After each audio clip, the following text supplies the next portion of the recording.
we're going to continue the birthdays. From the world of music, 2 birthdays in the band Bush. Dylan Keefe and Nigel Pulsford, which is one of the most British names I've ever heard. Nigel Pulsford? Yes. Oh, my God. So Nigel is 65 and Dylan turns 55 years old today. My name is Nigel Pulsford. I'm in the Bush. And then, also from the world of music and playing the MMRBQ, Dorothy Martin. Oh, no kidding. Lead singer of Dorothy is celebrating her birthday today. She's 38. And here's something I did not know. I just saw a little bit in her bio. She is Hungarian born. Yes, and she, at one of the last time she was at the barbecue, she was kind of talking about her childhood, and she waxed sort of nostalgic about that. No kidding. And about how much she loves the United States. You know who is a huge Dorothy fan?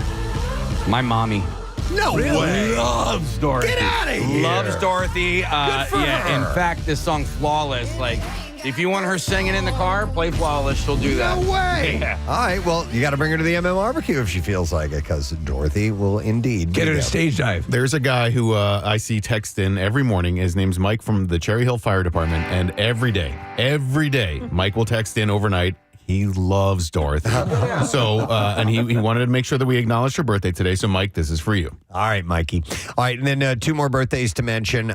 Director Vincent Gallo. Yeah. He gave us The Brown Bunny. Yes. With full-on oral sex in it. And Buffalo 66, and the way it is, he is 64 years old today. And then I snagged an obscure one for you this morning. A gentleman by the name of Lucky Venus is 64. He is a model, and he came to fame as the shirtless Diet Coke guy. Remember this guy? From those commercials. Yeah, there was a big brouhaha over him. Ladies loved it. Yeah. He's 64 today. All right, let's see if somebody knows the answer to the question, which is what year was Minecraft released? And we will go to Chris right now to check in. Hi, Chris. Good morning. Good morning. All right, Chris, what year did Minecraft release to the world, please? 2009. She is correct. 09 is when that came out. Hang on just a second, Chris. She's happy.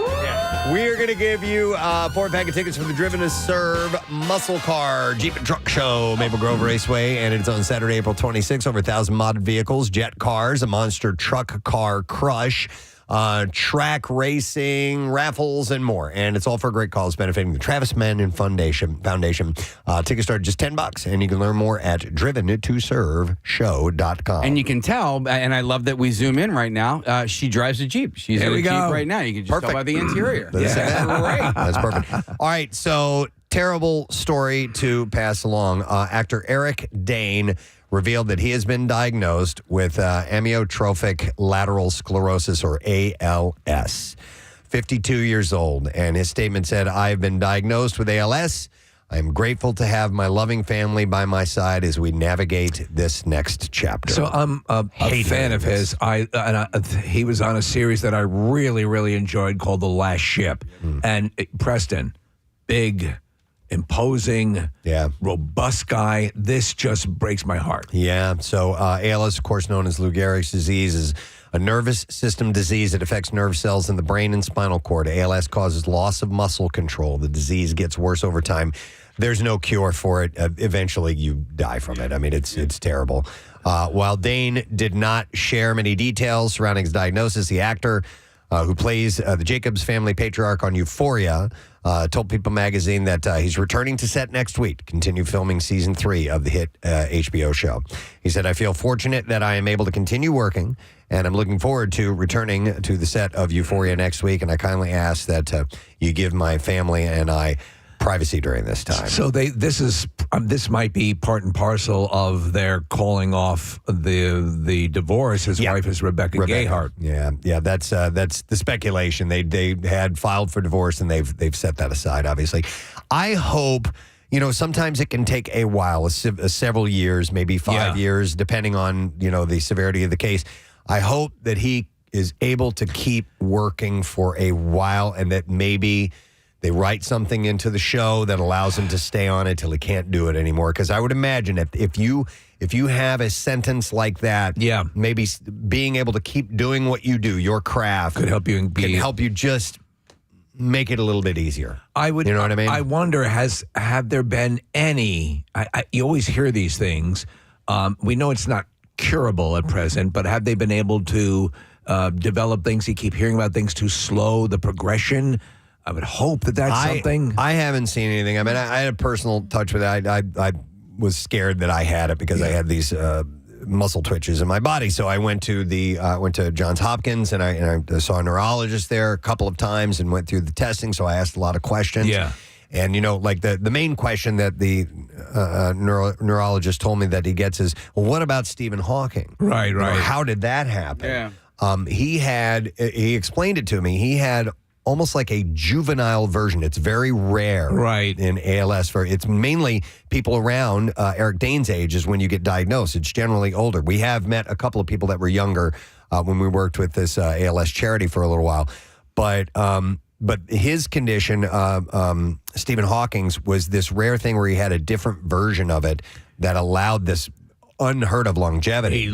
Yes, and I mean, obviously he was able to function with the help of equipment, but that is a complete anomaly. But man, just really sad to hear that. Yeah. So he said, I feel fortunate that I am able to continue working and am looking forward to returning to the set of Euphoria next week. And I kindly ask you to give my family and I privacy during the time. In addition to Euphoria, he was also known for his role as Dr. Mark Sloan, the charismatic plastic surgeon on Grey's Anatomy, and also starred in dozens of other projects, including Charmed and The Last Ship as well. So I can recommend that show, The Last Ship. I loved it straight through. It gives you a tremendous amount of insight into the Navy and what and it's a sort of a post. It's not completely apocalyptic, Preston, but there's a virus that wipes out a tremendous portion of the Earth, and this is one of the last functioning ships that can do things. I mean, weapons tactics. There are all sorts of insights you get into the military that I thought was really cool,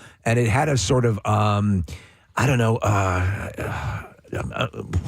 to think of the author, but like Hunt for Red October. Who's the author of that? Clancy.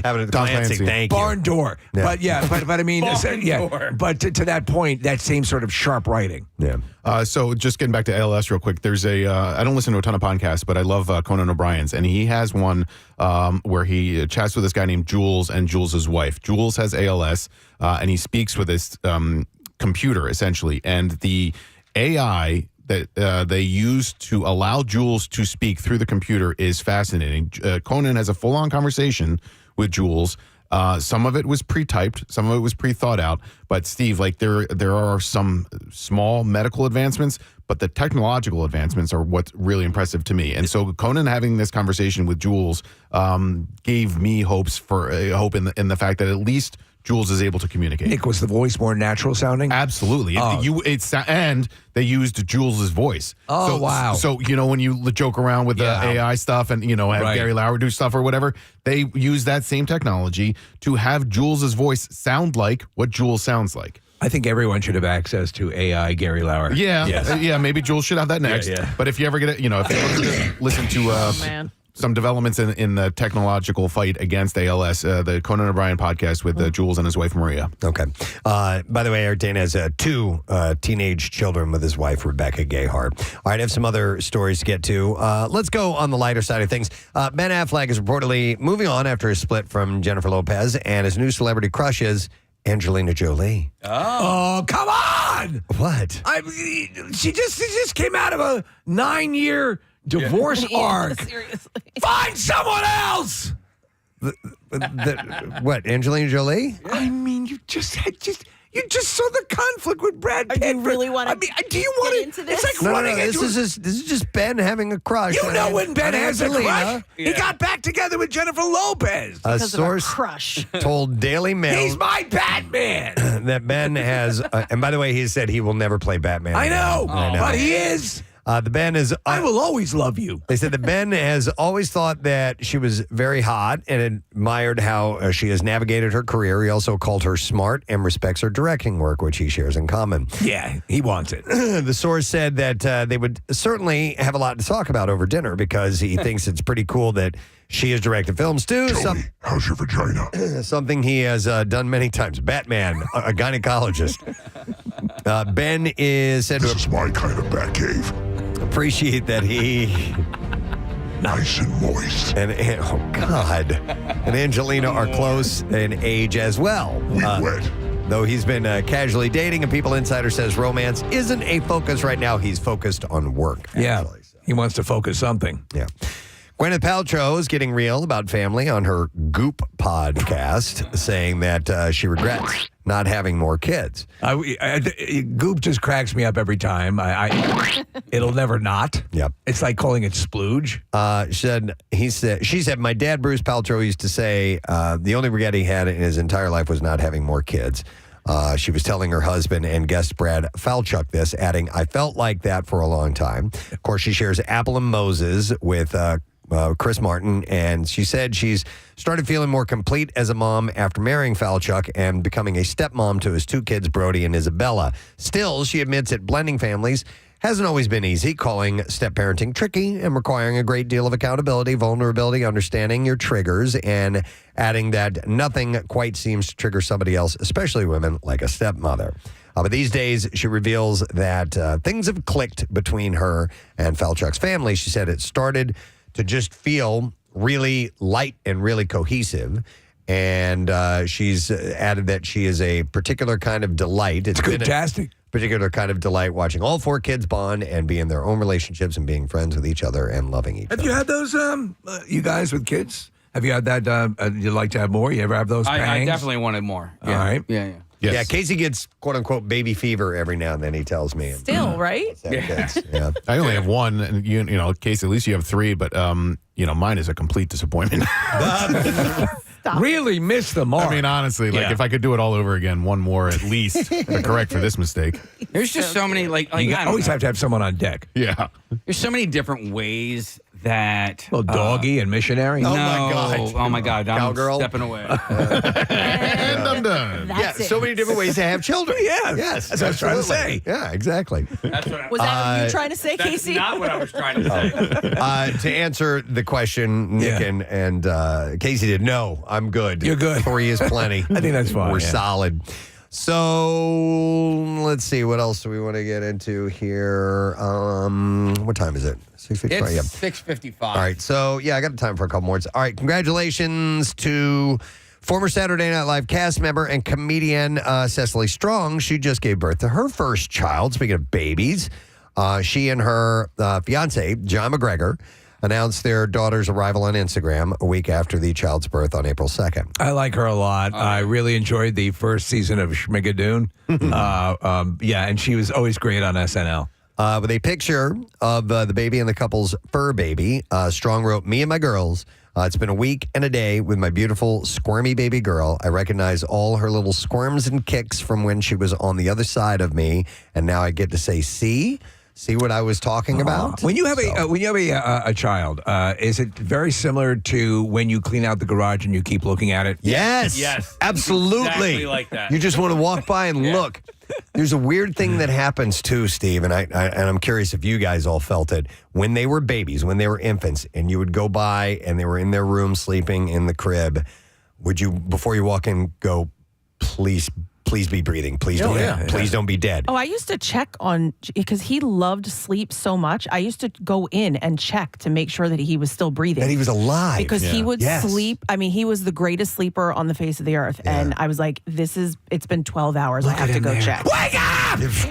But literally, like, put your hand on him and, like, make sure that the lungs are going up and down. Yeah. But I mean, there's like this moment of fear. Sure. As you're walking in the room, like, I don't know why your worst fears pop up like that. Well, but because that's what your mind always wants to tell you, the worst story, and it's those protective parental instincts kicking in. Yep, that's it. Exactly. All right, so you guys know that my oldest sibling passed away from SIDS, right? You Yeah. guys know that? Yeah. So, like, Yeah. And it's a reality. It is a reality, And yeah. it's fairly common. Right. All right, let's go to something else. A Minecraft movie has been a runaway success. It's been dominating the box office. Crowds of kids and teens rushing to see it have been so energetic. Of course, the movie theaters have even had to call security to calm the crowds down at time. And in a recent interview with Entertainment Weekly, director Jared Hess has shared that he is grateful for the positive response his movie has gotten, including when teens go absolutely crazy for the highly memed chicken jockey scene. He said it's hysterical, man. He said it's weird when you're having too much fun and the cops get called.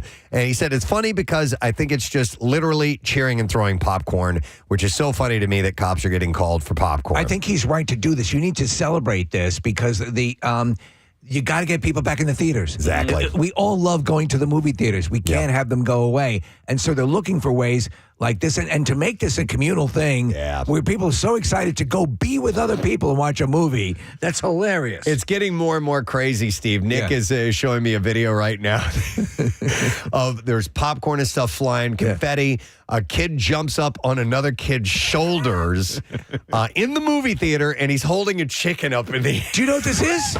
This is today's Rocky Horror Picture Show. Rocky Horror. That's great. So I love it. It's become a thing, and now it's also become a thing that people are filming. Yes. So it's becoming performative, and so they're trying to go nuts for each other in front of the cell phone. And in this video that we're watching, Nick, like as soon as that scene is over, the film turns off, the lights turn on. I mean, they're shutting it down right away. But he goes on to say, it's great, especially when people are climbing on their friends' shoulders and standing up and cheering for those moments. But man, I'm just glad people are making memories with their friends and family. So I think it's great. Yes, celebrate the moment. It's a reason for people to go to the theater. Yep. All right, this is another cool thing, and I know you'll agree, Steve, that it's about time. In a move that many believed is long overdue, the Academy of Motion Picture Arts is finally recognizing movie stunts when it comes to Oscar time. Yes. Absolutely. I mean, these people are risking their lives for this in film. They've given Oscars in the past for special acknowledgement of contributions, but they need to make that a regular award. And now more than ever, with the way the films are, there's so much action and so much stuff that's being unrecognized. It's almost criminal. So the Board of Governors of the Academy of Motion Picture Arts and Sciences announced yesterday that they are creating an annual competitive Academy Award for achievement in stunt design, beginning with 100th Academy Awards for its films released in 2027. So we're still a couple of years away. Though there have been special Oscars, like Steve was saying in the past, most recently one to Hal Needham in 2013, in an actual category recognized the contributions of the stuntmen, stunt women, and stunt designers did not exist until now. By the way, Hal Needham, broke his back, a bad injury, doing basically that stunt that you see in the movie Hooper, the rocket-powered car. Yeah. That was... Hal Needham did that. I really loved the movie The Fall Guy with Ryan Gosling that came out last year, and that basically the entire movie is an homage and a love letter to the stunt industry, and they spent a lot of time in the credits talking about the stuntmen that helped make that movie get made. Awesome. So this is overdue. This is good. All right, it's been rumored for weeks, and it's now confirmed. Mike Flanagan, perhaps the leading director in serial horror. He's done Midnight Mass and The Fall of the House of Usher. He will direct a Prime Video series adaptation of the Stephen King classic Carrie. So they're going to go after another shot at this story. I am. He's great. I love him. He did Dr. Sleep as well, and he really he's really great at it. Have they gone to this story too much already? I don't know. So here's the deal. It'll be 8 episodes.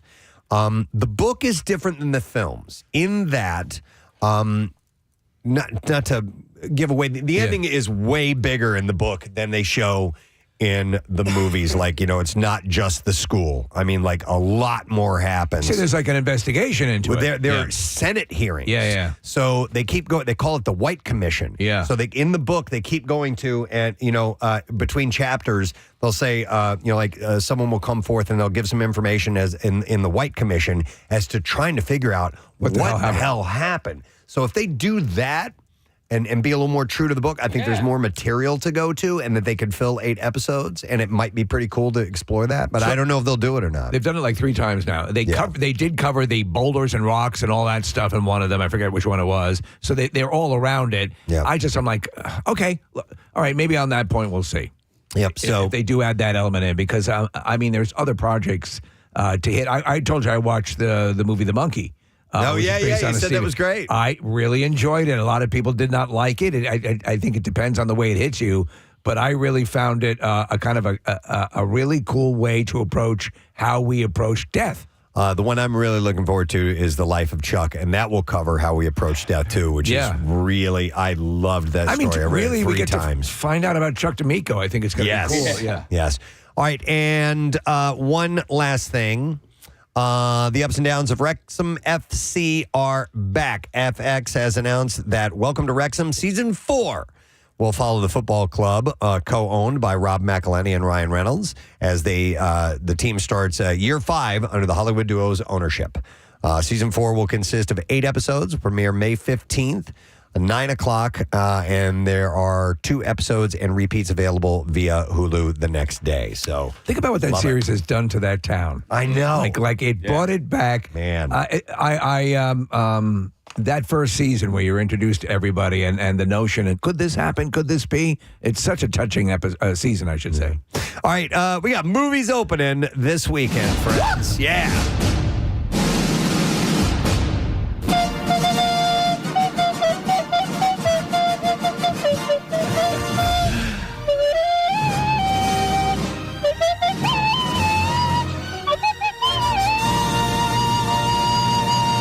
We'll start with The Amateur. It is an action mystery, and it stars Rami Malek, John Bernthal, and Lawrence Fishburne. Charlie Heller is a brilliant but deeply introverted decoder for the CIA working out of a basement office at headquarters in Langley, whose life is turned upside down when his wife is killed in a London terrorist attack.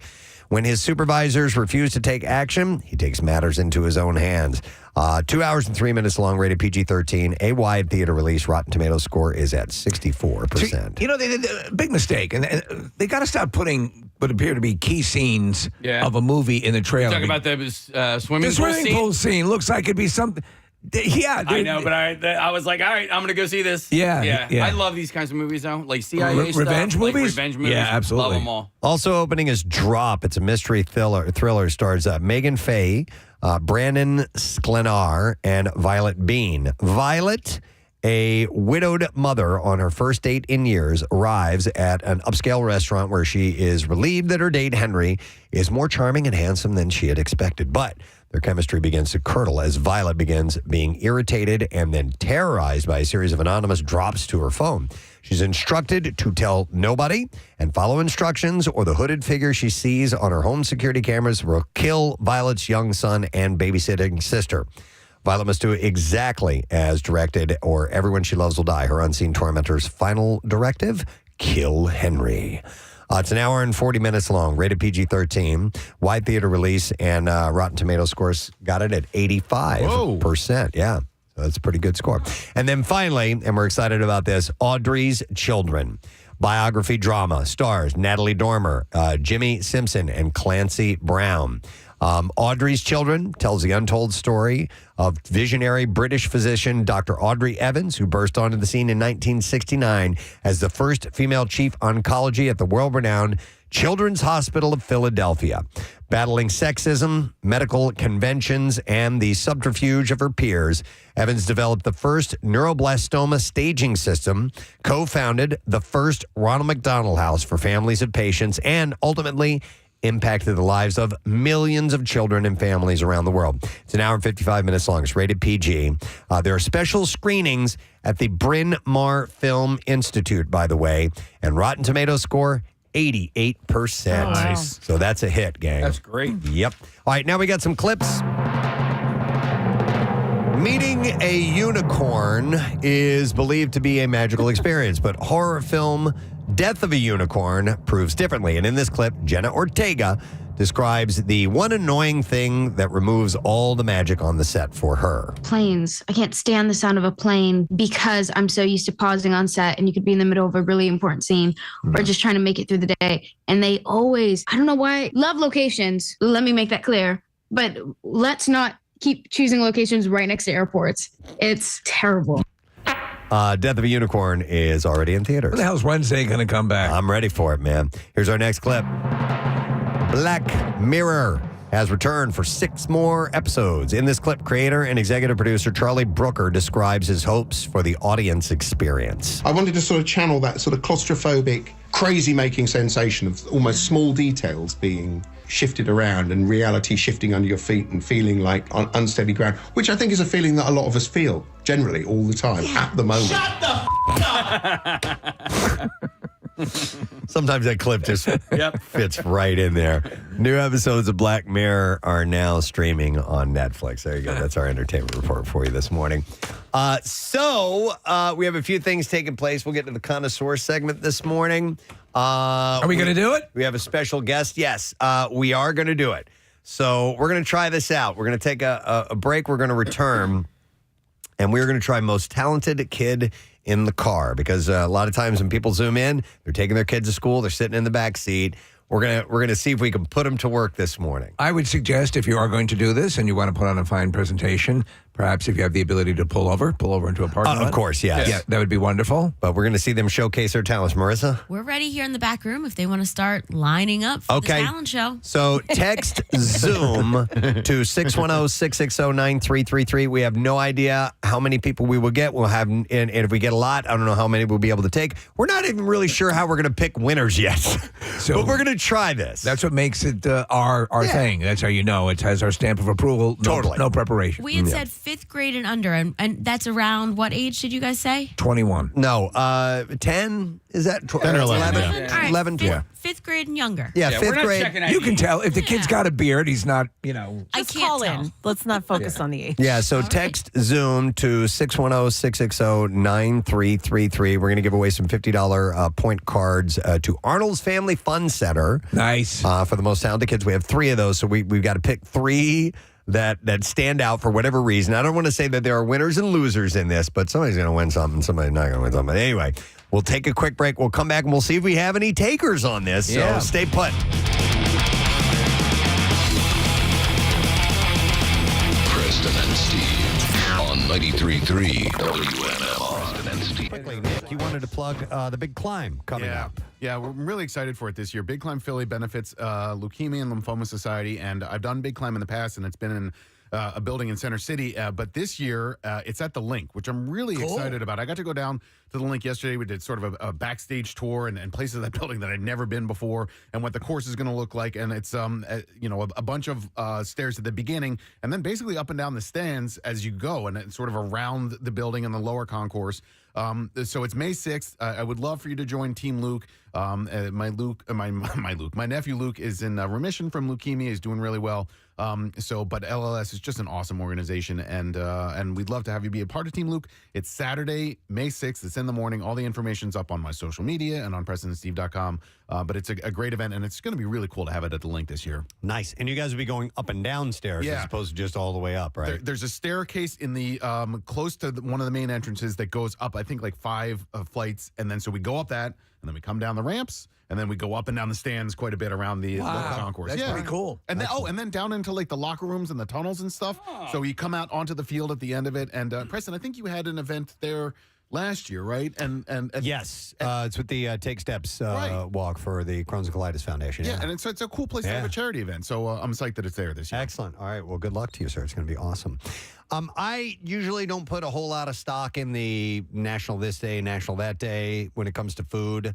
Because sometimes we find out like there's multiple ones. Yeah, and, like, it's a there's bunch of crap. National Pancake Days and stuff like that. Although we do talk about that one, but today it's National Grilled Cheese Day. Yeah. That's a beautiful thing. I am a massive fan of a good grilled cheese sandwich. We've talked about the pairing with tomato basil soup, which is one of my favorites. It's when you get tomato soup and a good grilled cheese, that's about, Yeah. That's a great snow day activity. Yeah. What was the name of the place that we had? Meltdown? Meltdown. Oh, man. Yeah. Mother of God. They were so good. The problem is that they were overpriced.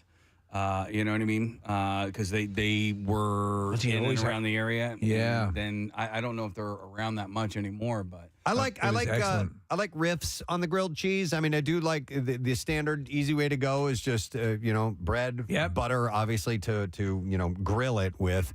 And a good cheese, even just your standard American slices will work just fine. But if you throw in a little cheddar and stuff like that, or Gouda, it can get much better.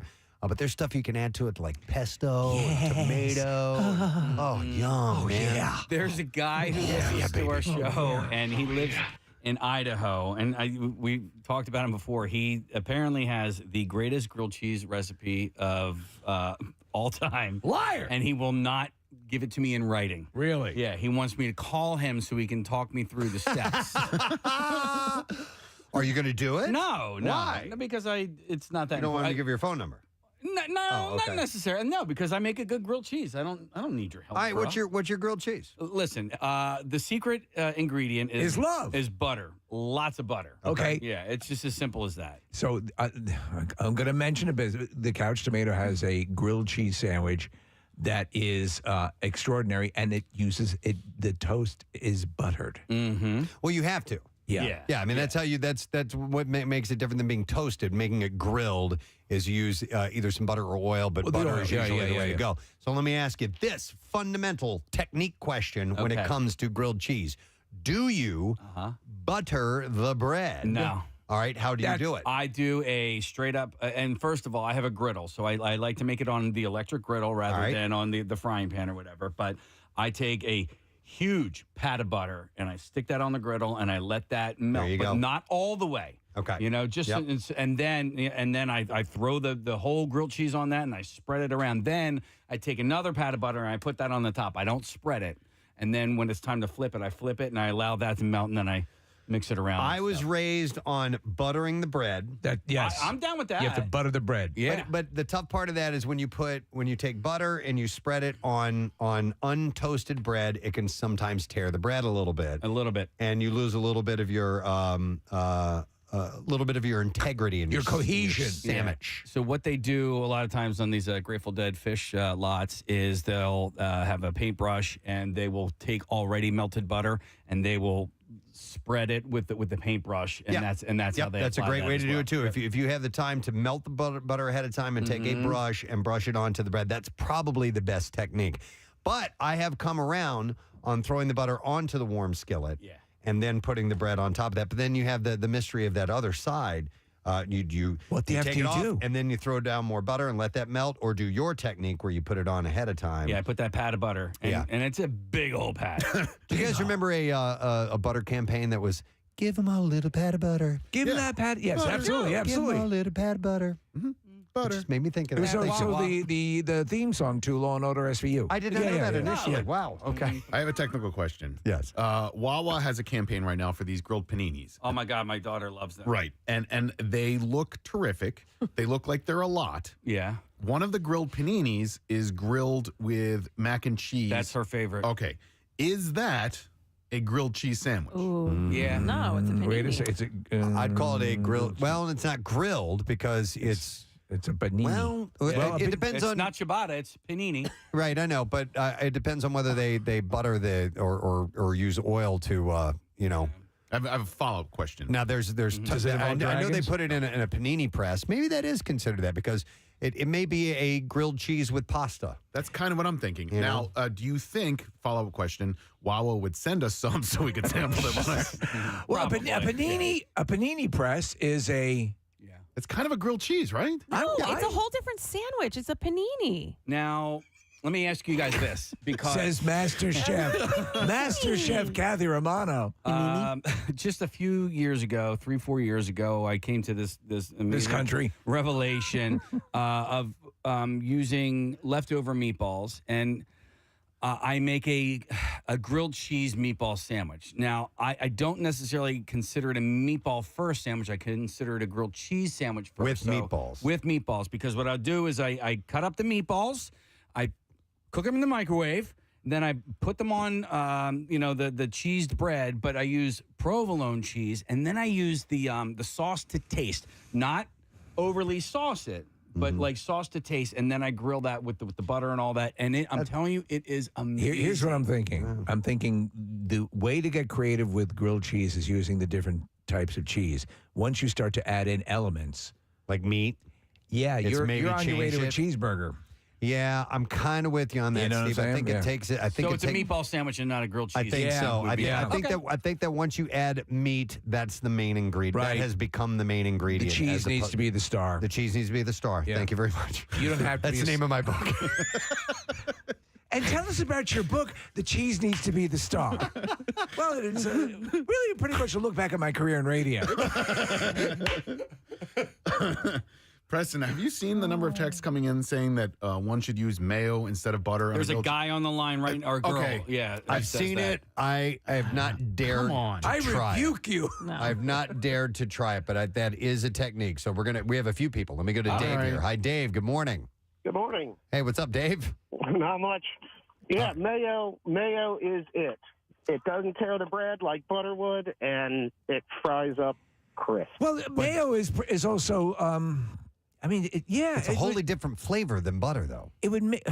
You know what I mean? I would have to try it, honestly. Yeah. I'll do it today. Yeah, I would have to try it. So I like it's odd because Steve, I do like mayonnaise, but the idea of searing it like that seems kind of gross. There are a lot of eggs in mayo. Yes. Yeah. Yeah, it's eggs and oil. So Right. Yeah, so yeah. you got both ingredients.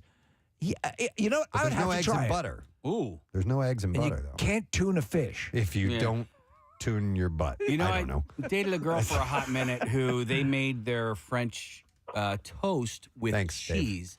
And so now I'm wondering if you were to make a grilled cheese and then kind of coat everything in the egg wash. Wait, the say same that- way Well, you it's a would. Monte Cristo sandwich is Okay. made that way. All It's, right. it's French toast, and then in between is cheese and turkey, and then apple slices. What would, Right, they, okay. what would they do, Casey? She would make, and I never had it. We didn't date long enough for me to try her. Yeah. But they would do their Have you French tasted toast. my daughter's sandwich? They would do French toast with cheese. French toast with cheese. Yeah. I don't know if I like that. I don't. Well, not with syrup. I mean, but if it was a grilled cheese like French toast style, I'd do that. All right, hang on. I'm going to go to Jenna because she does the mayo technique as well. Hi, Jenna. Good morning. Good morning, guys. How are you doing? Wonderful. All right, Jenna, what is it that's so much better with mayonnaise instead of butter? It's just the flavor of it. I don't know. I grew up eating mayonnaise on every single sandwich, and my son likes just cheese sandwiches with mayonnaise, and it's easier just to throw it in the frying pan and say, hey, here's a grilled cheese. And he's not a big fan of butter, so that was the big difference there. Okay. But you can also use bacon grease. I don't know if Kathy remembers the Conshohocken Cafe that was on Fan Street. I worked there all through college and everything, and we used to use bacon grease for our grilled cheeses, too. That's a Interesting. great idea. We used to save our bacon grease Yeah. when I was a kid growing up. And drink it in the morning. No, we would not drink it in the morning, but we could use it to as a base to cook things with, a la shortening or It was a standard. lard we had or whatever. We had those jars, Yeah. mason jars. Of, Yeah, yes, that's what we It was keep a it. standard. Or like an old Yeah. jelly jar or Yep. something like that. And my Yeah. mother used to hollow out a bagel and keep her birth control pills. Oh in my it. Wow. God! Oh that's my God. Did so you ever unique. It's just a thing you used to do. Yeah. Okay. That's Southern. Did you? Okay. This is a two-part question. And what are your thoughts on mustard, whether it be yellow mustard or spicy mustard on your grilled cheese? And what do you consider a grilled ham and cheese? Is that still grilled cheese, or are we going into the other territory? You're raising a good point with the ham inclusion. I still believe that the cheese, as per Preston's best-selling novel, Yeah. the cheese is the star. I would never say that. I would never say a grilled cheese with ham. Right. You know what I mean? Yeah. I'd Right. say it's a grilled ham and cheese. Exactly. So ham takes top billing. Okay. But I don't think it's a grilled cheese anymore. It does take top, but you have to do that with mustard, right? Grilled ham and cheese with sure. mustard. Yeah. Yeah. You don't have to be a star to be in my sandwich. No. And you know what's oddly is good on that is a little bit of pineapple. Oh yeah. Yeah, believe it or not. come over? Yeah. I should probably try that today, Yeah. too. Yeah. See, Wawa can do that. So I forgot what I was going to say. Well, I'll ask you a question. Mustard? Oh yeah. Oh yeah, I think mustard with a grilled cheese can be good. Yeah. but it's great all by itself. You know what It I mean? is. Yeah. I don't know. Absolutely. Absolutely. Spicy brown, though, right? I could do either, but I prefer spicy brown. Especially if ham is involved. I'm going with Casey's take on that. Yeah. What are your thoughts on? I'm sorry to do this. Grilled peanut butter and jelly. No. Because I know we're talking about grilled cheese. That's like a Yeah. hot pocket. And I would say unequivocally, back to hell, demon. Go suck it. Yeah. No. Really? No, the idea of that. No, That's not a grilled cheese at all. It's not. There's no cheese. It's not. Certainly, you know what? It's not. It's not a full I'm gonna see traditional myself out. turkey dinner. I find it disrespectful that on National Grilled Cheese Day that you would even raise that question. I'm begging for your forgiveness. Why don't you go into a synagogue and say, "What if Jesus was the son?" All right, you don't do that. We were overrun with mayonnaise phone calls. Do we go in depth? Do we go a current affair on this? Well, Jared had a moment at a restaurant. Hi, Jared. Hi, Jared. You're on the air. Good morning. You guys rock. Thank you, man. All right, what's the incident that happened with the mayonnaise? So I used to run a restaurant back in the day, and they were getting really behind, and it was like a grilled cheese day that we were doing. Mm-hmm. So I got back there, and we had like fresh churned butter, so it was like real soft. Well, I messed up, and I put mayo on all these grilled cheeses, put them down, sent them out. Well, I ended up coming back, and they were like, oh, like they were the best grilled cheese we ever had. Come to find out, I put mayo on all of them.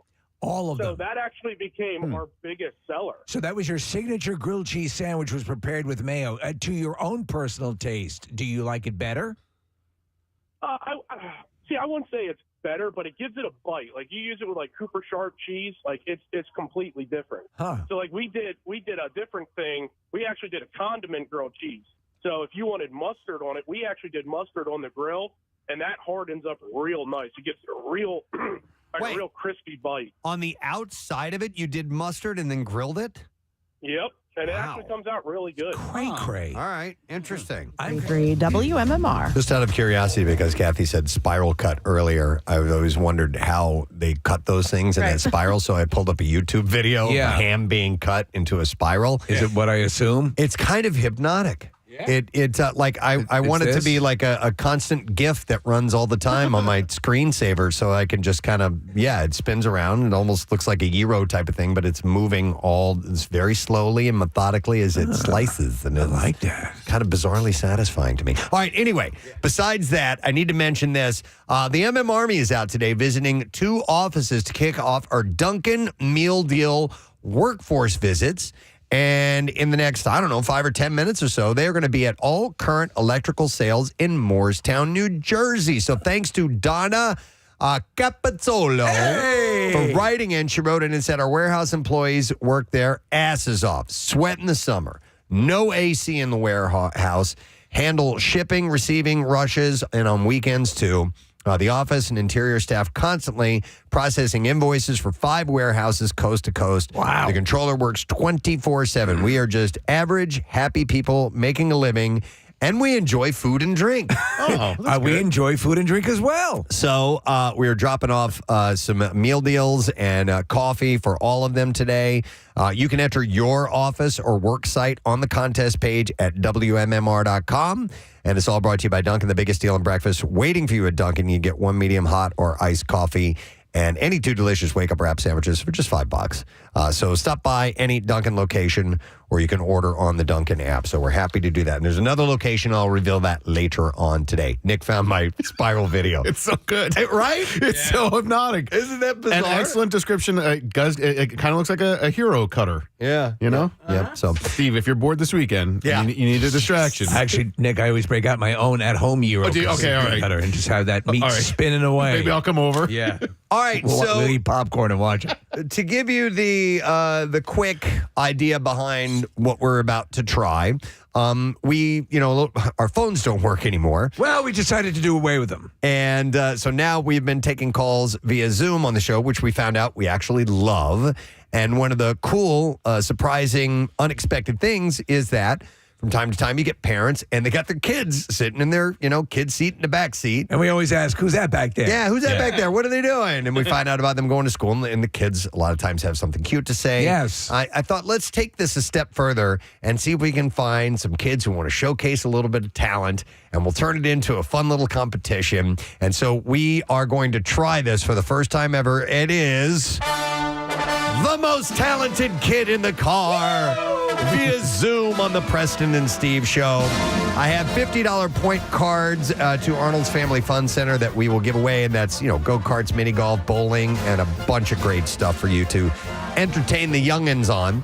And so Marissa has said that we have some people lined up and ready to try this out. Very excited. I knew we would. If you want to jump in line, I don't know how many people we have lined up. I don't know how much time we're going to have to get to this, but you can text the word Zoom to 610-660-9333. You'll get today's link, and then we'll get you in line to possibly have your kid entertain us a little bit and maybe walk away with a prize. And as Steve has said, if you can pull over during the segment, that'd be great. Probably the best idea. Yep, but we're going to try this out. Now, here's how I think we should do it.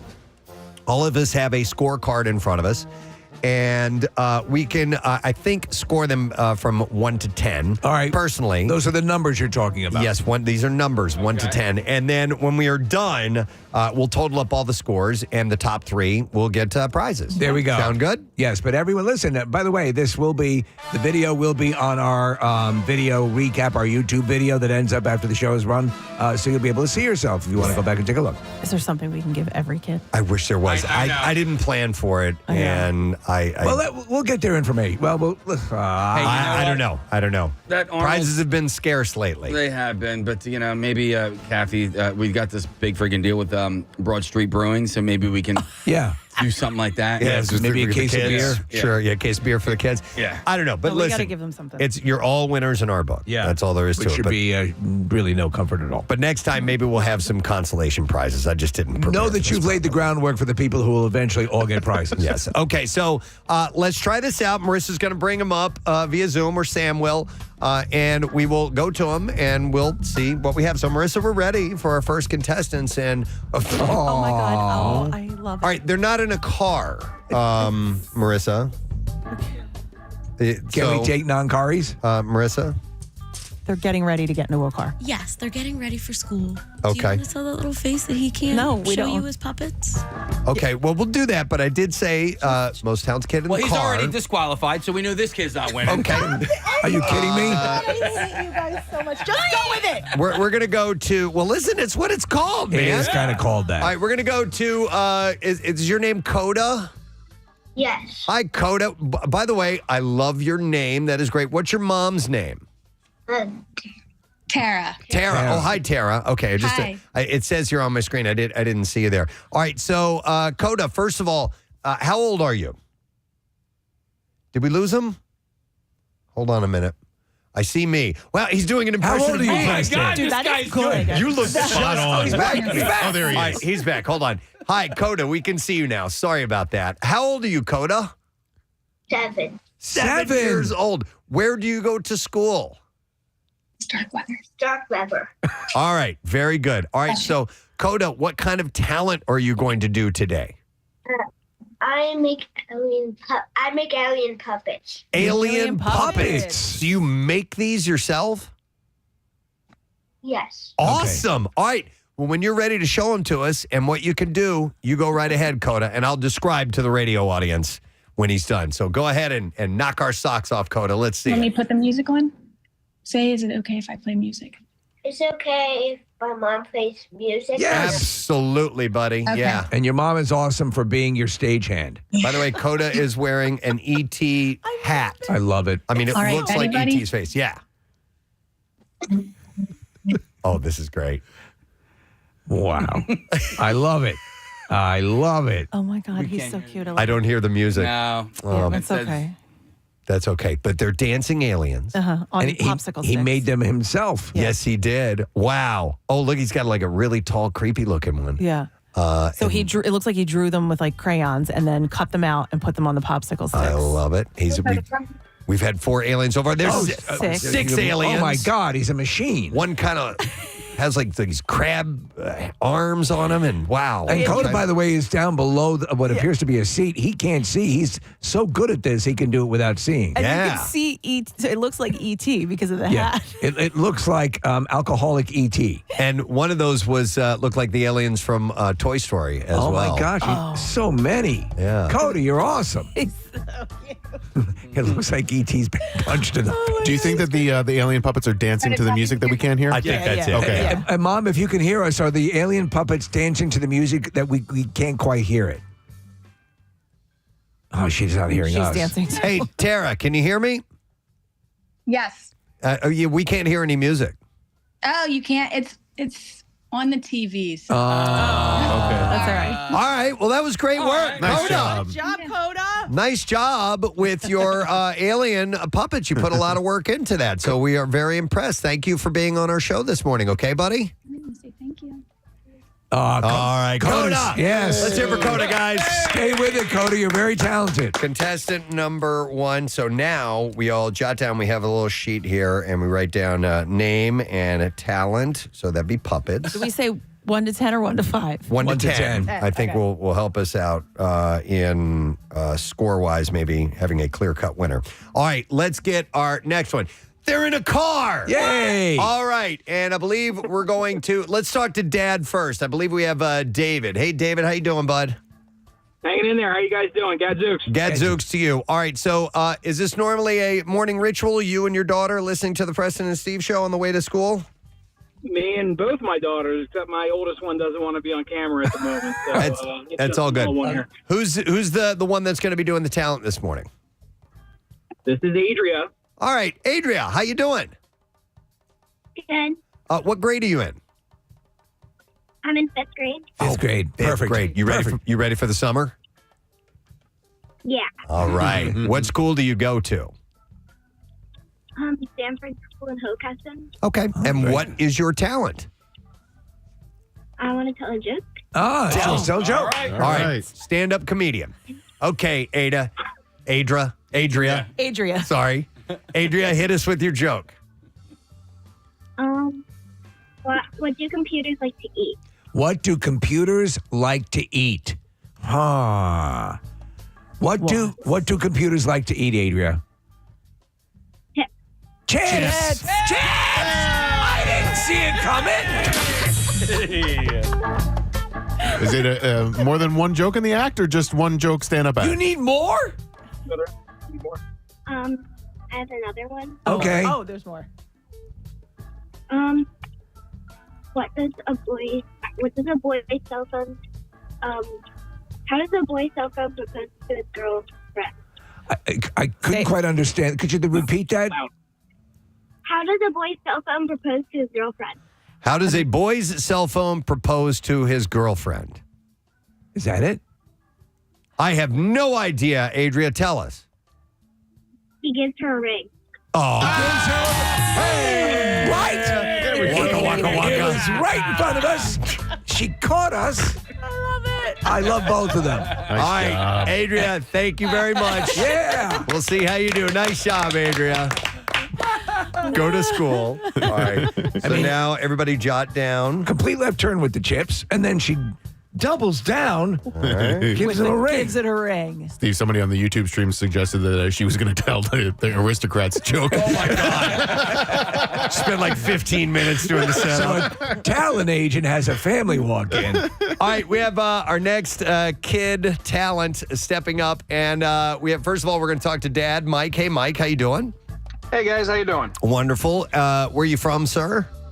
We're over in Downingtown. Over in Downingtown. All right, thank you for checking in. Thanks for bringing your kid along. Do you have, is this your only child or do you have other ones in the family? No, I've got a 19-year-old. Wow, you took a little break there for a moment. Yeah. All right. And what time do you drive the 19-year-old to school?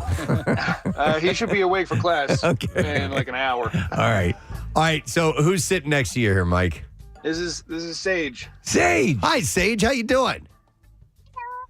Sage is sassy. She was sticking her tongue out. What kind of girl? Last time I was on. No. Sage, how old are you? 8. 8. And what grade are you in? 2nd. And what school do you go to? Mr. Academy Elementary School. Okay. Chester Brook Academy. Yeah. All right. And what Mr. is Academy Elementary. what is your talent? Singing. Singing. Excellent. Yes. Our first singer this morning. I love it. All right. What song are you going to sing for us, Sage? Savage Daughter. Okay. Let's have it. You really are. Okay. All right. Let's hear you sing, Sage. Ready? All right.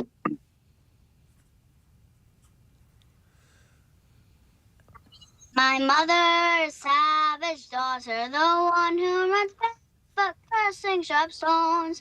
I am my mother, savage daughter, knock up my hair. I will not lower my voice. My mother's child is a savage. She looks for her omens in the colors of stones, in the faces of cats, in the falling of feathers, in the dancing of fire, in the curve of old bones. I am my mother's savage daughter, the one who runs barefoot, cursing sharp stones. I am my mother's savage daughter, knock up my hair. I will not lower my voice.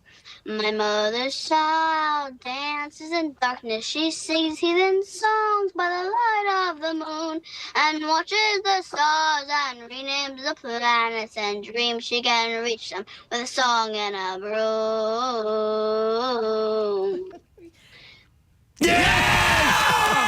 That was fantastic. Oh, my goodness. Acapella. That was Brilliant. so good. Oh, my goodness. And they're doing a fist bump. Do you guys know that song? I never heard it. No, is that like an Irish folk song? It sounds like a Celtic song. Yeah. It's a girl singing about how girls can sing. Okay. All right. Yes, that is also true. But Mike, is it like a Celtic song, or it sounds like It is. It sounds like it. We actually first heard about it on I think it was a Spanish singer sang it on Eurovision. Okay. And that's how we were exposed to it. But I had called her a savage like her whole life. And then my wife was like, "Oh my God, there's a song called Savage Daughter." I was like, "Well, we're definitely learning that." That's great. All the inflections. There was a little bit of an accent. It was quite good. Yeah. Yeah. Sage, you killed it. Congratulations. They loved it. And keep your tongue in your mouth. I know, right? Right. All right, Mike. We'll see how you guys do. Thank you, brother. It's good to hear from you. Thanks, guys. That was great. You can see Savage daughter. Dad going, I know. All right. Yeah. He's like almost rolling his eyes. Dude, she is a ham. She Totally. is such a ham. I love it. That's what I'm looking for. That's what I think. I think we have these kids that want some attention and having some fun and performing. I'm glad they're not on right now, because one of the lyrics kept sounding to me like "knocked up my daughter." That I was, really? Yeah, and I'm like, I would love to see what the lyrics are of that song. Yeah. Maybe. I don't know. We'll have to see. All right. Next, we're going to Thomas. First of all, hey, Tom. How you doing, bud? Oh, wait. Hold on. Sorry. Are you there? Yep, I'm here. Okay, cool. How come you're not in the car? Well, just like you, my daughter plays the drums, so we got the. Couldn't do that. Okay. All right. Hopefully the audio will be able to pick it up. What is your daughter's name? Gwyneth. Well, let's say hi to Gwyneth. Hey, Gwyneth, how you doing? Good. How old are you, Gwyneth? Or what grade are you in, Gwyneth? 5th grade. You're in fifth grade. How long have you been playing drums? 4 years. 4 years. Good for you already. That's really, really cool. Who do you have any favorite drummers? I really like Mario from Gojira, and I really like Paulina from The Warning, and Drummer from Paramore. the drummer from Paramore. All right. And the drummer from Freeze the Fall. Did you say the drummer for Gojira? Yeah. Oh wow. Okay. And Pal is the nickname of Paulina from The Warning. She is a great drummer. Do you play any Warning songs? Yeah, I played Money. Nice. And I think I've played I've also played Sick. Oh yeah, great song. All right. So are you going to do just like a little solo for us this morning, Gwyneth? Yeah. All right. Well, All right, let's see what you got. I'm sorry. Yes, Steve? No, you know that sometimes the sound can get overridden. We may not hear, but Preston, you can certainly see technique depending on what the deal is. So yeah, have at it. I hope no one else is sleeping. I'm gonna in the stand house. way back here just to make sure it's picked up. So here we go. All right. Nice looking drum kit, by the way. The whole All right. room. Whenever Gwyneth is ready, let's go. Yeah, we can't hear it at all. Can't hear it, damn it. There is a setting. Let's see if we can do this. You're not going to be able to. He can't hear you Dude, look because at she's her. playing and it's really loud. And so, unfortunately, we're just getting visuals of what she's doing, and she's really going at it. She's moving fast. She's doing a lot of single strokes on the snare drum and moving around, and I wish we could hear this. Okay, hold on a second. Thomas, we couldn't hear any of that. So what happens is when you get a really strong signal, it overpowers the microphone, and they have these safeties on a lot of times on phones where you can't hear it if it's too loud. Sam says the setting is on. It's still not working. So damn it. Yeah, because but you. By the way, Preston was commenting the technique looks top notch. Yeah. Oh wait, you got an electronic kit. We do. If you have a second, we'll give this a shot. And I turned the volume down. Go ahead. All right. Yeah. What, dude? Tom spending some money on these kids. Look at this. No, we can't. What the hell is it? Hold on. She looks good. Yeah. Well, let's just assume she sounds great. Man. Nope, it's not going to work. All right. I'm sorry, Thomas. Nope, no worries. No, but Preston was commenting. Technique and everything looks solid. Yeah. So. Hey, Gwyneth, keep playing. I wish I could hear you, but unfortunately we can't. But I'm really happy to see, especially girls embracing my favorite instrument. And there are some, there's so many great drummers out there, and I hope you become one of the best. Hey, So, Gwyneth, can you do us a favor? Record on the phone or something. Just do a recording of you playing the drums. I'd love to hear what you sound like, and send it to us. Email it to us. All right. We will. All right. Awesome. Thanks, guys. Sorry about that. All right, we're going to let them go. That's too bad. But he has a full music room set That up whole there. room is- There was keyboard, guitars, 2 different drum kits. Yeah. Meth lab. No, I didn't see that part. All right, well, let's try another one. And not in the car again. We'll go to Cindy. Hi, Cindy. Are you there? Hey, good morning, Gadzooks. Gadzooks. All right, Cindy, we're doing most talented kid in the, quote, car. Yeah. Which was part of the requirements of this, but how about we'll overlook it today. Whose family owns a car? I can't do it in the car. Why? Why, Hazel? It's dancing and math. She can't dance in the car. Dancing and math? So, like, if you guys want to, you guys can give me math problems while I dance. Oh my God, I love this. Okay. You can't do that in a I'm car. glad she's not in the car. Wait. Hold on a second. Hold on, don't start yet. We have to come up with some math problems. I didn't know we were gonna have to work. All right, wait. Find out how old she is and what grade she's in, so we know what kind of math to give her. Okay, yeah. How old are you, by the way? I'm 9 and I'm in 4th grade. 9 and in 4th grade. 4th grade math. Okay. So some multiplication, division, stuff like that. Yeah, fractions as well. What about pi? How many numbers of pi can you do? Well, you guys could just like give me. Yeah, all right, just throw it. Don't muck it I up. can make it into a mixed fraction. Oh, okay. Wow. All right. She's You good. ready for number one? So, like, you can give me an improper fraction, and I can make it into a mixed fraction. I don't even know what that means. So just read what's in front of you here, and this will we can. Oh, yay! All right, Yeah. Nick found multiplication tablets guys, for like- kids of her age. All right. Okay. Guys, I have a little fun fact. Okay, please. My mom, she was on the show before. Ah. What did she do?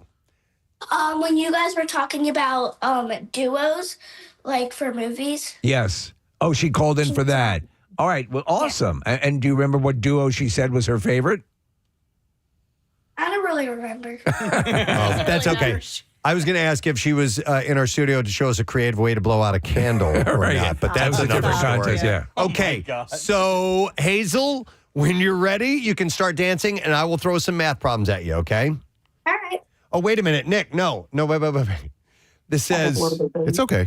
okay. All It's right. all right. Just do it. All right, start it, Hazel. Here we go. All right, 4 times what number equals 32? 32, 8. Yes, Yeah, that's correct. right. And Nick, it doesn't have the answers here. I got don't you. know. I'm good at 4th grade math. Okay, continue dancing, Hazel. And by the way, she's doing like ballet moves. Yeah, very complicated All right, ballet. What times 10 equals 100? 10. Yes. All right. What times 12 equals 132? 11. Yes. Wow. 7 times 6 equals what? 7 times 6, 42. Yes. What times 9 equals 72? What times 9? 8. Yes. She's still dancing. All right. 11 times 6 equals what? 66. Yes. That's correct. She's nailing it. She just did a pirouette while figuring that one out. All right, and then we'll do one more. What times 12 equals 144? 144, 12. Yes! All right. Love it. Amazing. Hazel, that was amazing. I love it. Now, Hazel, I have to ask a question. Is that your bed behind you there in that cage? No, it's not. I assume you have a big dog, though, right?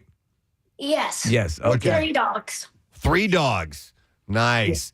All right, well, Hazel, you did great. We are going to give a score, and we'll see if you end up winning something this morning, okay? Thanks for joining us. No problem. All Great right, job, that's Hazel. I've never seen an act like that. Well done. No, dance and math. That was good. That was good. Used to be big, but it just kind of went away. Yeah. Like burlesque, it passed. It's not the thing anymore. But to do math problems math while you're dancing, yeah. while you're stripping. All right. Next is we're going to go to, I believe it says Grace. It says Graham. Sawyer. No, I'm looking here. It says at the bottom, Graham and Sawyer and Grace. So I don't see any video. I see names. Oh, there we go. And we're in a car. Most talented kid in a car. All right. So who am I talking to? Mom, what's your name? I can't hear you. Oh, she's muted. You're muted. Unmute yourself, please, if you would, please. She got to take her glasses off. Yeah, there we go. There it is. All right, Mom, what's your name? Good morning. My name's Grace. All right, we have Grace here. And Grace, who's sitting in the back seat? We have Graham Hi, Graham. and Sawyer. All right. Hi, guys. All right, who's going to be doing the talent? They are going to do it together. I'm going to hand the phone back. Okay. Graham and Sawyer. So Graham and Sawyer. All right. And what kind of talent do you guys have? We're scouts, and we can do the scout oath and scout law by memory. All right. Scout oath and scout law by memory. We love All it. right. Believe it or not, I know both of those things. Get out, really? Yeah. You'll be tested. And how old are you kids? I'm in 5th grade, and I'm 10, and my brother here, Sawyer, is 5, turning 6 in kindergarten. Okay. Perfect. Very nice. All right. So is this Cub Scouts or Girl Scouts, or which oaths are we doing? I'm a Boy Scout. You're a Girl Scout. Okay. He's a Boy Scout, Preston. boy. He's a boy with long hair. I know he's a no. Oh, that's okay. Graham is a boy. Listen, there are all kinds of scouts. Just checking. All right, so you guys are doing this. You just gave me a look, didn't you? So does eyebrows. All right. Because he's a drummer. He's a rock star. That's why I have long hair. Rock on, brother. Okay, let's go. When you guys are ready, give us the scout oath and law. Okay, this is the scout oath. On my honor, I will do my best to do my duty to God and my country, to help Obey the others, scout law. help others at all time, keep myself physically strong, mentally awake, and morally straight. Nice. Okay. And Mom, no help.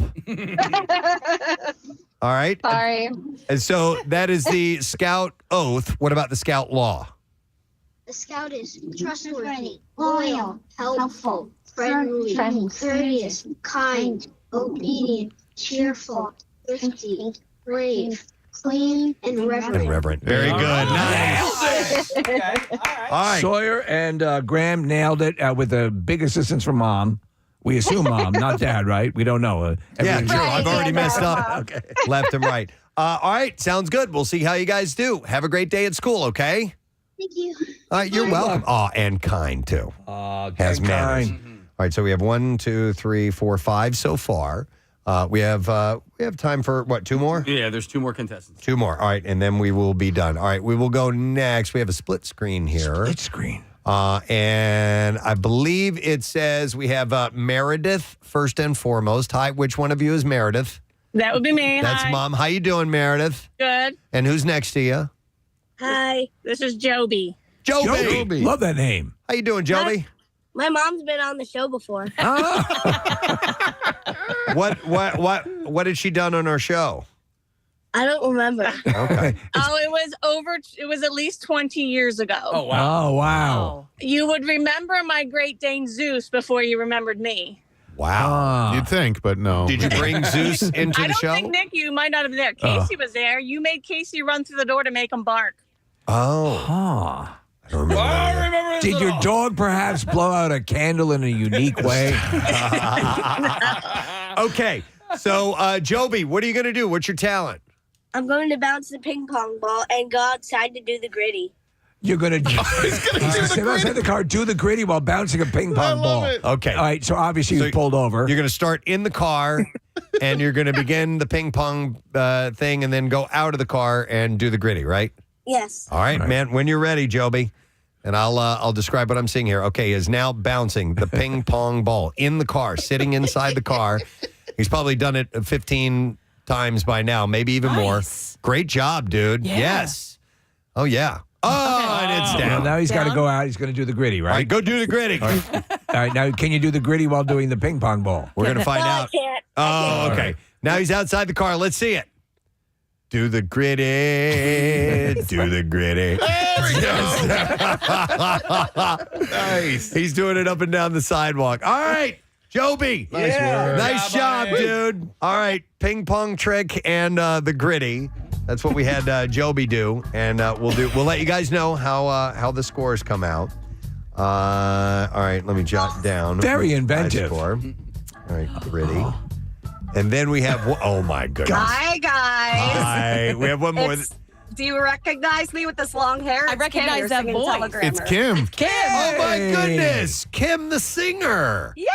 Hi, guys. How you These are my doing? kids. I'm good. Oh my goodness, your kids are They're adorable. Thank you. All right, what are their hanging out in names? the car. This is Trixie, and this is Frankie. Trixie and Frankie. Such great names. I love that. Say hi, guys. Hi, guys. How old are they, by the way? Trixie just turned 2 last week, and Frankie is 4.5.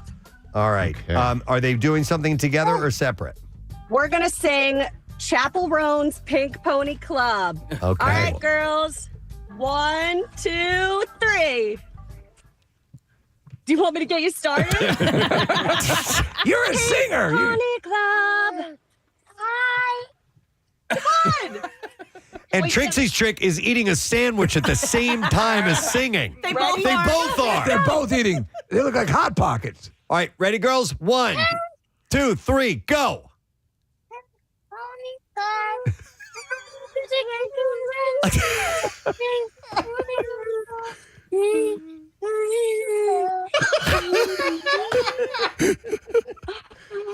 Okay, well, Yeah. it's funny because, hold on one second. Before we got on, they were screaming this and to the point where I said, you have to quiet down. But that's okay, guys.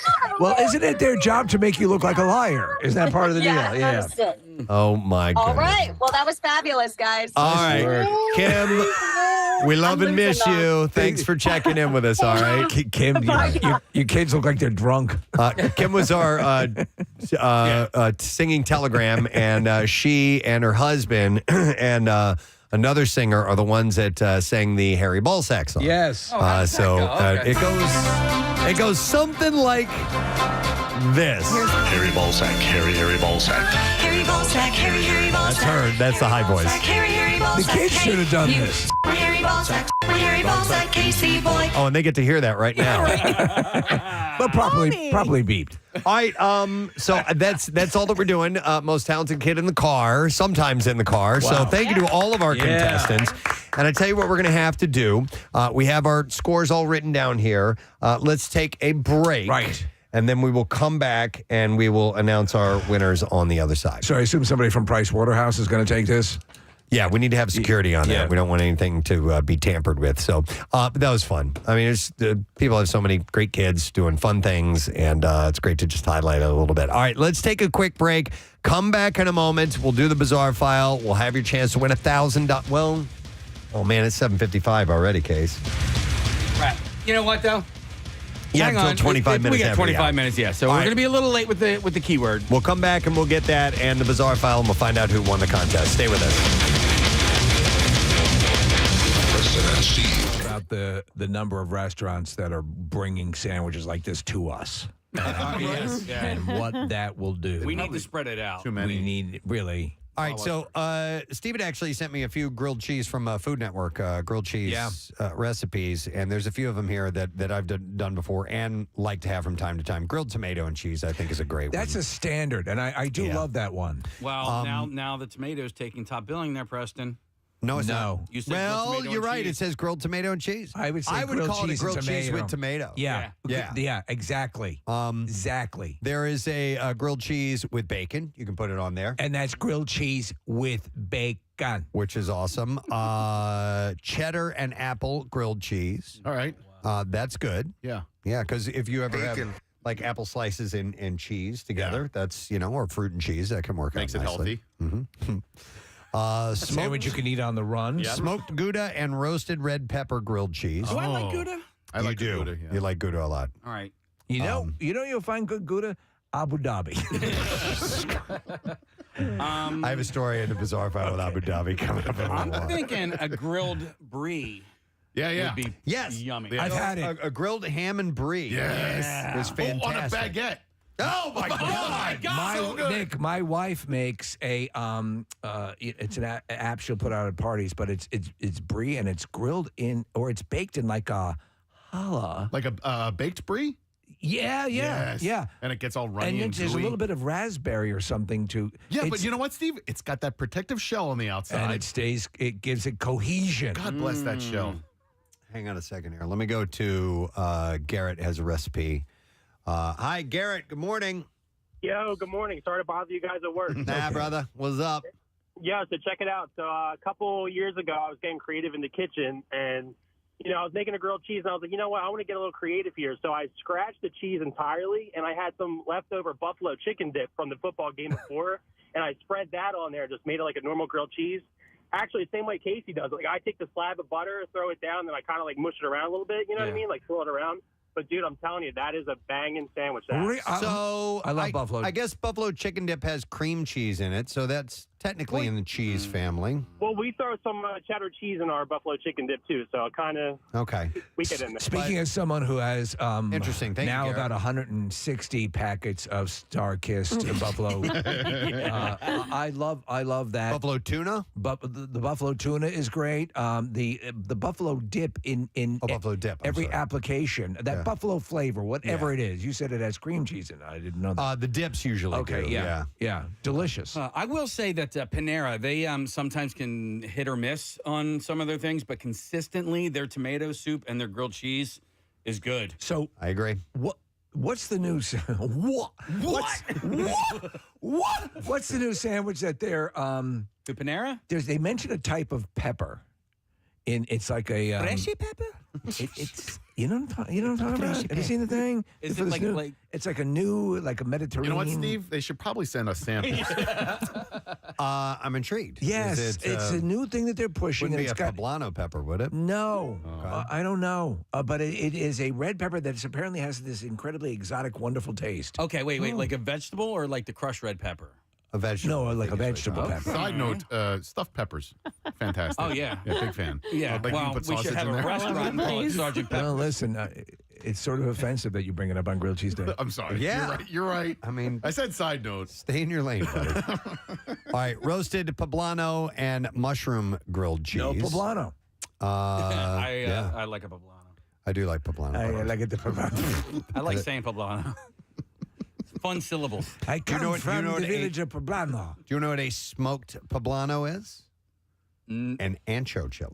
Oh. If you ever see ancho chili. I don't know why Ancho I reacted cheese. like that. Yeah. I believe so. That ain't your cheese. Wait, so it's the same thing? It's the same thing, but it's smoked. It's prepared differently, if I remember correctly. Okay. Here, this one sounds interesting. Grilled cheese with everything bagel seasoning. Oh, yeah. Yeah. Wait, in or on? Don't know. I would have to click on the recipe, and it would take me off of this. All right. This is just the names of them. I So think it's at Trader Joe's you can get the seasoning that's just called everything but the bagel. Yep. And it's terrific. Yes, I agree. But one of the best, so there was maybe you've had it as well, Nick, over at Harvest. They would do like a cedar plank salmon, but it would be crusted with the everything bagel crust. I love a crust. Oh, yeah. Grilled cheese. Look at me bringing that up on Grilled Cheese Day. Yeah. spicy grilled cheese. Okay. So you can use, like a jalapeno or pepper jack or something. Pepper jack, yeah. No, but I'll do like a diced jalapeno. Okay. We actually, oh, God, never mind. Sorry. I was doing the Casey thing, and I'm not going to do it now. You were going to go somewhere else? Yeah. Okay. My refrigerator's Well, blue. now I'm intrigued. Okay. Well, good. Because this is, my wife made hash brown casserole last night for dinner. This is a recipe that we shared with Casey's family. And, And it's love it. amazing. And I was really digging it. And I thought, ooh, you know what would be really great in this? Diced jalapenos. Oh, yeah. Yeah. Did you? I agree. I did not, but I put some hot sauce in it. Is there cheese in there? Banditos. What's that? Is there cheese in that Oh, recipe? yeah. All right, Cheese. so and, it's a part of this conversation by default. Here's another recipe: Brussels sprouts and bacon grilled cheese. Maybe. I don't You know know. what I do? I do love though. I like Brussels sprouts. I love Yeah. baked Brussels sprouts. And bacon or pancetta with Brussels sprouts is usually quite lovely. Oh yeah, absolutely. And all of you will be farting in about a half hour. Hang on, let me go to, let's see, where was it? Yeah, let me go to Doug because he's got a technique. It's National Grilled Cheese Day, by the way. We usually don't talk about the national food days, but I mean, it's grilled cheese. Hey, Doug, you're on the air. Good morning. Morning. What's up, bud? All right, so I started making this when I was working at a fresh restaurant. Because I couldn't get to the burner. So Was it a fresh restaurant or a French restaurant? Okay. French restaurant. There we go. It's hard to say. The man. fresh restaurant in Bel Air. All right. But so I couldn't get to the cooktops, and I was in charge of the broiler. So you butter the bread, you stick it in, butter side up, and you grill it till it's golden brown.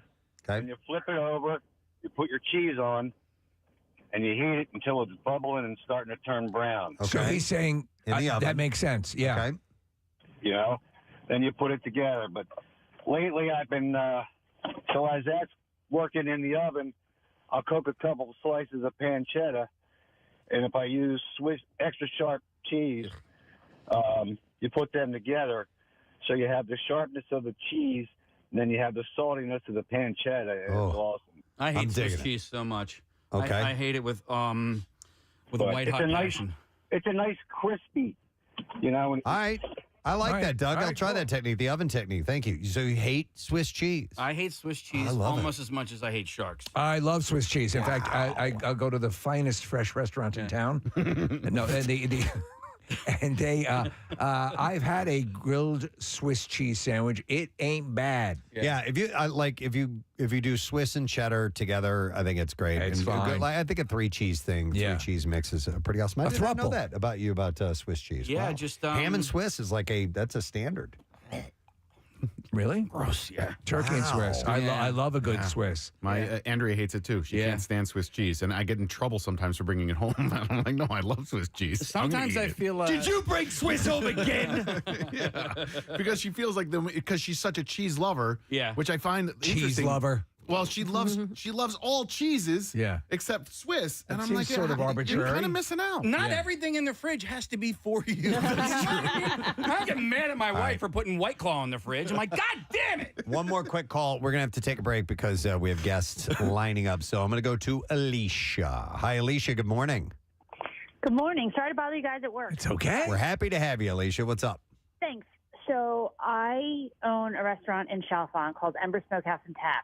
Okay. And we have a 3x3 grilled cheese. I don't And believe you know- unless you bring it here right now. I will bring it there. No, go ahead. I will bring it to you guys. Go- And the Brussels sprouts, we have Brussels sprouts. I can bring those too. Explain your sandwich fully. What is your premium grilled cheese sandwich? So it's a 3x3 grilled cheese. So it's got 3 different kinds of cheeses. And then I know the meat gets top billing on this, but it has pulled pork, bacon, and pork belly. And we serve it with a tomato bisque. Could you call that though, Preston? Would you call that a grilled cheese sandwich, or would you call that a? I'd call it So I'd here's call the it a loophole. pork sandwich with cheese on it. Yeah. Here's the loophole. We don't call it a grilled cheese, but it has grilled cheese. And the loophole is that it's a 3x3. So you can say that the 3 cheeses is first, or you can say that the 3 porks are first. All right. So you're looking for wiggle room. It sounds delicious. I think you're a little over the boundary, but I mean, I'm sure it's a You should probably try it. I should probably try it. Not on National Grilled Cheese Day. I'm sure it's a fantastic sandwich. Well, interesting. All right. Well, thank you, Alicia. We appreciate that. Absolutely. We'll talk to you guys soon. All right. Take Very care. cool. All right. By the way, Bon Appetit's best ever grilled cheese. And then we got to take a break. Marissa just brought this to me. What is it? It's Bon Appetit's best ever grilled cheese. Butter goes in the pan, not on the bread. Chicken in the bread pan. To ensure golden, not burned toastiness, the exterior of the sandwich should be slicked with mayo, which has a higher smoke point than butter and possesses the combined browning power of oil and egg yolks. So now I absolutely have to try the mayo grilled cheese. When mayo's slicked bread. Now, it's saying you don't cake it with mayonnaise. Right. All right. You just put a little bit on. 3-3 WMMR Philadelphia. Shut the f*** up. It's time for a Preston and Steve 20 Money Keyword. All right, and the keyword is bank, B-A-N-K. And you have until 25 minutes after the hour to enter that via the MMR app or at WMMR.com, or you can text it to the special contest short code number, which is 45911. One random entry wins $1,000 in the company-wide contest, and each MMR winner gets a pair of MMRBQ tickets as well. And winners are going to get a call from Beasley, so make sure that you answer your phone. There are contest rules available at WMMR.com. And the Preston and Steve 20 Money is sponsored by United Tire and Service. So let me give you that word again. It's bank, B-A-N-K. You need to enter that right now, and we wish you good luck. Let's take a look at traffic, see what's happening this morning. Kathy, what do you have for us? 95 northbound, stop between 322 and 420, left lane blocked with an accident. South on 95, heavy from Cotman all the way into the Vine, and then jammed across the Vine, westbound 95 to the Schuylkill. Schuylkill eastbound, delays from 202 into Gulf Mills, and then heavy Montgomery to the Vine, westbound, jams Vera Avenue to South Street, City to Gladwin. Blue Road southbound, slowing from Ridge Pike to the Schuylkill.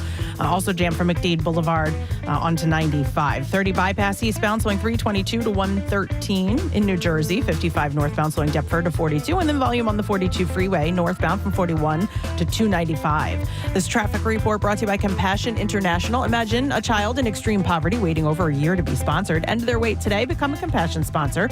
Text radio to 83393. And that's your traffic on 93.3 WMMR. Let's ring in Friday.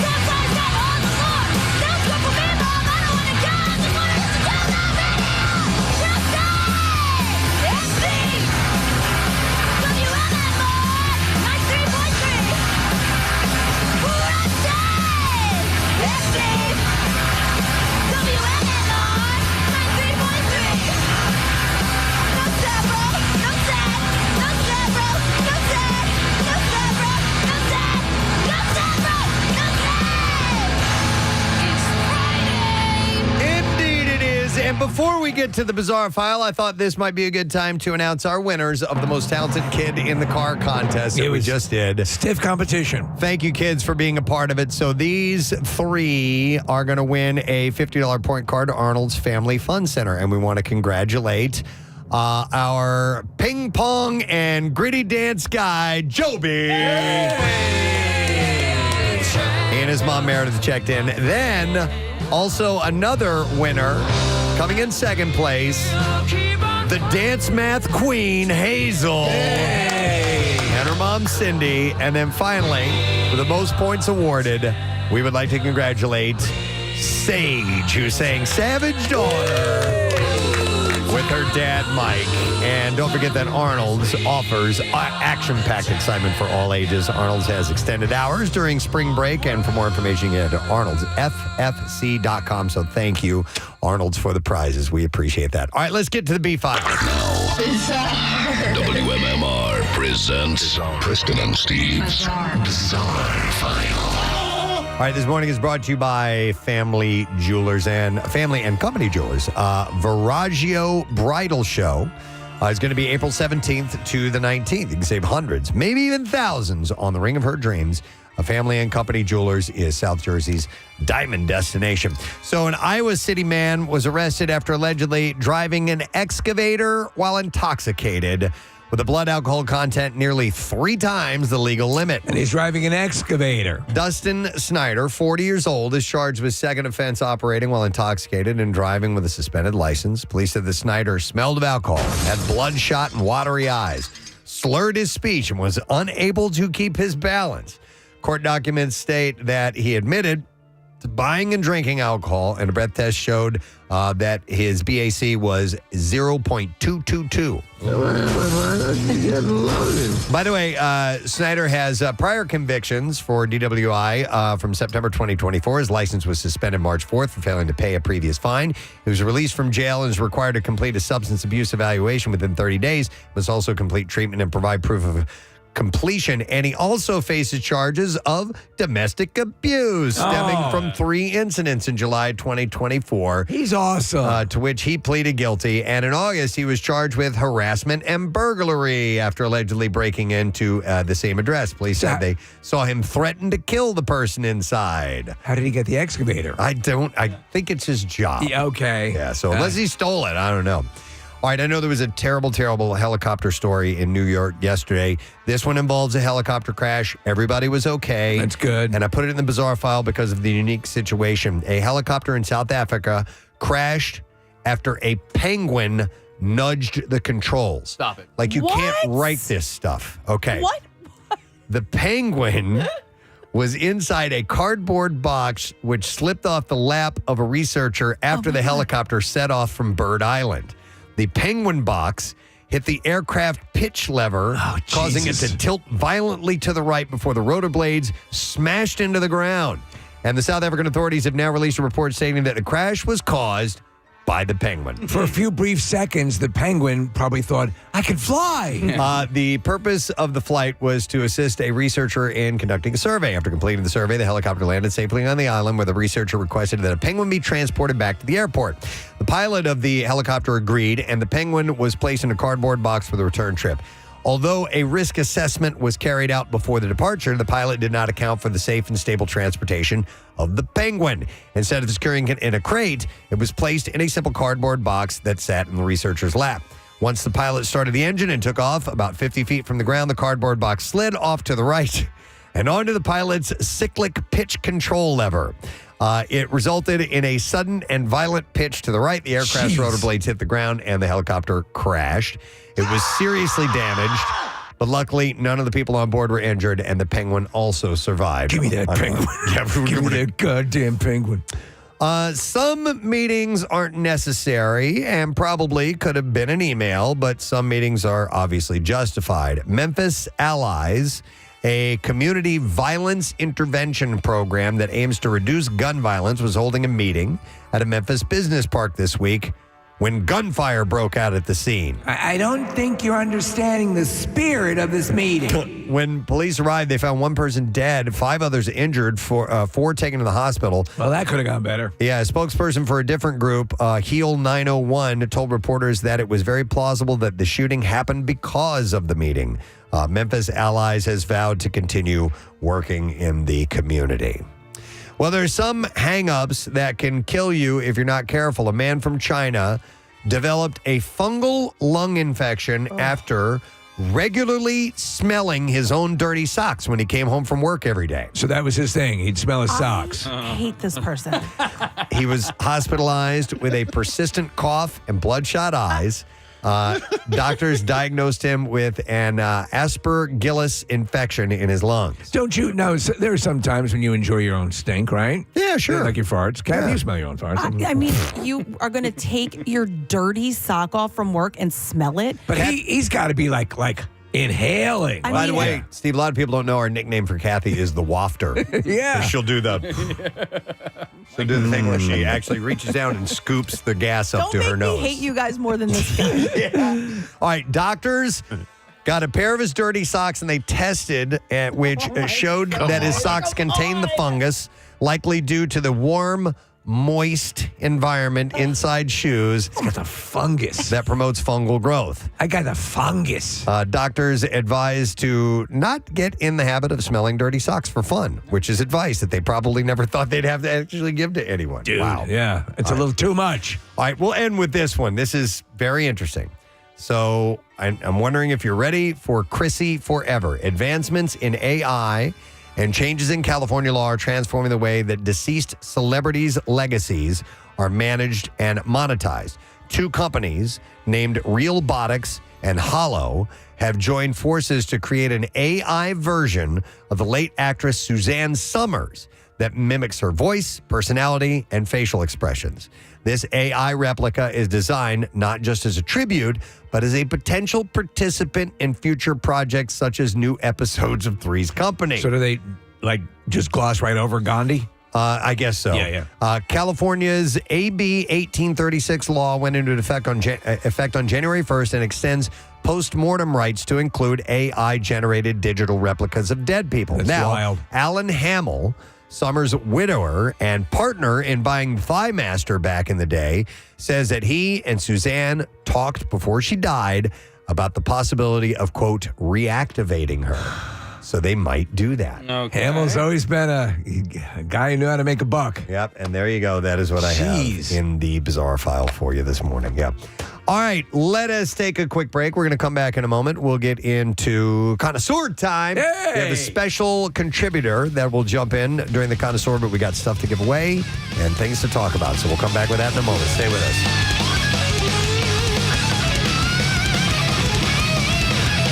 us. On the butter. And when the mayo slicked bread meets buttered pan, that's when the magic truly begins. Interesting. Opting for a cheese that melts well is paramount. American is the meltiest cheese there is. But a young cheddar cheese works well too and brings deeper flavor. If you want to go off script, stick to a soft or semi-soft cheese. Their high moisture content means that they're especially adept at turning molten. Once the sandwich is in the pan, pressing down with a spatula is helpful for achieving even toasting and for encouraging bread and cheese to meld together, but don't be overzealous. This is not a smashed cheese sandwich. Cut the sandwich diagonally. Thank you. Yes. And it says it's official. Sandwiches cut this way actually taste better. So I love it. That's great. Are you going to try the mayo thing? Yeah, I'll give it a shot. Yeah, I'm going to have to try it. I think I'd rather than be, I'd rather try before I deny. Yeah. So. Did you just make that up? No, it's actually from Stranger Things season 4. Argyle says that. All right, anyhow, it's National Grilled Cheese Day, so enjoy, dear friend, enjoy. So hug a veteran. All right, please. Thank you for your service. We're going to take a break because we have two guests coming up. One is going to bring some oddities in for us. Yes. For the World Oddities Expo this weekend. And the other is going to be making an appearance for the 20th anniversary of Napoleon Dynamite. Uncle Rico himself. 20 years. John Grice is going to be joining us. So we'll be back with those guys. Stay with us. Preston and Steve. On 93.3 WMMR. Thanks, Kat. There was this story. It's making the rounds. And it's actually a professional baseball player. Anthony Bass plays for the Toronto Blue Jays. And, you hear discussions about plane etiquette all the time as far as, sharing the armrest and taking your shoes off and all these other things. And pleasuring yourself? Pleasuring yourself. Can't do that. So there's a little bit of a controversy or a discussion or debate that's been popping up after he had tweeted about his recent flight saga, and it actually has to do with his wife. So the 35-year-old posted on Twitter a photo of his two toddler daughters on a flight playing on electronic devices, and you can see popcorn strewn all over the seat, all over the floor. And in the accompanying caption, he wrote, by the way, his spouse is traveling alone, and she's 22 weeks pregnant. He explained that the flight attendant on the trip had, quote, made his wife clean up their kids' food mess, and he voiced outrage over the situation. He wrote, the flight attendant on United just made my 22-week pregnant wife traveling with a 5-year-old and 2-year-old get on her hands and knees to pick up the popcorn mess by my youngest daughter. And then he wrote, are you kidding me? And so he obviously thought that was out of line for them to ask her to clean that stuff up. Right. And people responded to that. And I'm curious as to how you guys would respond. So in the studio here, there's a picture of what it looked like around the area. And what you all have kids. I do not. So I mean, when you have a kid, if you take it to a restaurant, take the child. What is it? Take your baby or your whatever, your toddler to a restaurant. A mess is inherent, right? It's going to happen every single time. It happens on planes. And Steve, as a parent, you are responsible for at least making an attempt to clean up that mess, right? All right, you just hit it. That's exactly what. So as a non-child owner, right? You don't have it. But that would be you make an effort at least. Yes. To clean up, to police the area a little bit. And I think somebody would say, here, let me help, or maybe the staff would assist.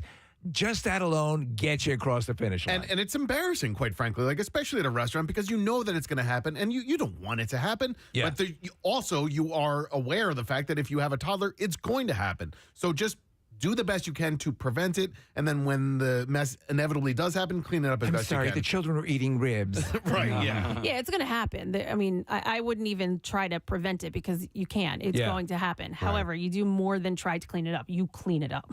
All right. In your case, you're seeing this, and because this stuff is strewn obviously around and could be.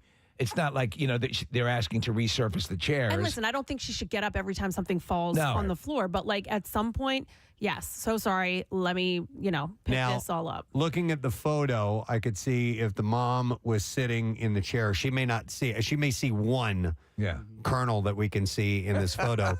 And if they pointed it out to her, I think I would be like, oh my God, I'm so sorry. I didn't know that they just made a mess like that. I'll clean its mess up. No, but I agree. I think you clean it up. If you had a couple little errant, if you didn't get every single last one, right. that's acceptable. As long as you get in there and you just start doing some cleanup. And there were texters, for the most part, did side with the airline. The overwhelming amount did. But some did go the other way and think that, no, it's and somebody had posted like, what, if your kids make a mess at the movie theater, do you clean that up off the floor? Actually, yeah. Yes. So I get. So the point of some of the detractors are saying, well, after they get off the flight, people come in and clean the thing. But as you said, Nick, you don't just say, "Wow, they'll get it." Yeah, they'll get it. I'll make a total mess. You what have the to hell? you have to make an attempt. But there are, it's like there are two different people. There are the people that are like what we're saying is like, yes, you have to attempt to clean it up. You have to clean it up. And there are people that just don't think you have to, and that it's not your job. Like, you paid to eat at the restaurant, so now you're going to leave the mess for the server to clean up. Like, there are people that just that's how they see it. I know. It's weird. Yep. And flight attendants obviously were commenting quite ferociously about this. I've seen people, and my heart goes out to them, like at restaurants where the kids making a mess or spilling over stuff, and then and literally getting down and cleaning up stuff and picking up stuff off the floor. And I've never seen it's you feel so bad because I think parents tend to feel 10 times worse than they probably need to be if the kids are making a mess. And I think most people understand, I got it. I understand it's hard to corral this. To me, it would seem they seem very embarrassed. Most people do. Yeah. Some don't. I know. Some do not care. But I also, listen, I was never embarrassed or anything. And this is like something that I tell my brothers who have new babies is like, don't shelter them because they're babies and don't take them to the restaurant. I think that's why I can go out to eat and go to a restaurant is because I took Jace from the second he was able to go to a restaurant. Like I taught it how to behave. No, seriously though. Honestly. And like, I will say sometimes if like, he's like lounging I'm like, you're at a restaurant and he sits up because he's used to going to restaurants and he knows how to act in a restaurant. Same with us. My parents would take us out. We went to restaurants, and, this is how you behave. This is what you do. Yeah. Absolutely. Now, did we screw up? Yes. But we got that course right from the beginning. Did he get this flight attendant fired? Was there a follow-up? Okay, so there was a follow-up, and his response was he posted an update informing his followers that United Airlines is taking care of matters with the flight attendant internally. Oh, boy. Yeah, I know, right? So he's getting somebody's job. But that's also him saying that. Like, well, but if he's not saying that and it's actually the truth, and said flight attendant is now facing Right, but I'm just saying you disciplinary don't know actions. if it is. Okay. There are aspects if to they- this story that are unclear. Yeah, like people like that who are going to, just throw that out there. Well, Kayla wants to comment on this real quick. Let me go to her. Hi, Kayla. Good morning. Hi, good morning. Hey, what's up, Kayla? So I just want to say I follow Sydney and her sister, Jessie James Decker. She's a music artist. She was married to football player Eric Decker. She still is, but he's no longer playing football. So she had posted about this yesterday before Anthony did. And I don't think it was that they wanted Sydney to clean up the popcorn. It was the way in which the flight attendant approached her. What I saw Sydney and Jessica originally posting yesterday was that the flight attendant came to her with a wipe.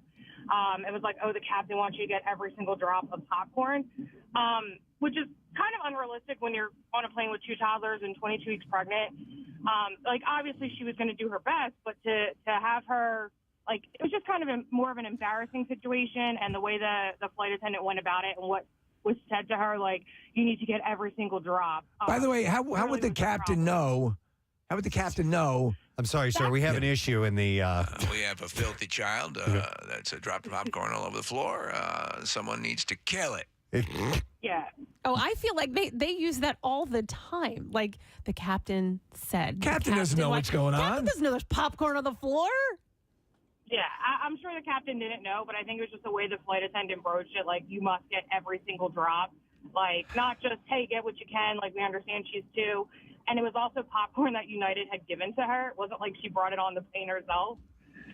Yeah, I'm still thinking you got to clean it up. For sure. Yeah. For sure. It wasn't that she wasn't going to clean it up. It was just the way that they went about it and were adamant that they wanted her to get every single drop and, not. They should have said Colonel instead of not drop. Because that's what probably confused her. Yeah. Yeah. She's pregnant. She's got baby brain.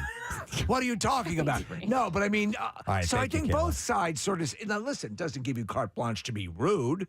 Right. Yeah, I don't know. He didn't, in this particular post, he didn't indicate anything about them being rude. I also think anyone with kids where this is happening, they know, and you just got to hope that they're going to get it. To say you need to clean up every last thing.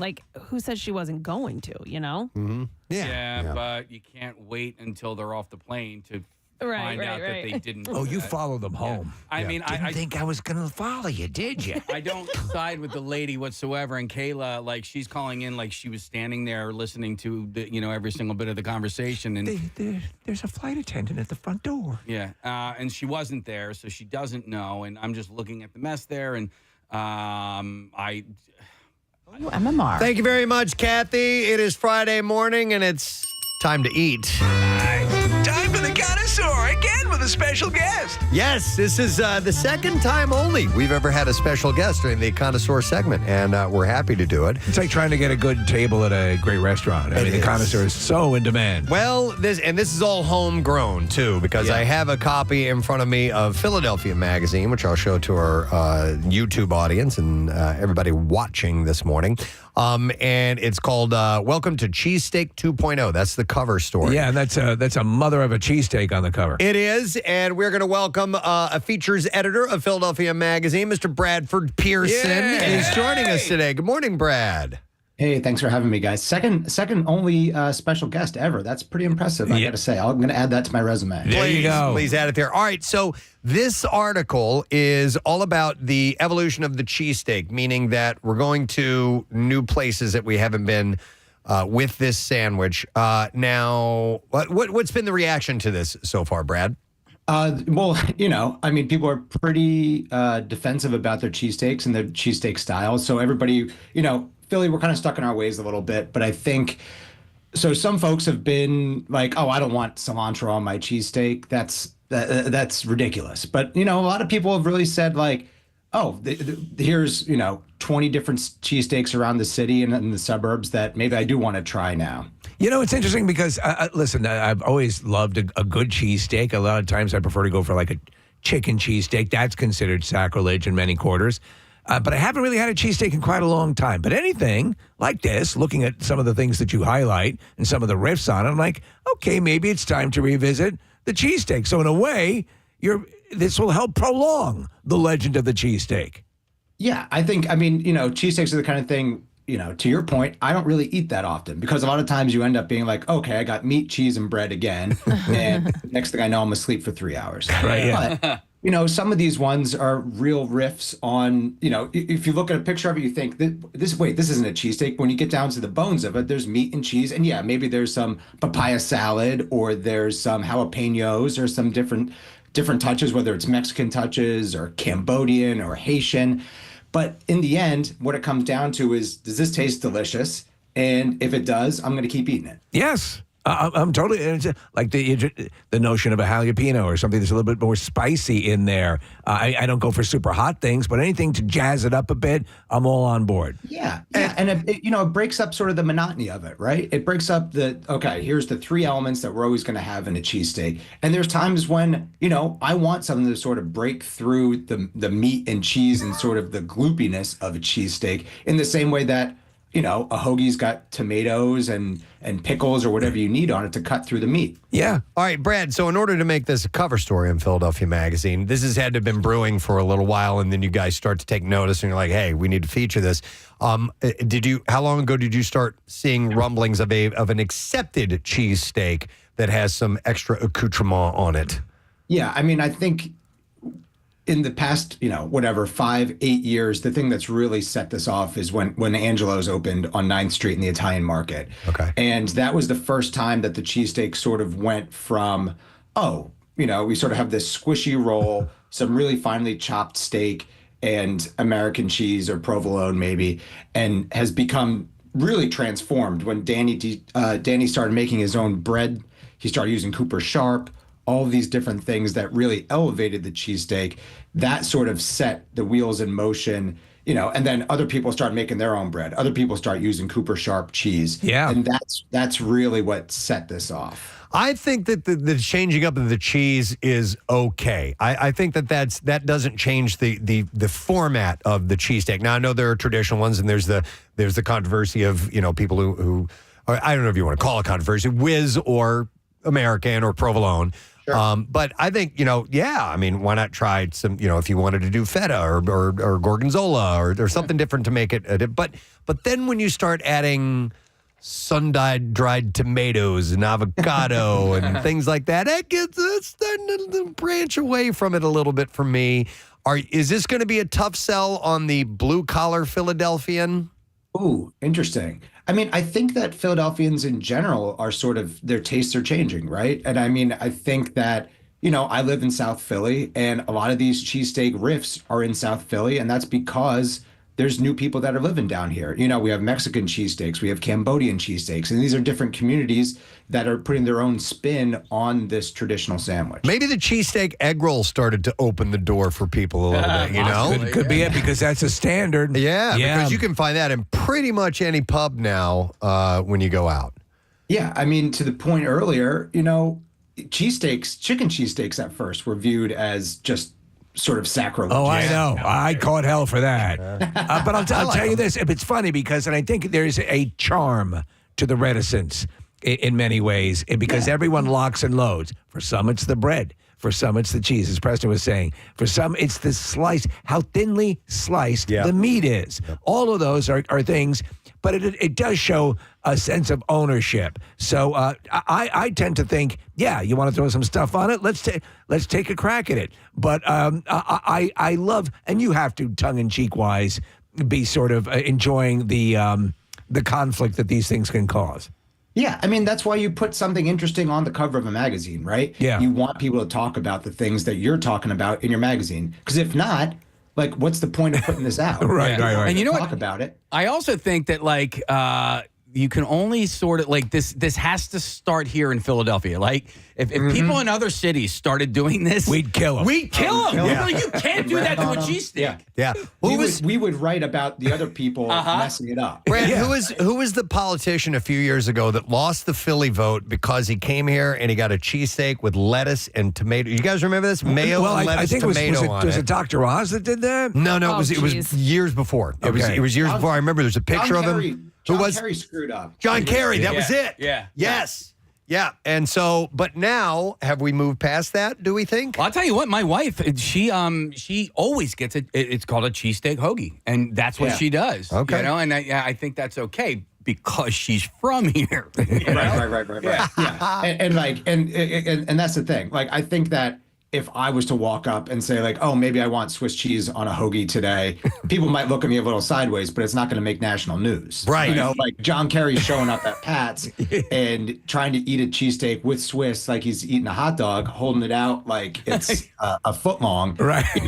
That's immediately going to go south. It's gonna kill you. It's funny though because pizza has recently gone through a little bit of a latitude or an acceptance with the Detroit style coming into town and being very popular. So I think it was only inevitable that the cheesesteak would get a rebirth as well. I mean, I think about back like I went to St. Joe's and graduated in 06. Like I think about what pizza was like back then in, the early 2000s, how much better Philadelphia pizza has gotten and translated and transformed a little bit here and there to sort of become a place where now it's like we got all these different kinds of pies.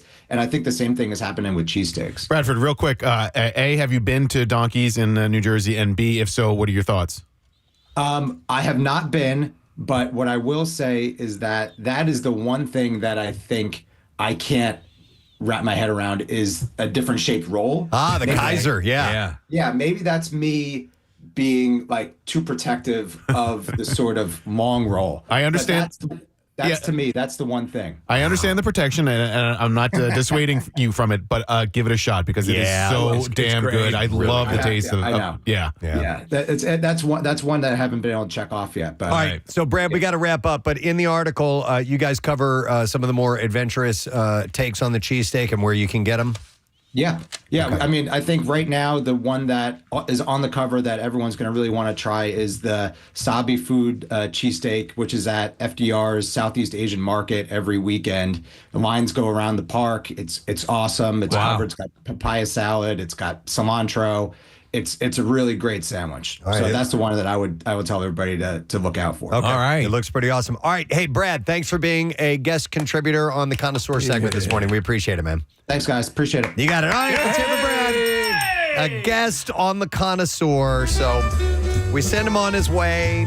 But they have, like I said, a variety of different ones that you can go and look that kind of have a maybe like a Mexican flavor or an Italian flavor or, a bunch of different types for you to peruse. All right, we're going to do our first clip. And by the way, our sponsor of the Connoisseur, Acme Markets. Yay! And we have $50 gift cards to give away for those who can answer our movie question, which is, what film is this clip from? And it has to do with food. So we're going to play this one. And remember, text word Zoom to 610-660-9333. You'll have the link, and then you can click on that link if you think you know the answer to what movie this is. You gonna be Benjamin's monkey boy the rest of your life? Is that it? Benjamin's my friend. No, Benjamin is no one's friend. If Benjamin were an ice cream flavor, he'd be pralines and All right. That's so good. All right, let's see if we know what movie that's from. Order up. I'm going to move. No? Well, I have a Philly section, and we just did a very Philly thing, so I'm going to skip that, and I'll come back, and I will do a Philly section. Right now, we're going to the bar, folks. We're headed to the bar. All right. Get your orders ready. I have a list of the most expensive cocktails in the world. The most expensive cocktails in the world. Yeah, I may only have time to get to 5 of these. Oh, yeah, excuse me. Barkeep. No, but we'll start with, I'll go through the top 5 most expensive, okay? Go through all of them. 1, 2, 3, 4, 5. You'll never have one of these, Kathy. Oh, why? The least expensive one is $10,000. Don't you know who I am? So it's called the Martin on the Rocks. This is found at the Algonquin Hotel in New York City. I've been. The drink, did you have this? I did not. It's the Martini on the Rock. So this drink is the most customizable on the list, being served as a martini in any desired form and with any desired diamond. Reservations for the drink must be made at least 72 hours in advance and requires a meeting with the hotel's resident in-house jeweler to discuss the diamond size and clarity. So they actually put a diamond in the drink. So to me, this is like saying, I'll have a scotch and soda with a battleship. Yeah. Okay, that'll be, $1 billion. It's like you're adding on something I'm curious about the drinks that are made of such expensive ingredients. Okay. Besides the diamond, but I'll give you those. Keep going, yeah. Do you leave with the diamond? Yes. Yeah. You get to Okay. keep Oh, that. all right. Here's one. It's called the One Cocktail, and you'll find it at XS Nightclub in Las Vegas. It's also $10,000. But it does come with some extras, Steve. But the cocktail includes 2 very expensive ingredients. 1981 Charles Heidsieck Champagne Charlie, and the Louis XIII de Remy Martin Black Pearl Cognac. Yeah, that sounds expensive. Louis XIII you usually see at the very, very top shelf, and it's got a light on it. Yes. So it makes up the bulk of the eye-watering price tag. Alongside this, it features Scents Nectar Rose Extract, freshly squeezed orange juice, and apricot puree. And it comes in a jewel-encrusted glass and with an 18-karat gold necklace. There you go. With a Tahitian black pearl and Mont Blanc gold and leather cufflinks. So, yeah, you get some extras with that. Yeah, it was like a good pair of cufflinks with my favorite drinks. Then at the St. Regis Dubai, it is the Marrow Martini. Welcome to the St. Regis. This will cost you $12,000. Perhaps the most unconventional entrant on the list is a smoked heirloom tomato mezcal martini, which arrives, like mezcal? It's smoky. I can't. I don't understand it. Which is so weird because it's pretty close. Loosen up, baby. It's pretty close to tequila, is it not? It is, but it's smoky. Oh, very smoky. Okay.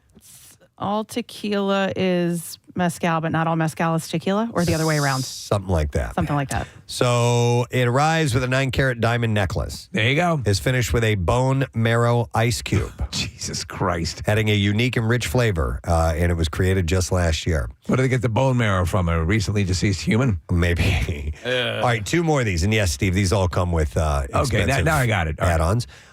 This one is at the Ritz-Carlton in Tokyo. It is called Diamonds Are Forever. And it was inspired by the James Bond films. It is made with Absolute Elix vodka and lime juice and served with a 1-carat diamond at the bottom of the glass. Diamonds are forever. Perhaps most amusingly, it is accompanied tableside by a live band's rendition of the song Diamonds Are Forever.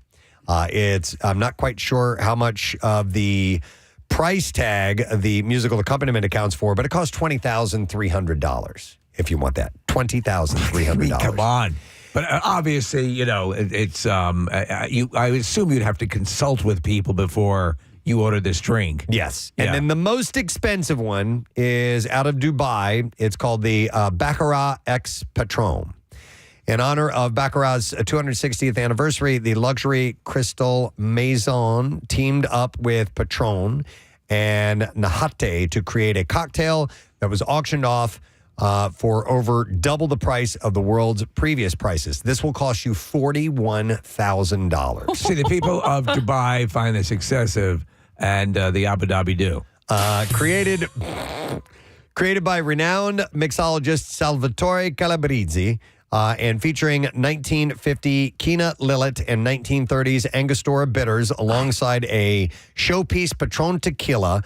The cocktail was served to the winning bidder in one of the rarest 1937 Baccarat crystal glasses ever crafted, and there are only 2 in existence in the world. I'm completely lost with the liquors. I have these seem to be super high end. The drink formed the highlight of the event, billed as the world's most luxurious cocktail event.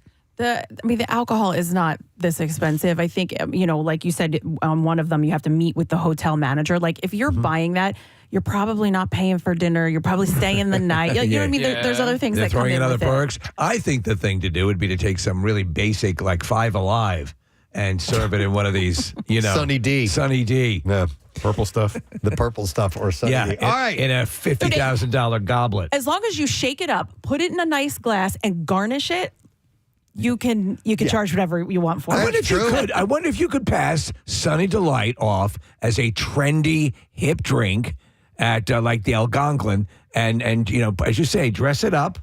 Oh my God, what was that? I'll put a diamond on the bottom of it. And there you go. Diamonds on my Sunny D. All right, let's see if we can get somebody to answer what film this is from. You gonna be Benjamin's monkey boy the rest of your life? Is that it? Benjamin's my friend. No, Benjamin is no one's friend.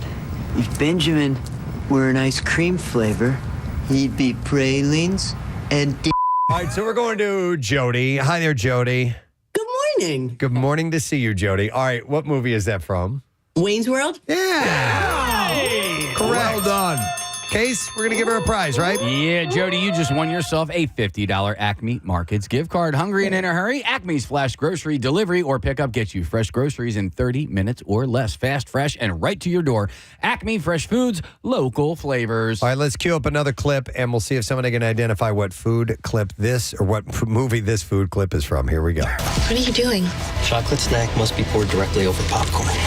That way you get that delicious, salty, sweet mixture and a little melted chocolate. Sometimes you gotta break the rules. You never know when you're gonna get something inspired. Do you know what that is from? Text word Zoom 610-660-9333, and we'll see if you can answer it. And while you're doing that, order up another story. All right, these are 3 Philly stories. This is the Philly Roundup is what we had. Yeah! I don't have a fast food roundup this week, so we'll do we'll do a Philly Roundup. Love it. 2 Philadelphia area pizzioli. I don't know how you pronounce that. People who make pizza. Okay. Yeah. Won awards at the recent International Pizza Challenge, also known as the World Pizza Championship at the International Pizza Expo in Las Vegas. Why did I not know that this existed? I know. Yeah. It's international case, too, and I was still looking at pictures of the thing. Wow. You would have a seizure. David Lebrano, the Nepalese-born co-owner of the Pizzata Pizzeria locations in Center City and South Philadelphia, won the category for Best Roman-style pizza, which I don't think I've ever had Roman-style pizza, at least not knowingly before. So my wife has been to Italy a number of times and says, I think, and in Rome, said she had some of the absolute best pizza she's ever had in her life. Yeah, same in Rome. So it has a thin and crispy but airy crust. Is that what you experienced? It's Okay. nothing like here. So he placed second among the field of 60 bakers in the overall pan division, which includes all pizzas made in baking trays, such as Detroit, Sicilian, and Roman style. Okay, I'm looking. It looks like it's like more rectangular in I was shape. just going to say, and they don't cut it into triangles. It's all square. That's how you do it. Yeah. I grew up on square cut pizza. Lebrano and business partner Vinny Gallagher will sell the winning pie, which includes mushrooms, prosciutto, stracciatelle, and truffle caviar pearls for $40 from 4 to 10 p.m. April 17th by dine-in reservation only at Pizzata Pizzeria and Barreria. I'm going to mess these words up, folks. Barzini, Luca Brazzi. Barreria, I think is how you say that. It feeds 3 to 4 people. Now, also, Ben Tobin of Mezzaluna KSQ in Kennett Square was third among 110 competitors in the non-traditional division with his Detroit-style Reuben pizza, which takes after the sandwich. So it's a non-traditional style. His wife, Samantha, won 9th place in the Northeast Division and 24th overall among 75 competitors. That's pretty amazing for the area. For the New York-style cheese pizza category. They're offering the winning pizzas for the rest of the month. And the Poconos were represented at the expo as well. Really? Because I've never gotten a good pizza In the Poconos, right? Like, I just can't. So please tell me where. You ever been to Nesquehoning before? The freak? Okay, yeah. It's near Jim Thorpe. Okay. So Tony Caramille of the New Columbus Pizza Company won the Best of the Best, a culinary competition open to past and present winners of Pizza Maker of the Year. The best of the best. Yeah, because in 2025, that winner was Ryan Azoski of D-Town Pizzeria in Los Angeles. Look at this picture. It's a beautiful pizza, Preston. So that's great, man. They did really, really well in the international competition. So, Casey, you made it sort of a life goal to sample as many pizzas as you can. Preston, do pizzas register high on your need to explore list, or you get it when you get it and that's it? I get it when I get it, but I do love pizza. Yes. I haven't been eating it much lately. I've been keeping an eye on my, on carbs. just everything that I've been eating. And so I've been staying away from pizza, but yeah, man, I've become just a fanatic about Detroit style pizza. It is good stuff. I'm telling you. You can't eat much of it because it's so filling, but man, is the flavor through the roof. You got to try. I mean, and it's frozen, but Detroit City, I think it might be called Motor City. Okay. It's so good. Goat's Beard and Wayne, Preston. Yeah, there's a lot of good stuff. Kathy, I had a great one at Daisy. Daisy Tavern. The Same Daisy owners. Tavern. Same owners. Same owners as Goat Spirit, yeah. Yeah, it was great. I loved it. They called it the OG. It was fantastic. All right, here's another Philly story. Over 3 dozen of Philadelphia's top restaurants and chefs are coming together for one special night to raise funds for services to the region's immigrant community. The Garces Foundation, our good friend Jose Garces, presents Latin Night Market, celebrating immigrant contributions to Philadelphia's incredible food scene. Iron Chef Jose Garces and Foundation co-founder Dr. Beatriz Garces will host an event filled with flavors, immigrant-made art, vibrant music, photo opportunities, silent live auction, and more. So this is coming up May 8th, and it'll be at Live Casino and Hotel. Oh, wow. Yeah, guests will enjoy unlimited bites and sips while they mix and mingle for a great cause. Restaurants, I'll just mention a few that are highlighted. Alice Amada, Amy's Pastillos, Da Vinci and You. We talked about them not that long ago, Da Vinci and You. Fiorella, Gas and Maine, Jen Carroll, our friend. We love Jen Carroll. Juana Tamale, Morimoto, like a whole bunch of restaurants. Tickets are on sale now. Organizers are aiming to break a record this year. I don't know where you get tickets. I didn't see that in this particular story that I saw. Click your heels together. So just you can do a quick search. And like I said, it's going to be at Live Casino. And it is called the Latin Night Market. And then one more Philly story. The airport is getting more great restaurants. This is a big thing. So Randy Rucker of River Twice and Little Water is the latest local chef to set up shop at the Philadelphia International Airport, where he's designing a menu for American Airlines' new flagship lounge, currently under construction for a summer opening. Rucker joins a growing number of Philly chefs, restaurants, and brands branching out of the airport. Middle Child, whose own menu collaboration recently began rolling out in the Chase Sapphire Lounge, recently announced a full-blown third location set to open in Terminal D this fall. And Oyster House and Federal Donuts and Chicken remain on track for a spring-summer opening and the BC Connector. By the way, when we were going to Clearwater, we got there early and I had time to roam around a little bit. I wanted to walk around and get some exercise. And I went down the D terminal, which is where like Delta and Frontier and those guys fly out of. So I don't go down there because I usually fly either American or Southwest. And number one, way less crowded, way few people down in the D terminal, and some food options that I did not know were available. Here's something I think that, so if you're going to put these fine ass establishments in the airport, there should be a way to access them without having to go in the airport. Go to the airport. Marissa, you fly out of the D terminal a lot, right? Yes, I do sometimes actually E or F, but so I take the train down, I take SEPTA, and I'll get off early and then walk through one of those terminals and walk through to check them all out. But Randy Rucker, who you mentioned, the American Airlines, he's amazing. He's the chef of my favorite restaurant, chef owner. My new favorite restaurant called Little Water in Rittenhouse. It is phenomenal. Highly recommend it to everybody. All right, let's play the clip again and see if we can get a winner. What are you doing?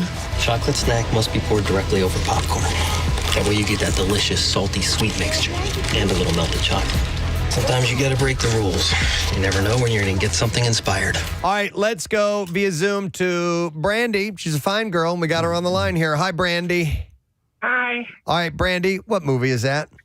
First Daughter. First Daughter. Correct. Brandy, hang on a second. Here's what we have for you. You got a $50 Acme Markets gift card. If you're hungry and in a hurry, Acme's Flash Grocery Delivery or Pickup gets you fresh groceries in 30 minutes or less. Fast, fresh, and right to your door. Acme Fresh Foods, local flavors. All right, here's another clip. Let's see if you know what movie this is from. Harry, what's wrong with her? Oh, she's just pretending. Veda, get up here and eat your broccoli. I think it's my prostate. All right, let's see if you know what that is from. And you can text Zoom to 610-660-9333 to get through. Order up. I have the list of the top U.S. casual dining chain restaurants. This is a new report from Restaurant Business. So we had one a while ago that seemed to include all sorts of places that we are not familiar with. Mm-hmm. But let's see if this hits a little closer. You'll know every single one of these. Every goddamn one. Yeah, so these are the top U.S. casual dining chain restaurants. And not like fast casual, like a Chipotle. No. Okay. This is more sit down. Okay. So the chain that came in, we'll start at number one. Number one on this list, my restaurant, Texas Roadhouse. Yeah, you love Texas Roadhouse. I do. I've said many times why I love it. It's fairly inexpensive, and the quality you get for the money, You rave on it. You can't beat it. Why don't they advertise with us? You cannot beat it. I don't know. I mean, they get it for that's a free. Damn Yeah, good right? question. Well, I don't do it all the time. I know. No. But anyway, last year, Texas Roadhouse enjoyed a 14.7 increase in sales, bringing in $5.5 billion from their 664 locations. They took the original title from Olive Garden, which has held, and they've held it since 2018. That's pretty cool. They also opened 26 new locations last year. So they're one of the few restaurants that's So they've got advertising money. expanding. And they have advertising money. Number 2 is Olive Garden. Number 3 is Chili's. All right. Then you have Applebee's, Buffalo Wild Wings, Longhorn Steakhouse, Outback Steakhouse, which apparently I was reading an article recently is sliding in its popularity. Then you have Cheesecake Factory, Red Lobster, and Red Robin to round out the top Love 10. Red Robin. Yep. Yo, I want to go back to Chili's. That was third on your list, I believe. The chips and salsa that they give you at Chili's is fantastic. I don't know if you guys... I remember it. I don't remember being blown away by it. See, I like a nice crispy... Well, I mean, all chips are crispy, like thin chip, and it rocks your world? It rocks my world. They're often fresh. Yes. They make them and then bring them right out. The chips themselves, I mean. That makes a difference. Yeah, Preston, could you just do the list again real quick? Yeah, Texas Roadhouse, Olive Garden, Chili's, Applebee's, Buffalo Wild Wings, Longhorn Steakhouse, Outback Steakhouse. Number 8 is the Cheesecake Factory. Then you have Red Lobster and Red Robin. Do you guys like Buffalo Wild Wings? Because I do, but it's... I don't think I've ever been. I've never been there. I've gone to watch a sporting event, which is, it's a great sports bar or whatever. But you know what you're getting when you go there. Right. Wings. Yeah. And or maybe a chicken sandwich or whatever. So not a vast menu. There's not a ton. I mean, I guess there's some variety or whatever, Yeah. Steve, but like it's basically like you want to go and have a beer and wings. Yeah. Perfect. Yeah. Beyond that, not a lot. I guess you're there more for that. Exactly. Yeah. What's missing on that top 10 that I'm surprised you want... Tell me what wingy. Fridays isn't on there. Yeah. I think as Fridays. I think. No, are they? I don't even see them anymore, Case. What about the one across the street that Iverson used to go to all the time? And that's still there? Is that still? I think that closed a long time ago. Listen, I don't know. I don't pay attention. I'll tell you what they did a refurb on is the Olive Garden over here in the Acme Shopping Did they? Center. Yeah, I think. Listen, I don't like go all Olive the Garden. time, but Olive Garden has been. Again, I say you're going to get some fine ass lasagna. Yeah, it's Americanized Italian food. Yes. It's good. Casey, it is still there, 4000 City Avenue. Yep. And wait, when you go to, that's Philadelphia. When you go to locations, if you put Philadelphia in, there's only one listed. So That's it? I think that is That's the only one? in the Philadelphia area. I wonder if Iverson still goes there because I saw Iverson there as well. Yeah. No, I saw him at Dave & Buster's. No, like if I'm looking at our area, there's one, in Philadelphia, there's one up in between Elkins Park and Croydon, Pemberton, and Sicklerville area. All right. Yeah. Oh. Well, anyway, it's not in the top 10 anymore. All right. Sorry to break the news to you. All right, let's see if you can identify what movie this is from. Harry, what's wrong with her? Oh, she's just pretending. Veda, get up here and eat your broccoli. I think it's my prostate. All right, we will go to Melissa joining us with her puppy. Hi, Melissa. How you doing? Good morning. How are you? Good. Who's your co-pilot there? This is Ollie. Oh, very cute. All right. Do you know what movie that clip was from? That is my girl. My Girl. That is absolutely correct. Yep. And we got a gift for you. Yeah, you can get Ollie plenty of dog food at Acme because you got a $50 Acme Markets gift card. If you're hungry and in a hurry, Acme's Flash Grocery Delivery or Pickup gets you fresh groceries in 30 minutes or less. Fast, fresh, and right to your door. Acme Fresh Foods, local flavors. All right, we're doing the connoisseur, all food stuff. And here is a movie clip about food. Let's see if you know what movie it's from. Who wants to eat some delicious chicken wings and get crazy? Chicken wings? I love chicken Hey, who wings. wants to share a croissant with this guy? Croissants, I love croissants. Oh, yeah, I sure do love giant sausages. Giant sausages, no way. I have no idea what this is. When you hear it, you'll All right. know it. All right, what movie is that from? Right now, text Zoom 610-660-9333. Sorry. There we go. Order up. So, for the first time, Star Wars Celebration is being held in Japan this year. The new location. So this is a big event. Yes. The new location is exciting all on its own, and it's going to feel even more special with a food hall selling exclusive, authentic Japanese dishes for Star Wars. Lucasfilm posted the menu on Friday, which features this past Friday a little something from all 3 film trilogies and The Mandalorian. So for OG fans, you get the It's a Trap takoyaki, which are octopus balls. No. Nope. Nope. No. Okay. Is that what he was referencing in the movie? Maybe. But don't you think Admiral Akbar would eat octopus balls? Absolutely. Yeah. It's octopus balls. Then they have Wookiee yakisoba noodles. It's a group of balls. And light and dark onigiri balls. They love What's with their the balls? in Japan. Boy, you guys sure love to eat balls. Yeah. Admiral Akbar is a member of the Mon calamari species, so calamari and octopus balls make sense. There's your Star Wars nerd fact for the day. But he would eat them? I don't know. I would not eat my own balls. It sounds like that is his own. His species is Mon calamari. Oh, So that is, it's in there. Mon So calamari. maybe Nick, maybe he would not be inclined to eat the balls because they're too close to his own balls. And Nick, what is the home world of Chewbacca? Kashyyyk. Kashyyyk, of course, yes. Are there any female Mon calamari in the Star Wars universe? You don't see Admiral's wife at all. No. You know? What the hell's going on there? What if her vagina smelled like human? Okay. I don't know. Thank you, Casey. That's good. So, prequel lovers can get the Forbidden Love onigiri balls. Balls? Jar Jar Men noodles. Hey, by the way, you have anything in here that's not balls? Yeah, the Jar Jar Men noodles. Or Made with balls. Drinks inspired by Obi-Wan, Mace Windu, and Yoda. What's this in my drink? Oh, it's balls. Sequel heads can similarly sip on some Rey and Kylo Ren themed soda and iced coffee.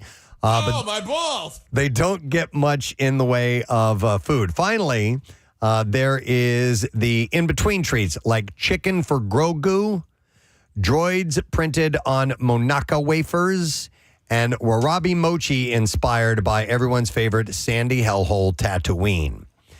So this is the first ever Star Wars Celebration food hall, and it's fitting Lucasfilm uses the occasion to celebrate Japanese food. There's a lot of Japan in Star Wars, which they don't have any Sarlacc.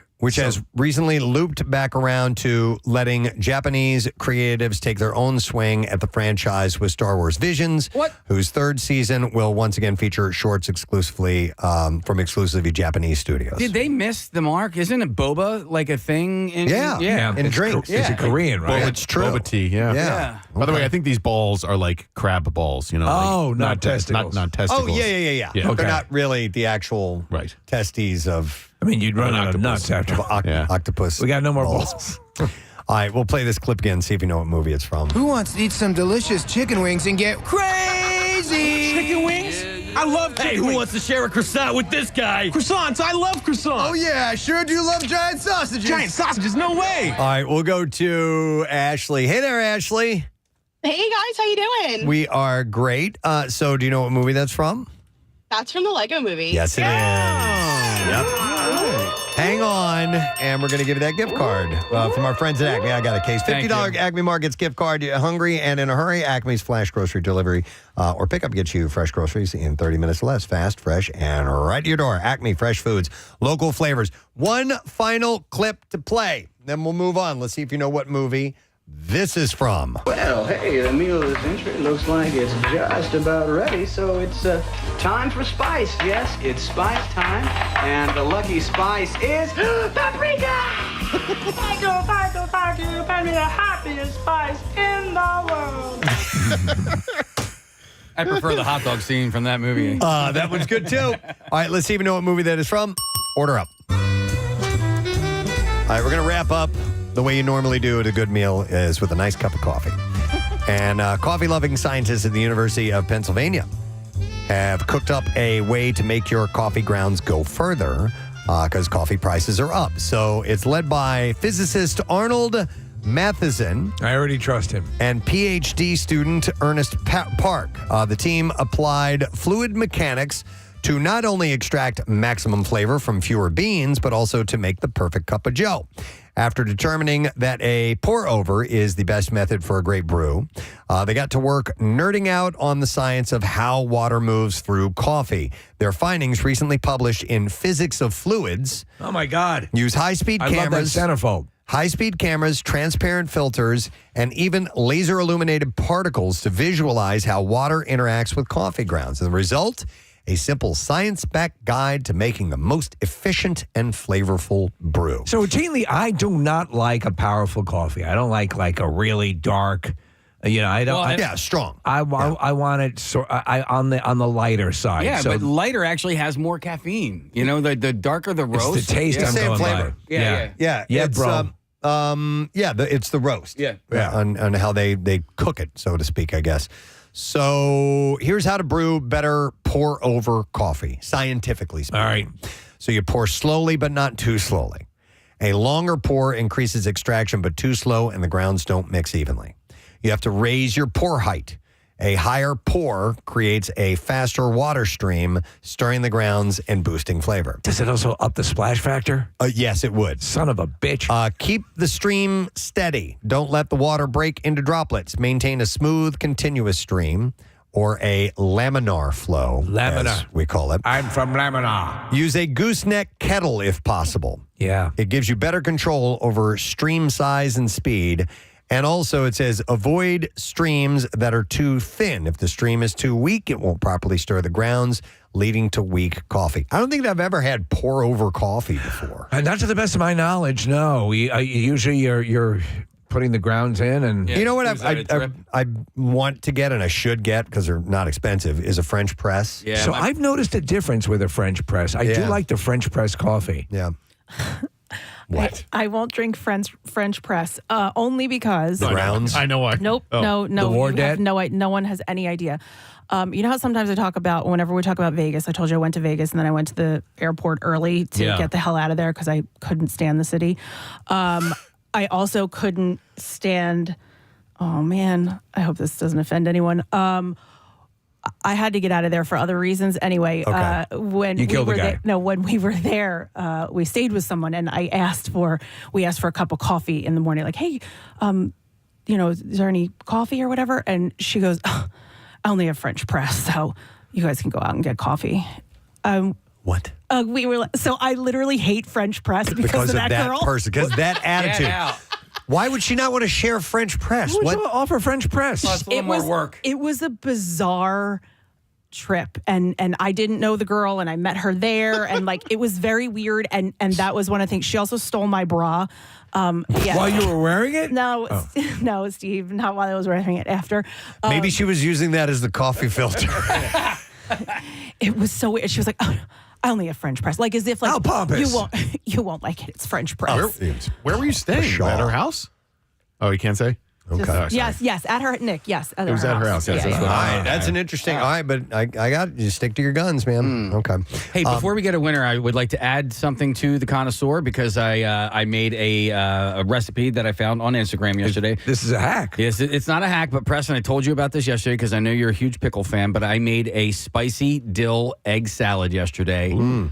And it's approaching world famous status. It is really, really good. It's just hard boiled eggs. I actually, and because Acme is the sponsor of the Connoisseur, I got these signature brand spicy dill chip pickles that are in the, it's in a refrigerated section by the deli. So I used a half a cup of those pickles. I chopped those up, threw up some diced pickled jalapenos, hard boiled eggs, some avocado, some mayonnaise, Dijon mustard, and it was awesome. Wow. Put this recipe up on, do we have our website, don't we? I think we might have a website. I'll put it up on that. Put it up on that.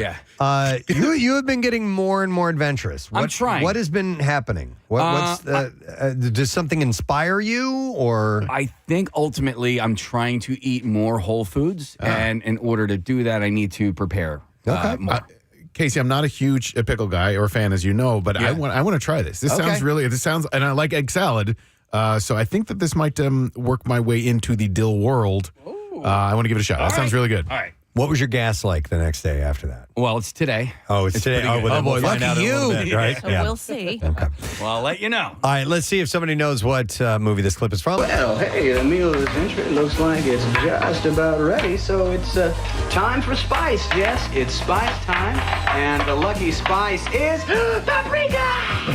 Thank you. Made me the happiest spice in the world. All right, we're going to go to Nancy. Hi, Nancy. Good morning. All right, Nancy, what movie is that from? Would that be The Bachelor? Party. Yes, Bachelor Party. Yes.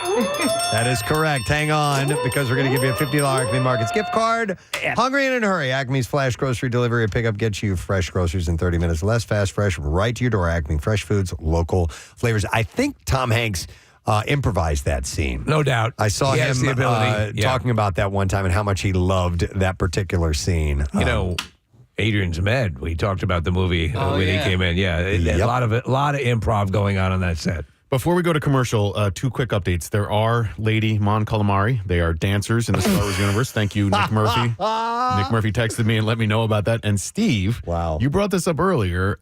There is Sunny D vodka seltzer available at Acme Markets. So you can go to your Acme on City Avenue and pick up a 4-pack of Sunny D vodka seltzers. Yeah, they're only $10.99 each for the 4-pack. You can get those at Acme? Sure can. That's hilarious. You should go get them and taste Sunny it. D vodka seltzer. Wow. Wow. All right, that's it for Connoisseur Gang. Yeah. Hope you got something out of that. We had a chunky one with a guest and everything. Thanks to Brad Pearson from Philadelphia Magazine for being on as well. We'll take a quick break. We'll come back in a second. Don't forget, we got another shot at $1,000 coming up at 10 a.m. with 20 money. And we've also got a really cool Word of the Week prize involving Metallica to give away. We'll be back in a second. Stay with us.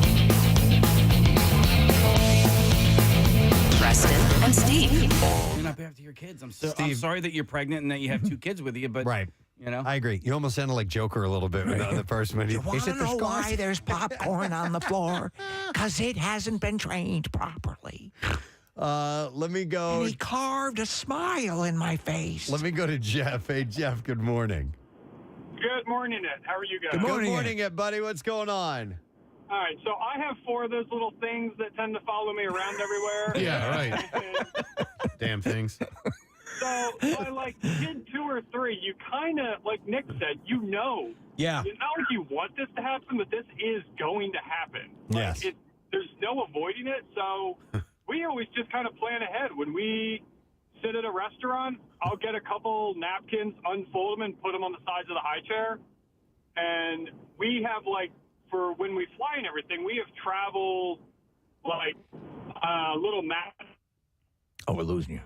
Travel. On there, you just bundle it up, Little and, mats. dump it out in the trash can, and move along. So because- Yeah, you should be prepared for the mess. Yeah, I agree. flew, Jeff. I flew. In fact, was it flying back from Florida? Florida. There was a mother and a kid next. This kid was like, "Mother." Like Oh yeah, like a more traveled. I was sitting in front of you. Right. Yes. This kid. You heard me. I kept saying, "What is this a dwarf? It was the What is this kid is better traveling than adults." If you're traveling Thanks, with a child or a toddler, inherently, my heart goes out to you because it's a chore, right? And there's also that part of me that, like, when I'm on the plane and I hear the baby crying, it's annoying. Like, if I want to go to sleep, I get the fact that, like, it's going to get under people's skins, but as a parent, there's very little you can do to control that. Your heart has to go out to the parents. Shell was a pro at traveling with our kids when they were babies. She was such a pro. She had a system. She would help out other parents on the Yes. plane. Your wife would come on the plane with treats for other kids. She didn't want me to fly with them because I would mess up it the up? system. Yes. Yeah, I kid you not. She It's preferred stressful. it when we I don't flew want you separately. there. Yeah. You don't know how to treat them. Preston, this makes me think of this hilarious. I think it's the pilot episode of Modern Family. Cam and Mitch, the gay couple have adopted a kid. They're getting on the plane. They don't know how to travel with the kid, and so they I think it's Cam is feeding the baby some treats, and so somebody walking by goes, "Look at the baby with the cream puffs." And so I forget which one is Cam and which one is Matt, but the one is the lawyer. Gets like, "Oh, a gay couple with cream puffs." and he's feeding him cream puffs. And then, I think Cam gets up and goes, we'd like to pay for beverages for everyone. All right, so here's a different side of this conversation that somebody texted in about. So this says, my husband gets peanuts at the Phillies games and drops all the shells on the ground under his seat. It bothers me so much, but he acts like it's no big deal. You know what? So here's the deal. I'm a you hypocrite. actually raised a That's good what question. you do there. Yeah. Like, you remember the ground rounds? Of course. That was part of their thing? That was their thing. You could throw peanuts on the ground, the shells. It was no big deal. It's expected. I went to a urologist who had the same policy. Wow. That was the same policy, you know. A medical waste. No, but so that at a ball game, Peanuts, do you collect up your peanut shells? and sunflower seeds. People spit them out. How do they clean up the seeds? Because I've never Isn't actually it a- stuck around to see how all that stuff is done. A leaf blower, right? Is it a leaf blower? Don't they come through and like literally blow down the sections? Yeah. Would you hold on to the shells and put it in a cup or whatever? No, or no. Right on the floor. I do the ground thing. Okay, Yeah, all right. because it's Total it's what hypocrite. everybody Wait, does. so you just like when talked about this woman, she has to clean up. Well, Now that's you're the- tossing peanut shells at your feet. but I it's wouldn't at do it on a ball- plane. It's at a ballpark. Yeah. Where it's kind of I ledge. still. Now, I would put it in a cup, Kathy. Hang on, I wouldn't leave my empty beer cups and other Right, right, trash. Stool. But and Peanut shells. I'm facing my hypocrisy here. But peanut shells, they go right on the ground. Oh my God. Absolutely. They're biodegradable. They're biodegradable. Yes. You're outside. It's good for the environment. We're making compost over here. Yeah. I do keep it in my area. Like I will try not to do it to the row in front of me. I'll tell you the delineation. If you're eating peanuts or popcorn in a theater, you're not going to. No. No, Nope. you're not going to do that. Yep. Because that's indoors. This is an outdoor park. I can understand the gray area there. I probably would still, put the shells in a cup or something, or on the person in front of me's head. Yeah, so I was a busboy, I was a waiter, and I also cleaned the cafeteria at college, right? So after lunch and dinner, I would clean the cafeteria, and that one pissed me off because when you go get your food, you get it on a tray, and when you're done with your meal, you take the tray and you put it right. There were racks for you to put your trays, and nobody would ever do that. So this is not me bitching about that, but it gave me more of an appreciation. So I tend to clean up after myself. Like if I go out to eat with, whether I'm with the children or not, I will. When I'm done, kind of like you stack and put Put everything it on the together tray. and put it on the tray and bring the tray back up. That's what you do. We try to make it as efficient for the server or busboy as we possibly can. It's just something we've always done. I mean, Rochelle was a server. I worked in a restaurant. I was in the kitchen. So you're pre-bussing. We kind of pre-bus the table. I don't fully do the wipe down or anything like that. But you'll refinish but it. I collect everything. Yeah, we'll put a little lacquer on I it. sand it We'll down. stain. You got to sand it down first. Yes. Right. Then you got to clean up. Yeah. Hang on. I want to go to Steph, who is a server. Hi, Stephanie. Good morning. Morning. Sorry to bother you at work. Nah. What's up, Steph? So I'm a server. One, I want to agree with Casey. That girl has no idea what went on that flight. She was not there. All right. Thank you, Casey. Second, I watch people all the time come home with kids. 1, 2, 3 kids. Sometimes it's just 1 and 2 parents, but the kid will outnumber them no matter what. Mess everywhere. I see them start to clean up. I'll usually stop them because they made the attempt. Just making the attempt made me happy. Okay. In fact, I like when they just wipe it right on the floor. It's so much easier just to sweep it up. I'm okay with that.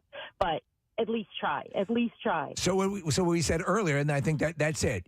Just that effort alone for you, and you deal with this all the time, makes all the difference in the world. That's right. Never All right. be presumptuous. Thank you. All right. There we Thank go. you. See, from Appreciate it, a Steph. professional. Hang on here. Pat has a comment. Hi, Pat. Good morning. Good morning, Ed. Hey, good morning, man. What's up, Pat? Patrick! I just wanted to say, on the other end of it, when a flight's over, I mean, they do clean the planes, right? In that situation, I see a pregnant woman, there's a mess on the floor, and I'm an employee there, I'm probably going to talk crap about them behind their back, but I'm probably just going to grab a vacuum and clean it up before I go tell a pregnant woman to get on the floor and clean it up. So Pat, you're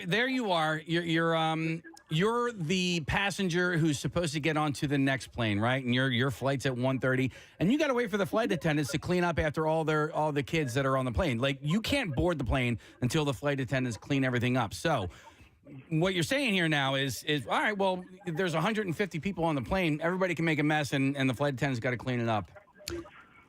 I mean, I could probably, with a little dustbuster, clean up my popcorn in about 10 seconds. No, so what, they come in, they're ready to go, and they can clean it up. However, just would it be too much to make an effort, Pat? I think that's what people are saying. Is that not at all? Not Yeah. at all. But I'm just saying, like, rather than ended up on the news, Yeah. just have a dustbuster. You got to understand, there's literally nothing else going on in the world than Well, this. that's the thing. And that's why it cut through. It's on the news not because of the flight attendant, but because of the privileged celebrity. baseball player. Yeah, He's a yeah. baseball player. Yeah. All right. Well, interesting. All right, Pat. Thanks for your 2 cents. Let me see. I will go to. Hang on a second. Peter. Hi, Peter. Good morning. Hey, good morning. Hey, Peter. No, first of all, as Pierre would say, it could have been avoided. To Nick's point, it's going to happen. Parents, though, can be a little bit responsible, but giving a kid a toddler popcorn is like giving them a glitter bomb. It's going to end up everywhere. And in a public location, come on, man, a little foresight. Are you talking about on the airlines side? Yes, sir. Yes, I am. Because the airline gave him the popcorn. Yeah. No. So something that's more containable as a treat or to keep the kid occupied, anything other than popcorn. Well, my understanding is they usually hand out to the kids, they'll hand out gravy boats. Oh, okay. Well, no, listen, any snack item you're going to give to a kid is like that. We're talking about Cheerios. We're talking about, pretzels and things like that. So it's going to make a mess, no matter what. I mean, here, we keep calling these kids it. All right. Well, thank you, Peter. I appreciate it. Don't touch it. Don't touch it. It's not trained. It's angry.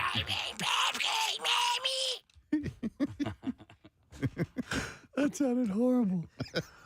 Oh, my God. I will. You spilled it all over the floor. I have Mike. Hey, Mike, good morning. Hey, bitches. Hey, what? What's up, Mike? How you doing? Good. What's up, buddy? A bunch of years ago, when my son was a lot younger, we were shopping at Acme, and he accidentally knocked over a display and knocked over a bunch of stuff. So he looked at me, I looked at him, and I said, what you need to do right now, right? He said, clean it up. I said, that's my boy. There you go. He started cleaning it up. No muss, no fuss. Next thing I know, a woman comes around the corner, sees what's going on, and chastises me because my son's cleaning up his own mess. And she started to clean it up for him. Wait, this was a customer, a fellow customer? Yeah, just some random person. Was it a woman? Does a woman just butted into your thing? What's that? A woman just started criticizing you out of the blue?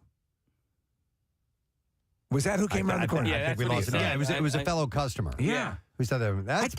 I'd mind your own goddamn business. I'd punch her right in the face. Yeah, that's basically what I said. I was furious. I looked at her. I said, he's my son. Nobody's upset. I'm not yelling. He's simply cleaning up his mess as if he was home. No, that's your business. You told him to do the right thing. If somebody knocks over a display, you're supposed to at least again make the effort and try to do that. Yeah. You were right. Exactly. She was wrong. And I looked at my son. I was like, thank you for being more mature than that person was. Yeah, no kidding. Mike, I hope you follow her home.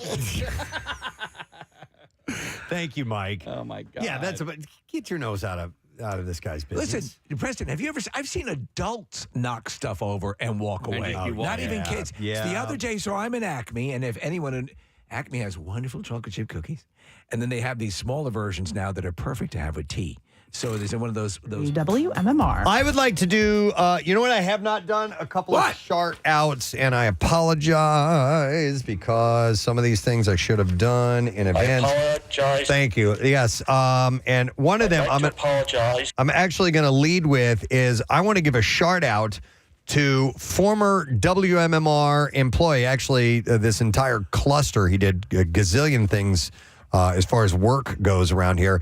Greg Monahan. Yes. Who is, as we speak, did you see the email? I did see it, yes. He is at Rivers Casino auditioning for Shark Tank. Yes. And he has some tiki tables he's going to show them.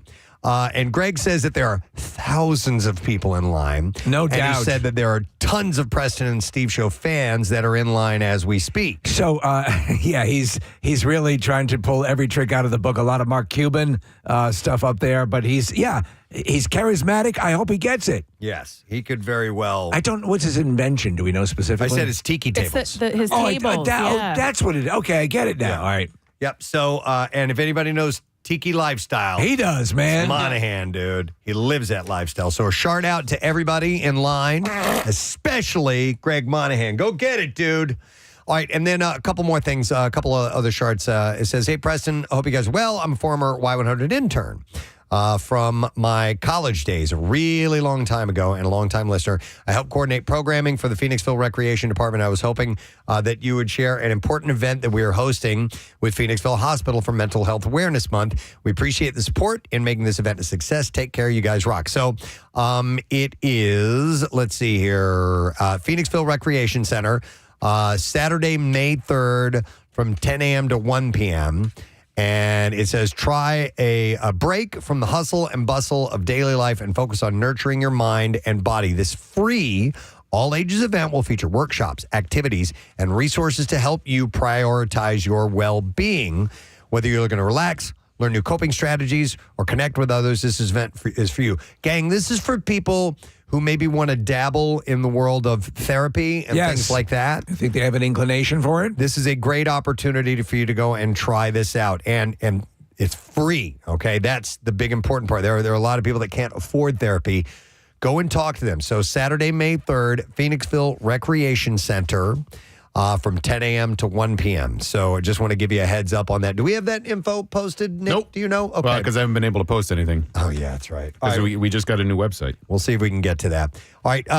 Then here's another one. It says, hey, Preston, longtime listener, all the way back to Y100. My husband, Jay, is turning 46 this year on April 15th.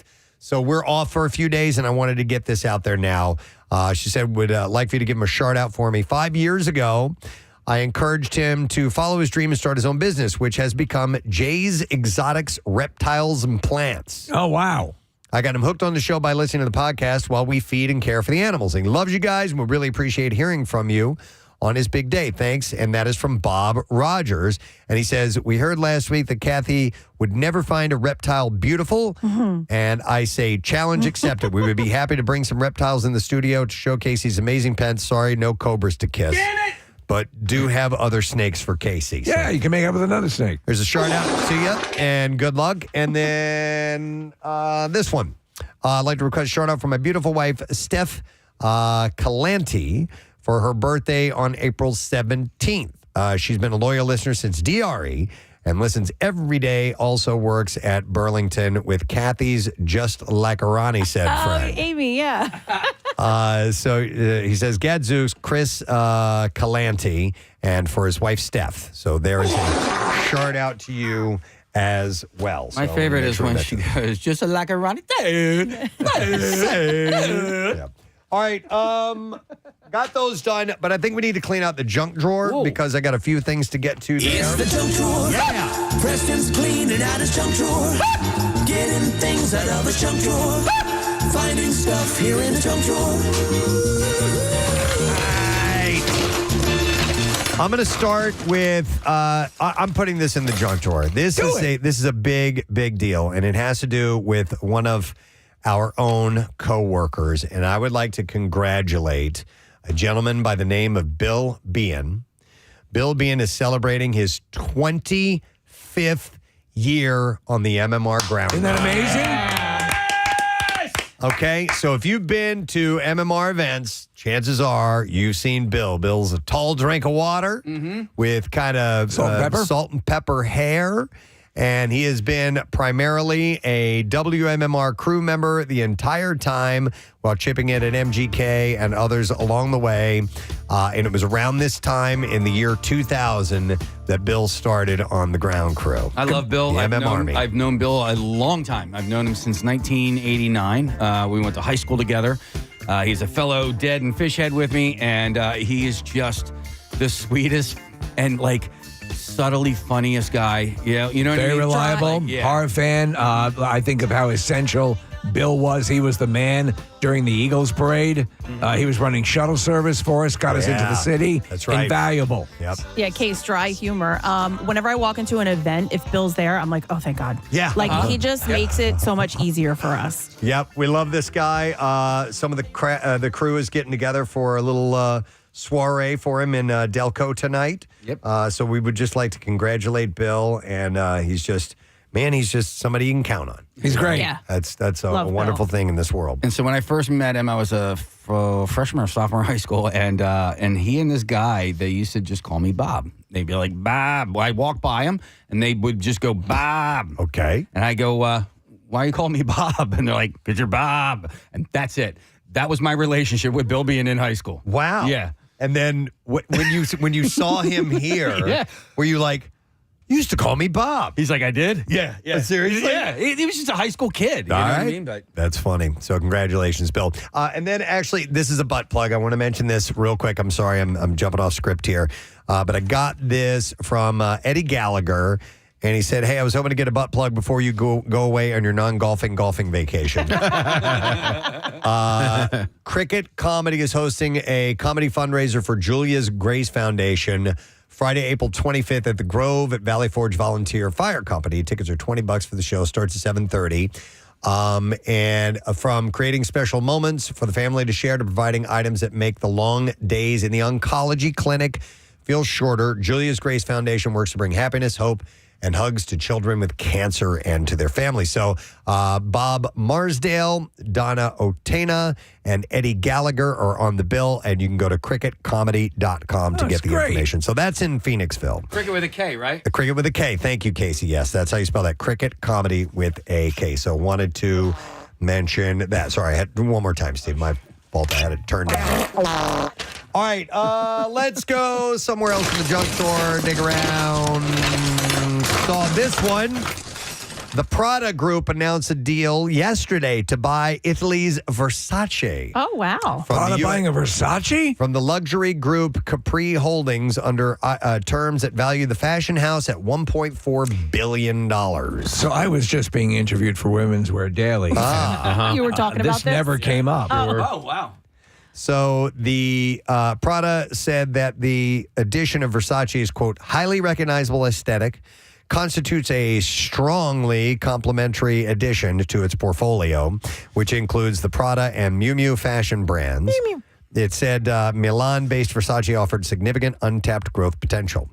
The final value of the deal will be adjusted at closing, expected in the second half of the year. Kath, how do you feel about, brands? Like Rochelle doesn't care about brands as far as designers. Letting a brand be seen because you're wearing it because you're wearing that brand. You're not wearing it just because it looks this way. You're wearing it because it's a brand. Right. How do you feel about that stuff? So there are brands that I like. So I always liked Prada. Crocs. I always liked Prada. Like when I first bought, I remember it was like, I think I bought a belt, sunglasses. Like those were like the first things where I was like, okay, I'm going to spend a little money and get something quality. And my Prada belt, I mean, I had it forever.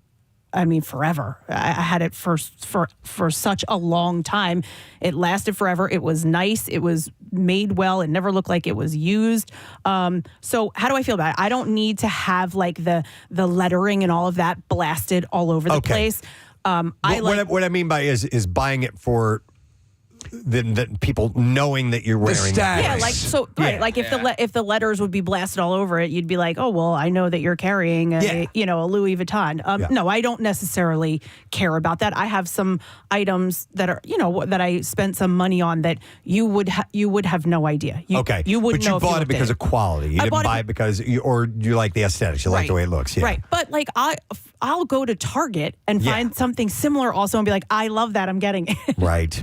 So Prada said in a statement, Versace will maintain its creative DNA and cultural authenticity while benefiting from the full strength of the group's considerable consolidated platform, including industrial capabilities, retail execution, and operational expertise. Although, wait, I got to tell you this story. You'll love it. So I had this purse, and you would have no idea that I spent a little bit of money on it. It was really pretty, but it was a very trendy silhouette of a purse at the time. And I went out with a group of girls, and my friend goes, oh my God, I have that same purse. I go, you do? She goes, yeah, Old Navy. And I was so mad. Not that I wanted her to pick out what it was, but that she thought it was Old Navy and it was that cheap. I was like, damn it, I'm selling this. I have a cheap garbage bag just like that. Seriously. Yeah. Oh, it wasn't Old Navy? No, it was not Old Navy. Was it like a Louis or something It like wasn't that? a Louis, but it was a brand, and Okay. it was expensive, and I was like, Oh, Shane Circus World of Values. So Prada bought Versace from Capri Holdings. Capri had, and they bought it for $1.4 billion. Nice. But Capri had paid $2 billion for Versace. Oh, wow. I didn't realize that. But had been struggling in the recent era of what they're calling quiet luxury. To position the stalwart of Italian fashion with its sexy silhouettes and loud patterns. I don't know what quiet luxury Well, means. it's like Silent Cow. It's like from yesterday. Yeah. I was thinking about that last night, too. Silent Cow. By the I way, said Simon Cowell, and everyone thought it was it Silent really sounded like Silent Cow to me and Preston. I just looked this up about Capri Holdings, Preston. They were carrying $5.17 billion in debt. So this purchase, I'm sure, was beneficial to Versace in the long run because they're getting out of a company that was not doing very well and carrying way too much debt. Interesting. The question is, can they turn it around? quiet luxury is looking sophisticated and but like understated. But not the brand names blasted all Okay, over. so just what I was asking. There you about. go. Yeah. Yes, but I mean, there's some things where this, if you're not in the know, there's a design symbol or something that would telegraph that it is. I mean, a more expensive piece of fashion. You take a look at like the Louis Vuitton purses, right? And that is as loud as you can possibly get. You want people to know that you're carrying a Louis. It's just got the LV on it all over it. But they're not all like that. They're not all like that, but the real classic. Yeah, the classic ones are. Yeah. The knockoff stuff is so. I mean, the knockoff stuff's so convincing these days that. You know, there was a feature on the people who sell, on the street corners and get the stuff coming in illegally. It looks obviously we'll notice a difference if you buy like a knockoff Rolex. Right. But it's a big business. Well, as Kathy has stated, they'll fall apart soon. Yes. That's the thing. Yeah, They're going to look good for a little bit. Like I bought a fake when Tag Heuer watches were the big all the rage ages ago, like 25 years ago. I bought one on Canal Street in New York for like, $20. Yeah. That didn't even last 6 months and it fell apart. Really? But Steve, if somebody pointed out the how you can tell a knockoff, It'd be obvious. You'd never All right. you'd never not see it again. All right. All right, so let me get something else here for you. All right. Here's something. The modern midlife crisis. It used to be easy to spot signs of a midlife crisis. Purchase of a new sports car, getting a much younger girlfriend, or plastic surgery makeover were the tip-offs. But while people are definitely still having them, the sign of an existential breakdown in your 40s looks a little bit different today, according to this particular story by The Independent. I feel like I'm going through one right now. Okay. Feel like you're going through a life crisis? Yeah. What's a marker that we would know that would indicate? I don't know, depression probably. Well, no, I mean, are you doing anything to compensate for it? Because that's one of the classic. He's making a suit out of human skin. Yeah. Yeah. But Well, I tell you what, he's physically gotten it together. That's Yes. part of it too. Believe it or not, Yes. is starting to get in shape. Because Casey, a couple of years ago, you were overweight. I was 280 pounds almost. No kidding. Yeah. Didn't realize Wow. that. You never looked that way to us because we love you. Yeah. But you look at some old pictures, even like pictures of a couple of years ago as the weight was coming off. And I was at that time feeling, I look pretty good. And then I look back at some pictures and I was like, oh, you were still pretty big. So there's a lot so depression-wise, besides that, I mean, ways that you're looking to compensate for it. Are you doing things? Did you buy a fancy sports car? I bought a Jeep, but I don't think that's excessive. See which one of these resonate All right, with let's you, see. because I think a few probably will. So here we go. One is high-intensity pursuits. Fitness buffs and thrill seekers are behind this one, whether it's marathons, rock climbing, tough mudder races, or some other extreme activity. Case does the bike riding, but you've been doing that for a long time. I've been doing now. that for a while. Long yeah. time. Yep. So, all right, becoming an internet warrior. Yeah. It starts with an unnecessarily savage commitment left on someone's social media post, but evolves into long rants of venting frustrations online like the worst Karen. You've had enough. Yeah, I'm actually the opposite of that. I've actually I don't comment at all on things. Ice baths. Oh, God. Casey. All right, celebs like Kate You're into the- Blanchett and Jennifer Aniston reportedly swear by them, but if someone suddenly embraces plunging into a vat of Arctic temperature water, it could be a sign they're trying to numb something deeper. That's you too, man. All right. Do you do that? Yeah, you do ice bath. Yes! I did. You're trying There was a hyperfixation for a little bit. I haven't ice bathed in a while. All right. Divorce memoirs. Divorce memoirs. Yeah, bookstores are full of new ones, and the genre is booming. So either readers are looking for literary escapism or they're searching for an instructional manual. Yeah, I don't read. All right. I don't read. Getting a little too into streetwear. It says rocking a pair of sneakers is one thing, but swapping a go-to style for a wardrobe full of graphic tees and oversized hoodies and sweatpants may be a red flag. But it's not like he's changed to No, that. no, He's always always been that way. been that. The only thing different is that you wear it all backwards now. Like crisscross. Yeah, crisscross. Why'd you say the other day that you were going to wear your nice sweatpants? I forget. Like it was fancy sweatpants. Because they were coming in here to video Preston and Steve. Oh, that's right. And you Yeah. were like, I'm wearing my fancy sweatpants anyway. Cracked me up. All right, then you have, it says psychedelic retreats. Finding yourself today often involves losing yourself first in substances from, how do you call it? What? Ayahuasca. Ayahuasca. I actually literally, I watched that Aaron Rodgers docuseries on Netflix. Did it put you off the notion? No. Or did it help you embrace the notion? No, I'm actually, I'm quite interested in that. Okay. Yeah. So, but also, would you consider going to a Fish concert sort of a transcendental experience? Yeah. But again, I've been doing that since my 20s. So substances from ayahuasca tea to hallucinogenic mushrooms. And those who've done it can't wait to share how a shaman changed their life to anyone who will listen. Would you ever do ayahuasca? I've told you psychedelics are something I've always been a little afraid of. Yeah, a little afraid of. Yeah. I don't do any of it, but that to me seems the most risky, the most dangerous. The thought of microdosing, you guys are familiar with microdosing, right? Yeah, something along those lines. Maybe like that. I mean, I have, a couple of years ago, I was like, I think I want to do shrooms. I think I want to have a real trip. And I just never gotten around to doing it. I don't know. I did one of the greatest days of my life was when I did shrooms, and it just was like everything aligned perfectly. I'm walking on such a... No, man. Yeah. I mean, you can. It was a perfect day. Was it very introspective? Was it very... It was everything that I wanted it to be. It was fun. I was with the right people. We had some beers. I was in Southern California and in Mexico.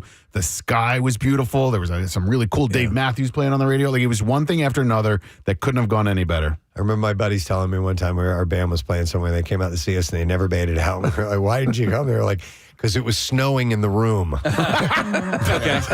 You have to be in the right setting. Yeah. And I've heard that about shrooms is like, if you are not in the right setting and things don't go the way that you want them to go, it can take a turn. If they go off the rails, it goes off the rails in a bad way. And I've had bad experiences, and the only way I can describe it is just absolute dread. Sure. Okay. That's not good. And to that point, Casey, it's not for everyone. I'm only describing my own experience. So if you're interested in doing it, just take my word for whatever it's worth. For me, it was a fan-freaking-tastic day. Wow. And I would definitely do it again, but everything aligned perfectly that day. On the ayahuasca side of it, I've heard more than... Ron White talks about like having one day of abject horror and terror followed by a day of the greatest elation and joy. Yeah. I don't know if that's a trade-off.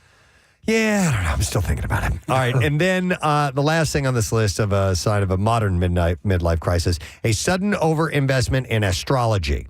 No. Says there's nothing wrong with reading your horoscope, but if someone blames Mercury retrograde for their problems or trades their therapist for a tarot card reader, a midlife crisis might be behind it.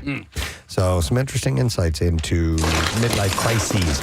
Last one. Hang on a minute. Give me more. Okay. All right. Come on. I found it. So recently declassified CIA documents reveal that the U.S. government made an effort to find Adolf Hitler a full decade after he committed suicide. Papers from the U.S. War Department theorized that Hitler may have had a secret hideout at a spa hotel in La Falda, Argentina, where the hotel's owners were said to be supporters and occasional vacation partners. The documents also reveal an informant, SS Trooper Philip Citron, who claimed to have monthly conversations with Hitler after he'd reportedly offed himself. It's not known if... Yeah, what's up? Just checking in, bro. Go for Hitler! It's not known if more information exists in documents that are still classified or if the search was just abandoned. Because a lot of Nazi war criminals did head to South America. That is, and so the book Boys from Brazil talks about them fleeing there, and they were genetically recreating Hitler, cloning Hitler. Yep. Yeah. I don't know. I don't feel myself. I think I'm going through a midlife crisis. But I guess because the body was burned, after they killed themselves, after he and what's her Ava face? Braun? Ava Braun. After they were dead, someone burned their bodies, and so there was not a visual confirmation. And you never know. 100% that is Adolf Hitler's body. The amount of stuff we're to this day learning about what we've learned and accepted as fact as far as where things were stored or what was there. So, for example, the notion of the Raiders of the Lost Ark and Hitler's fascination with that is 10 times more than we thought it was about the employment of looking for paranormal ways of waging war. Yeah, it's amazing what they find. I've told you guys I've been on a World War II kick. As we said, Steve and I have said before, it's our favorite war. It's our favorite war. No, it's one that we're most fascinated with. And so I watched recently Band of Brothers, then The Pacific, and now I'm on the last episode of Masters of the Air, which are all, by the way, Playtone productions. Tom Hanks, and Tom Hanks does it right. Yep. Especially when it comes to getting the facts of the war and what things were like. In that Band of Brothers, they go to the Eagle's Nest where his mountain hideaway was and everything, and it looked really cool. Yeah, it did. My dad gorgeous. Went a couple of times, and he goes, yes, historically, what was, because he says it is. Amazing, beyond amazing. It was, built by someone with that kind of ego. And it's just a phenomenal visit. Is it the Austrian Alps? Is that where it is? I think so. Yeah. Salzburg. It is beautiful. It's in Oberschlossberg. Is what it says here. So, all right. Well, anyhow, they looked for him a long time after he was dead and the war was over. So he might be with Greg Monahan today. What's he pitching today? This guy, it's a cooler for the beach. A cooler for the beach. Well, tell us about it. Hey, sharks.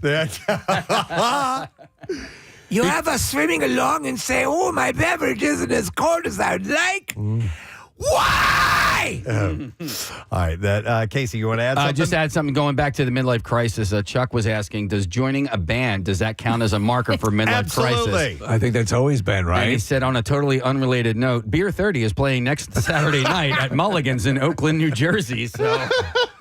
All right, I need to mention this. Oh, by the way, we're wrapping up the junk drawer. If you could sing us out, please. And Kyle plays us out. Was the junk drawer? Preston's closing up his junk drawer. There's nothing left here in the junk drawer. Until next time, that was the junk drawer.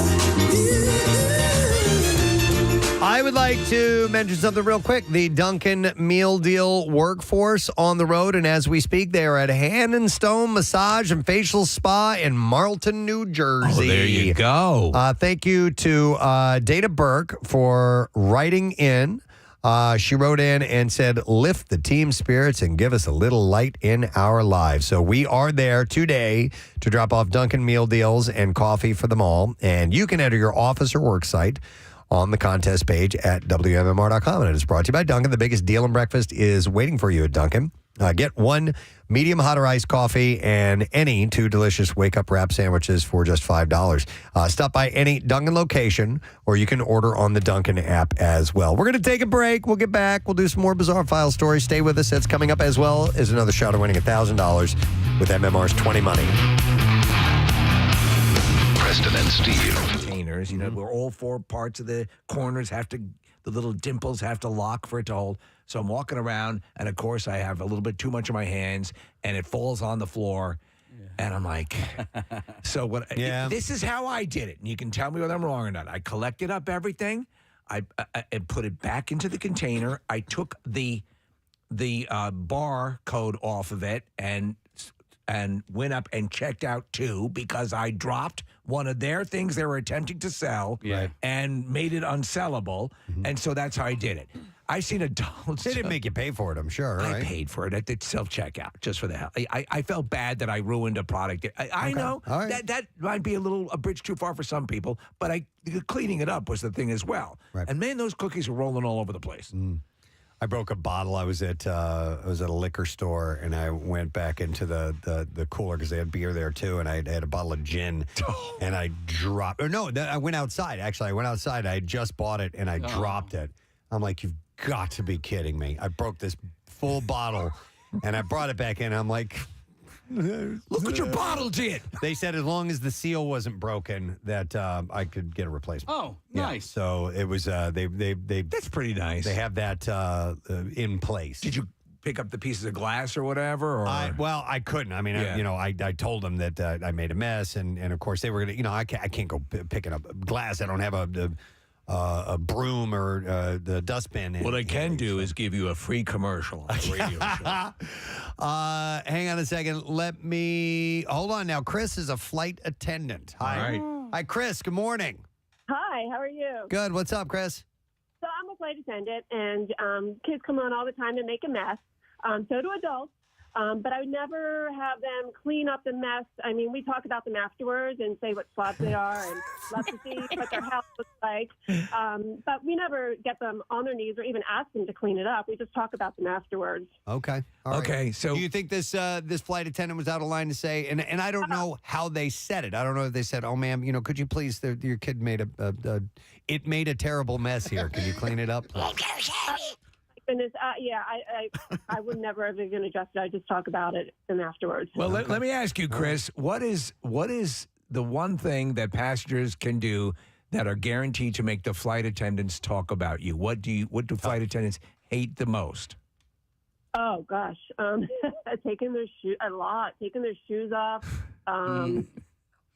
constantly getting up and down or leaving the overheads open. Okay. And leaving a mess. I actually had an adult that went and he came on and he ripped up, he was mad, and he ripped up the entire safety demo card. And I saw him doing something, and I thought he might have been doing that. And I thought, I'll just clean up his mess later. And he was just angry about his seat and everything. And as he was deplaning, he threw it all up as confetti, and it went everywhere. Oh, my God. What an idiot. Hey.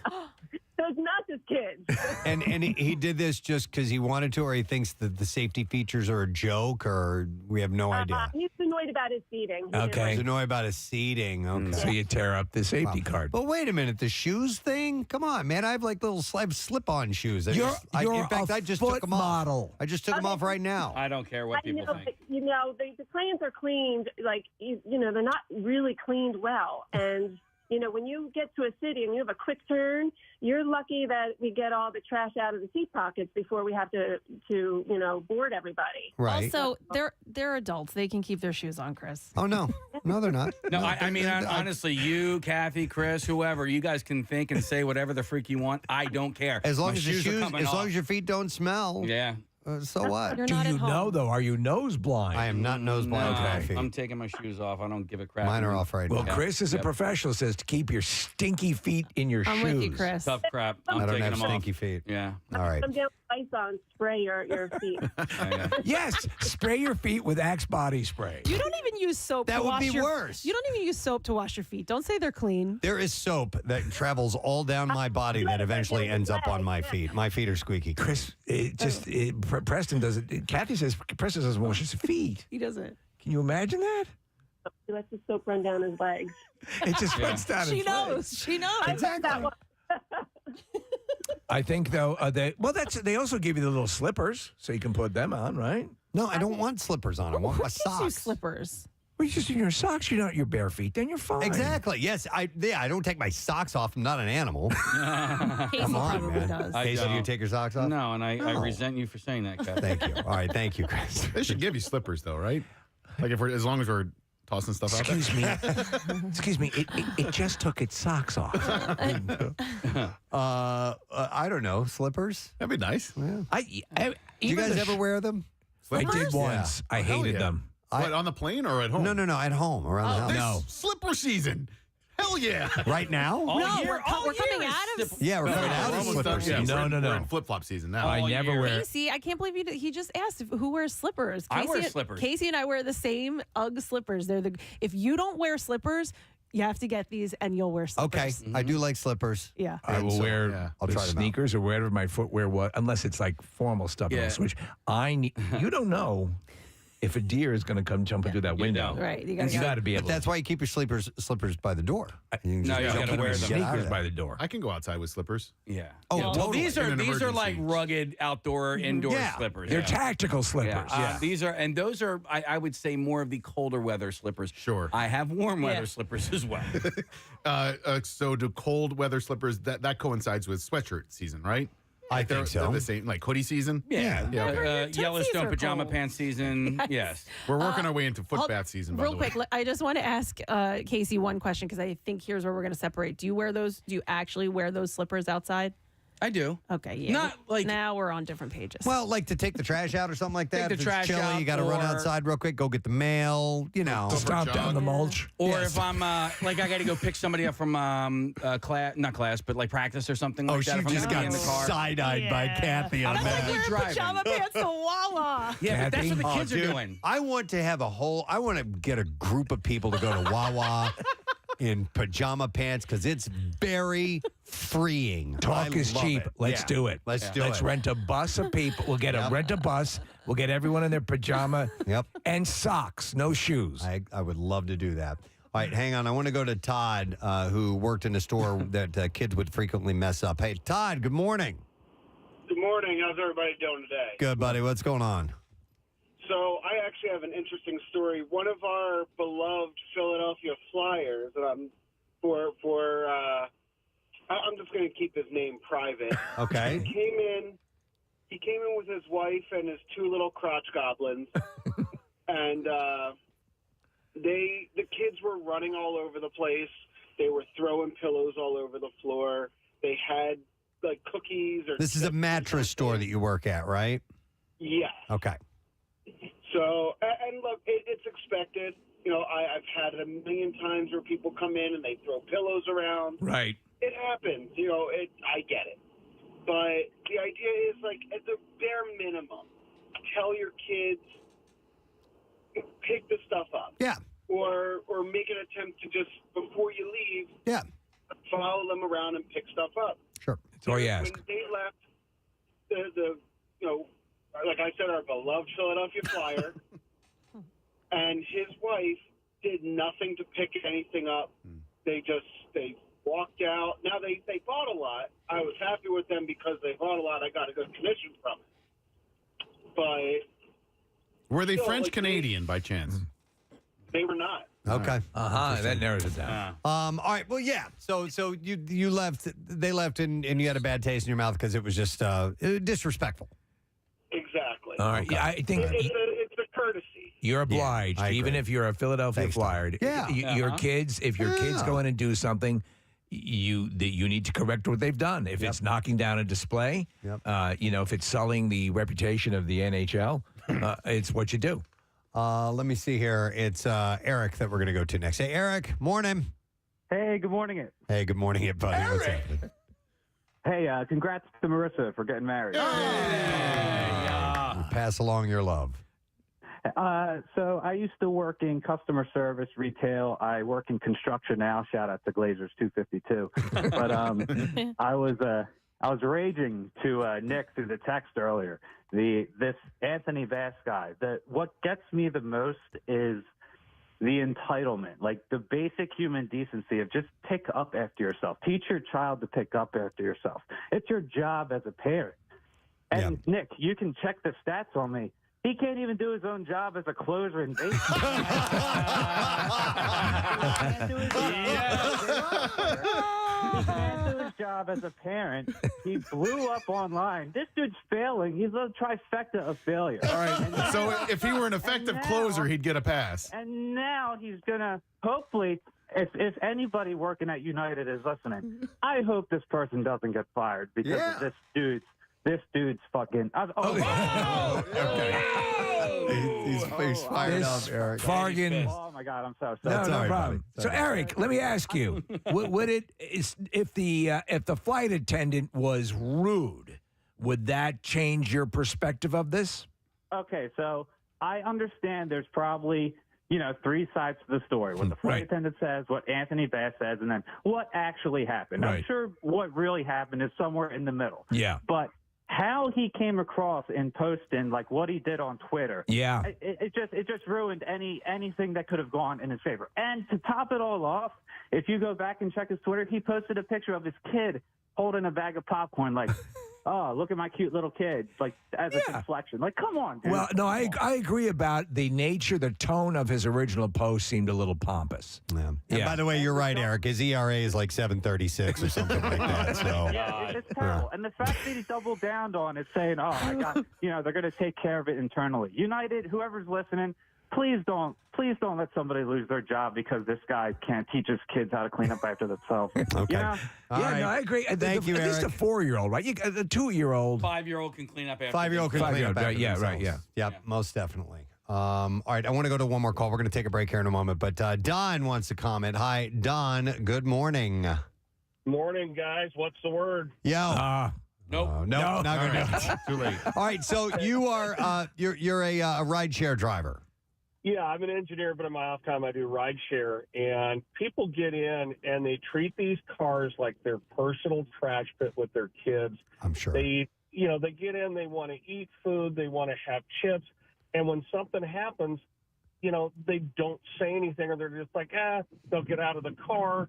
Even the adults do the same thing, and it's just they don't teach themselves. They're not parents to their kids. They think it's somebody else's problem to clean up. Yeah, and it's the wrong way. I remember years ago, Preston. You remember the Good Charlotte we had on years ago, and one of the guys, Benji or Joel, or maybe it was their mother who had worked in a hotel and would clean rooms, and there were some girls who went up and hung out with them in their hotel room, and they were the girls were getting a little bit rowdy and they were making a mess, and one of the guys, Benji or Joel, goes, "Hey, somebody works here, and they have to clean that stuff up, right?" And I think they said, "Yeah, our mom was worked as a hotel maid or staff or whatever."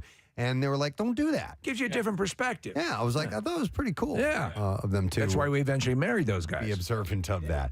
No, they got married to Lionel Richie's daughter. 93.3 WMMR Philadelphia. I'm scared. It's time for a Preston and Steve 20 Money Keyword. All right, the word is Bill, as in Bill Bean, who we were just talking about a little while ago. The legend. BILL.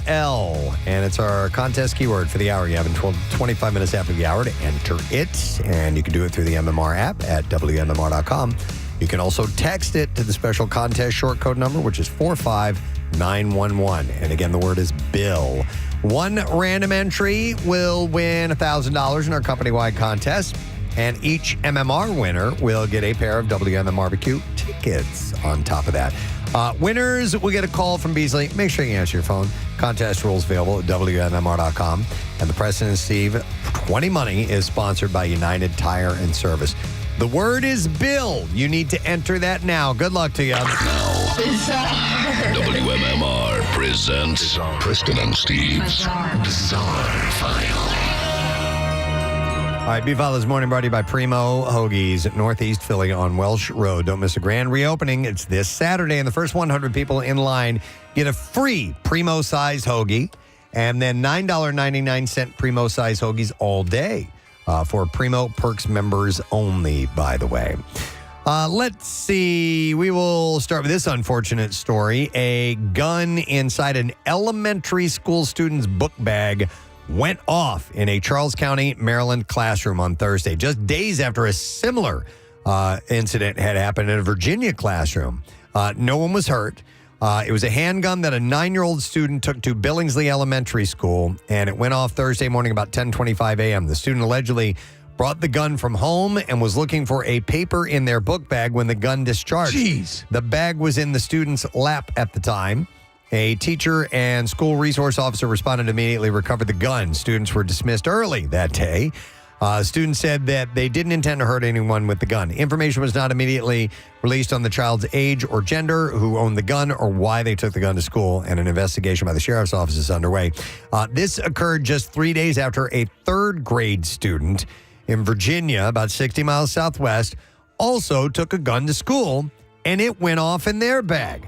No one was hurt. A teacher at Lee Hill Elementary School evacuated 26 students from the classroom. The child's parents were actually arrested and charged with recklessly leaving a loaded, unsecured firearm so as to endanger the life or limb of a child under 14. So far this year, 12 instances of elementary schoolers having guns at school have been reported. That's insane. That is insane.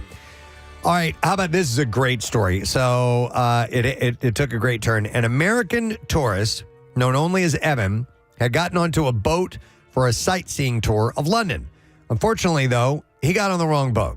Instead of the boat Evan was supposed to board, he ended up on a party boat chartered by 150 diehard fans of Southend United Football Club. Some of those fans noticed Evan sitting quietly by himself, and they asked if he was okay. After explaining the situation, the soccer mavens quickly adopted Evan as the new shrimper, and I guess that's what they call the fans of the team, shrimpers. They gave him some beer. They gave him a ticket to the game where fans in the stadium were chanting, "Evan is a shrimper," in his honor. It was a true random moment of awesomeness, and I love it when stuff like that happens. When you take a stranger under your wing and make him feel good. Bring him into the fold, and that's exactly what they did. When you park your car in a garage, it is an understood contract that you'll be able to get your car out when you're ready to leave. It's assumed, right? For Mark Lucas of Buckinghamshire, England, that's the contract that's been violated for more than 2 years now. His car's been locked in a garage for 2 years. Yeah, listen to this. A furniture store owner says that he parked his company van in a garage in 2023 where there are mechanical lifts and platforms that allow cars to be stacked above and below one another. Well, in the case of Lucas, the lift his van was placed on had an equipment malfunction. After being told the stacking system malfunctioned, Lucas was at first told that he'd have his van back soon. He and his partner then had to rent another van at a cost of more than $1,000 a month while they waited. Engineers associated with the garage said new parts were needed to fix the lift, and it would be a process that could take 40 months. What the hell? At that point, Lucas and his business partner had no choice but to buy a new van for $50,000. And when he was told that the repairs to the car lift would be completed, it wouldn't be completed until May of 2024 at the soonest. Meanwhile, the insurance was useless because no responsible party had been clearly identified. And as of now, 2 years and 4 months later, the car is still on the lift. There's no way they can't get this thing out of there. Double parking systems won't comment because of a non-disclosure agreement, and the company that owns the building complex has yet to give a formal response as well. So that's messed up. Police in Iowa City said a 19-year-old was arrested after he stole a street sign and then tried to use a fake ID when officers approached him.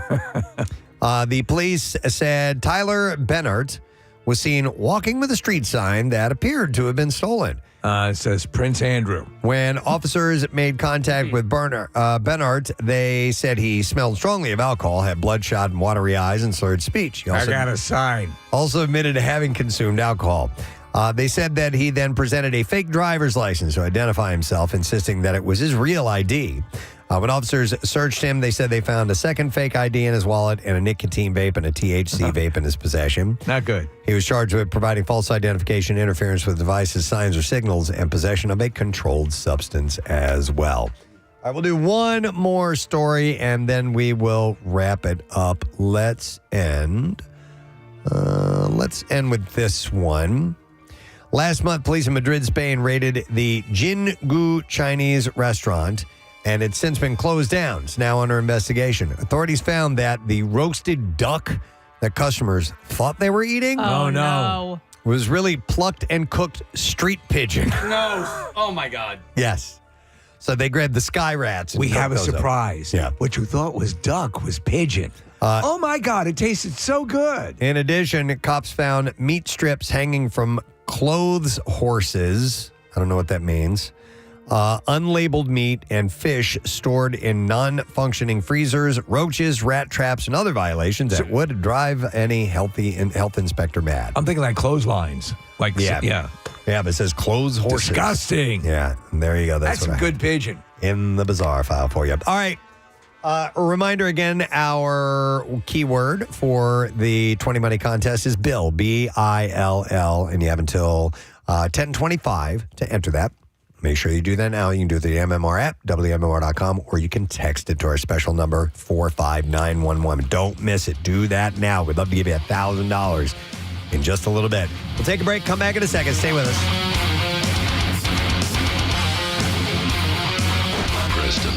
Nicole Richie and Cameron Diaz. So I always consider us them. I know. Yeah. Me too. Oh, yeah. All right. I lied. I have time for one more call. All right. I want to go to Kendra. Hi, Kendra. Good morning. Hi, good morning. Kendra, are you weighing in on this whole mess thing, or what are you calling about? I just won $1,000. It's our concert cash winner, Kendra. And Kendra, you also get tickets to the MMRBQ as well. How's about that? That is so great. Yeah, congratulations. $1,000 going to buy a lot of popcorn. Yeah. Yes, definitely. And my birthday's Friday, so I can buy myself a nice present. Oh, that's awesome. Huge. We are so happy. Where are you from, Kendra? I'm from Cherry Hill, New Jersey. All right. Thank you, Jersey girl. We appreciate you listening and especially calling in and winning. And we will see you at the MMRBQ, and we'll give you $1,000 for listening to MMR. All right, Kendra? All right. Thank you so much, guys. Happy birthday. Let's hear it for Kendra. All right. Next chance coming up about 1 hour from now exactly, because it is 9 o'clock. So hang in there. All right, Casey wants me. We're going to, do it when we return. Yes, sir. We have a concert announcement when we return. So we'll take a quick break. I know it's a lot to take in. We'll come back in just a moment, and we'll get to all that. Stay with us. And Sarah Silverman is going to be joining us as well. Stay put. Preston and Steve. Preston and Steve. On 93.3 WMMR. MMR. Thank you very much, Kathy. As we have stated a couple times, today is April 20th, which is 420. And that is, of course, the international celebration. I assume it's international. I know it's definitely national. Of marijuana and all things pot. As you're saying all this, I realize, what is the derivation of Ford?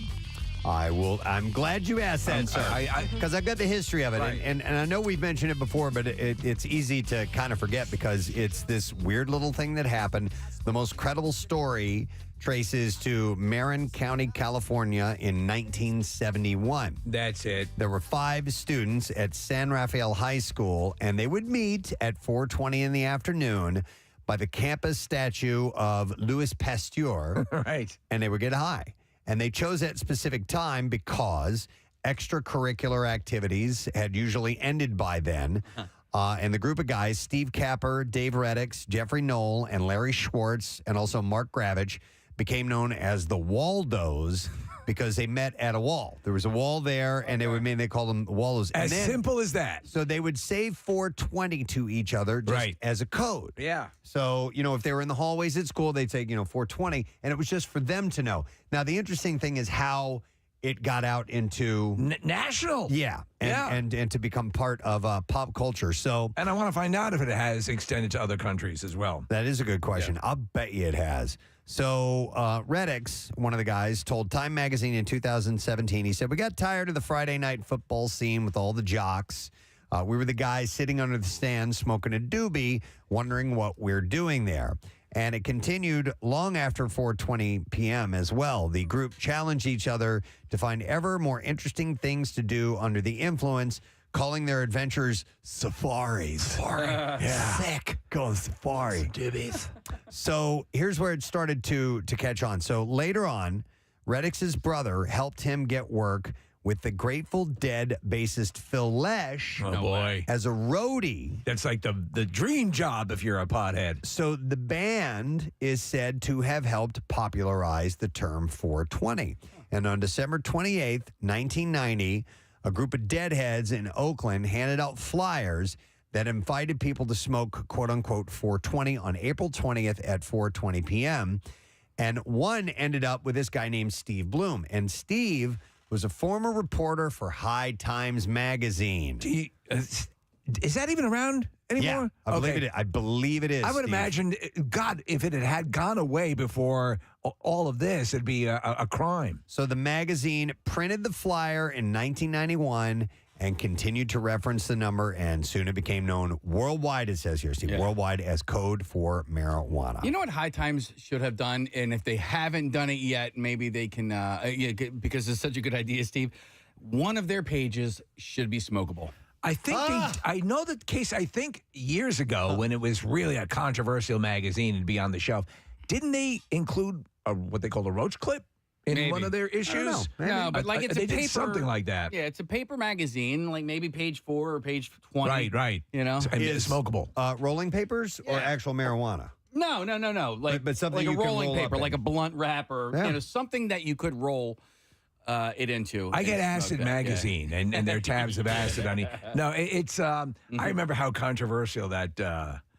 Look, I don't smoke. I don't use the product myself. Yeah, but again, it's another one of these situations where I'm fascinated by it. Yeah. I was fascinated by what's the big in Amsterdam. They have the Cannabis Cup. Cannabis Cup. There's a documentary about it that is amazing. I mean, I don't smoke anymore either, but like I did, and it was like sort of ritualistic. I will tell you that like once I started it like kind of like took over. It was like everything to me, and I have a history with 15. So I said, I grew up. My sister, my uncles, they were all weed smokers. It was around me even before I was a teenager, and I was kind of used to it. But I started around that time, and I have never quit, and I enjoy it. Now I am not the level of some weed smokers. You're There not are Doug people- Benson. There are people who just smoke it all the time. Yeah. And I'm an everyday user, but I am not, and I have my medical marijuana card, but I'm not a, just get baked out of my gourd person. Preston, the agent who used to book me into colleges and book me around in my early days of stand-up comedy smoked pot the way most people smoke cigarettes, like heavy cigarettes. So he was constantly smoking pot. And I'd have to say to him, is there any effect at this point? And he would say, not really. I mean, that's how much he smoked. Yeah. I remember maybe it was a decade ago, 12 years ago, we would occasionally have people from Normal on our show talking about making it legal and recognizing it. Essentially, for the most part, those guys have won. I mean, I really find it to be fairly it's not really an issue anymore. If you don't want to smoke, you don't have to. If you do, you have options to do so in most states. And I like that. To me, it's one of those things where like it was being done so much anyway. If you want to smoke legally now, most of the places you can. Even Utah, for crying out loud, there are legal shops. Do you know what's happening now, though? And I just read an article out of California where the image of I'm a local grower and I'm doing my own. Those businesses are getting swallowed up by corporate. Sure. Yeah, the same thing's happening with that industry as well. It's funny though. I mean, because I don't want to be like super prudy and stuff like that, but I do feel like there's a time and place, and like I don't feel like I should be walking through a cloud of pot smoke as I'm walking into the fashion district of Philadelphia, or walking through a cloud of pot smoke as I'm walking. Incubus on 93.3 WMMR. Everything that rocks. Incubus, I think I've said this before, is a male sex demon. Yes. I'm stuck.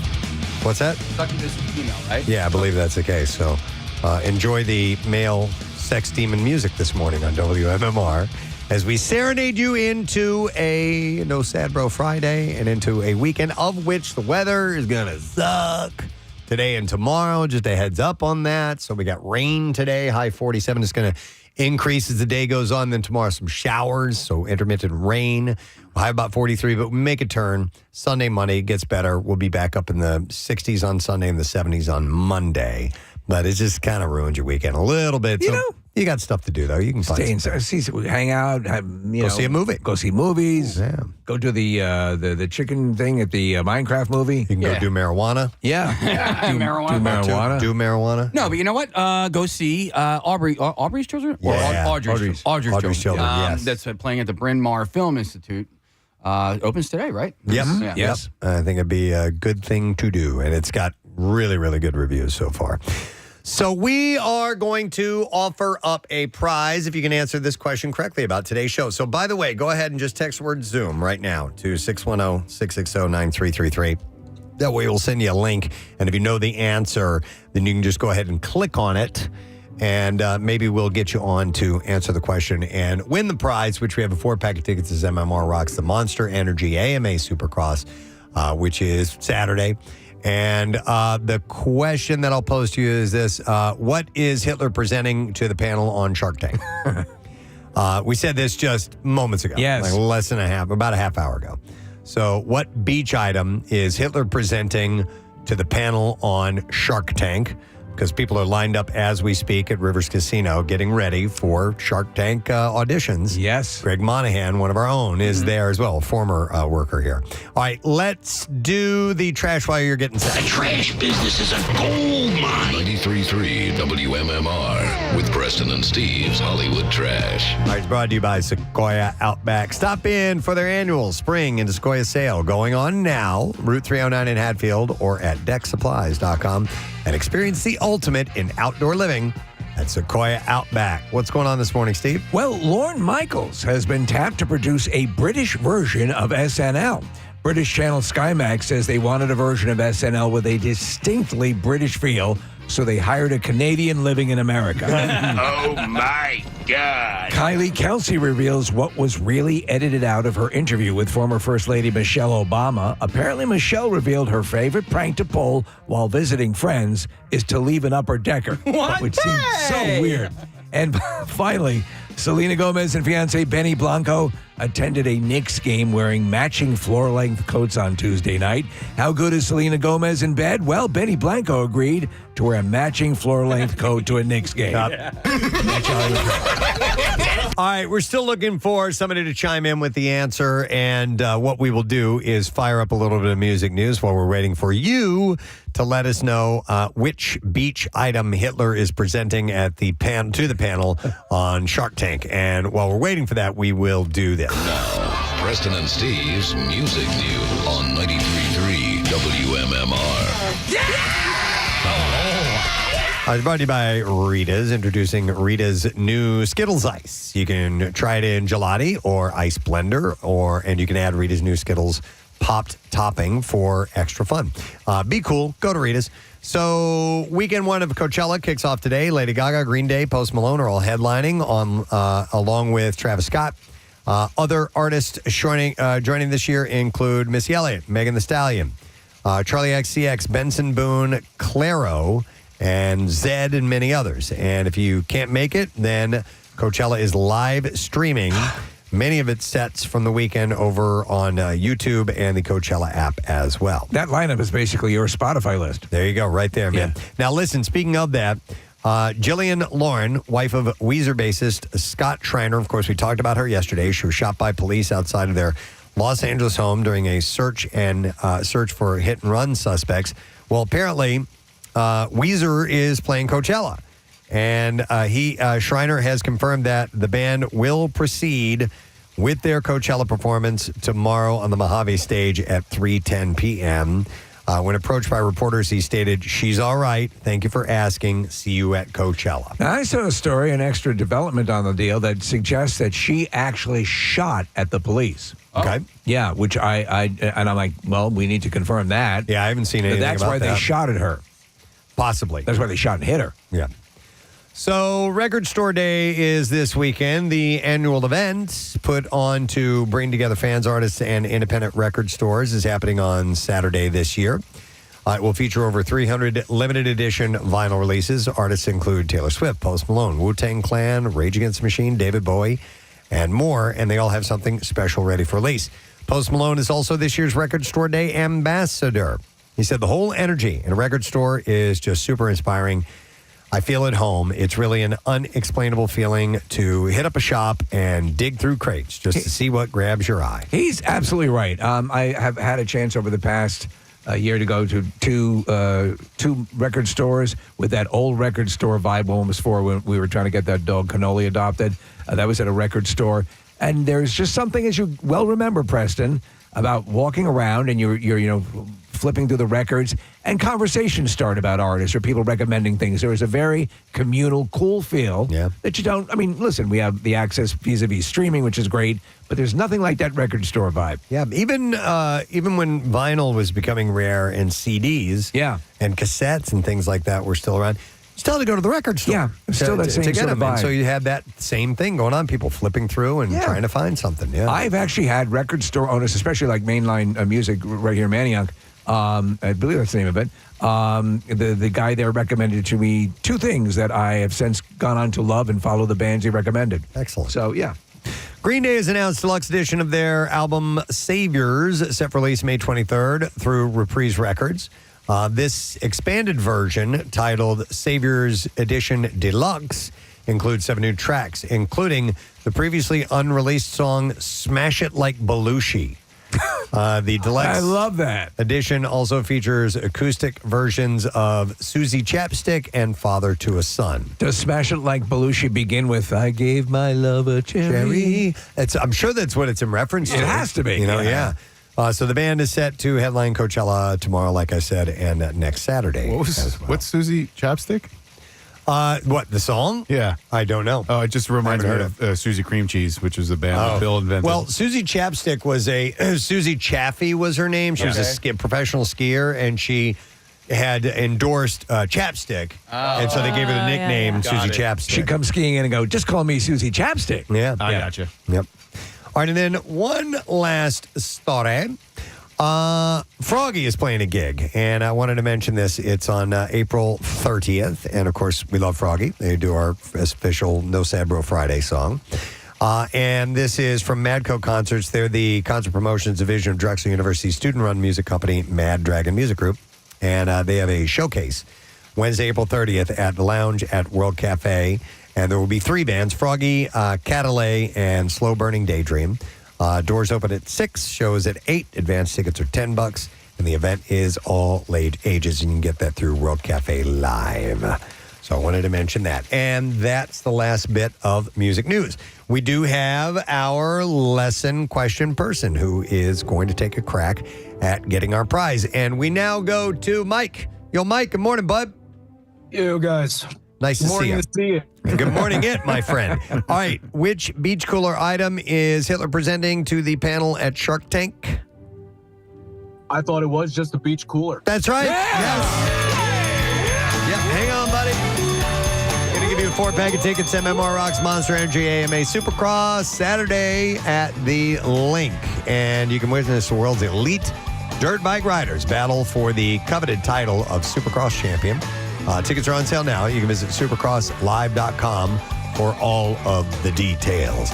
And we'll take a quick break because we're going to wrap in just a moment. And when we return for the wrap-up, we have those Metallica tickets to give away. So hang on to those letters you've already collected. Get ready to win, my friend. We'll be right back. Preston and Steve. In Wildwood, Yeah, I agree too. and it happens. But at the same time, the pot in New Jersey is just as legal as people drinking their White Claws on the beach, and I have no problems with that. But I think the difference is like I'm not smelling your not wafting over. You don't get a contact buzz Right. from Right. somebody drinking a beer. Yeah. And you may not necessarily from somebody's from smoking weed, but if you're someone who's in recovery and you go by and you smell that, you have inhaled a little bit. You know what I mean? And I can see that be concerning, especially for people who've gone through What about recovery. cigarettes, though, man? You've defended people smoking cigarettes out in front of a building in the past. Yeah, I know, but I love the smell of cigarettes. No. Everyone picks their poison. No, in fact, I haven't. Not out in front of the building. Like, I think, like here at this building or like at a mall or something like that, you need to give them cover, right? Like, when it's raining out, it's not like, oh, tough crap, you stinky, filthy smokers. Like, go smoke in the rain. Stinky people. Yeah. But, so you're talking about make some sort of area where they can congregate. But not for the pot smokers? Right outside the entrance? Well, but you're the one that said it, not me. Yeah, I'm right out. Okay, first of all, it's not legal in Pennsylvania recreationally, right? Like in Philadelphia, it is. Yeah. Recreational? Smoking legally is recreational in Philadelphia. Pennsylvania is odd because it's by municipality in most areas. Smoking weed, as far as I understand it, is allowed in Philadelphia in public. I don't know. Let's check that. It's the public thing that I'm curious about, Nick. I think that you can have small amounts and it's okay, but consumption, there are regulations on when and where you can do that. Can you be the mayor giving a speech smoking a blunt? You're the mayor, man. Go for it. Yeah. So let me see here. Whether people buy marijuana legally in New Jersey or illegally in the underground market, it's a crime for them to possess, consume, grow, or sell marijuana in Pennsylvania. Except in certain instances. Okay. All right. Well, we can. I know. That's what I'm saying. It's odd. And that's part of the reason why it's still so strange is that there are, it varies from state to state. And not only does it vary from state to state in Pennsylvania, it varies from Philadelphia to Pittsburgh. And federally, you can still get in trouble for it, Exactly. even though it's legal. Oh, they got to shake all this stuff out. What kills me, Preston, is about this the creation of 420 as a thing. There's a good organization attached to a commercial that we run on air that mentions DBH. Do bong hits is what I hear. Of course. And that this thing would take off and become the thing from a school playground when DBH was your school thing. Yep, that was our thing. Yeah. Yep. And our DBH, thing- we had it written all over our notebooks and stuff, yeah. Our thing in college was, Hendrix, right? So we would, be at a party or whatever. Like, okay, we're going to be at Hendrix at like midnight. All right, meet me at Hendrix. But Hendrix was a gravestone. It was somebody's name. And there was a graveyard next to our fraternity house, and all the way back in the far back of the cemetery. That's where you guys would congregate? Right next to this big tree. It was the biggest, and the last name on the headstone was Hendrix. And it was, so when you're talking about DBH and 420, like these things become lore. They're these cool little ritualistic things that and it's code, right? Like not everybody knew what Hendrix was, and you could say that, and people knew what you were talking about. Right. I think line one might be able to help us. Yeah, that's where I'm going to go. Yeah. I have Mike on the phone, who is a police officer in Philadelphia. Hey, Mike, good morning. Good morning. How you guys doing? Good. Well, we're a little confused, Mike. That's clear. But that's par for the course. Maybe you can help us out here. What's the story with marijuana, smoking it, possessing it in Philadelphia? So it is recreational use. You can walk down the street and smoke it. It is basically when I'm working in the city and we're driving by and you smell it, it's like, oh, well, that's just the new smell of Philly.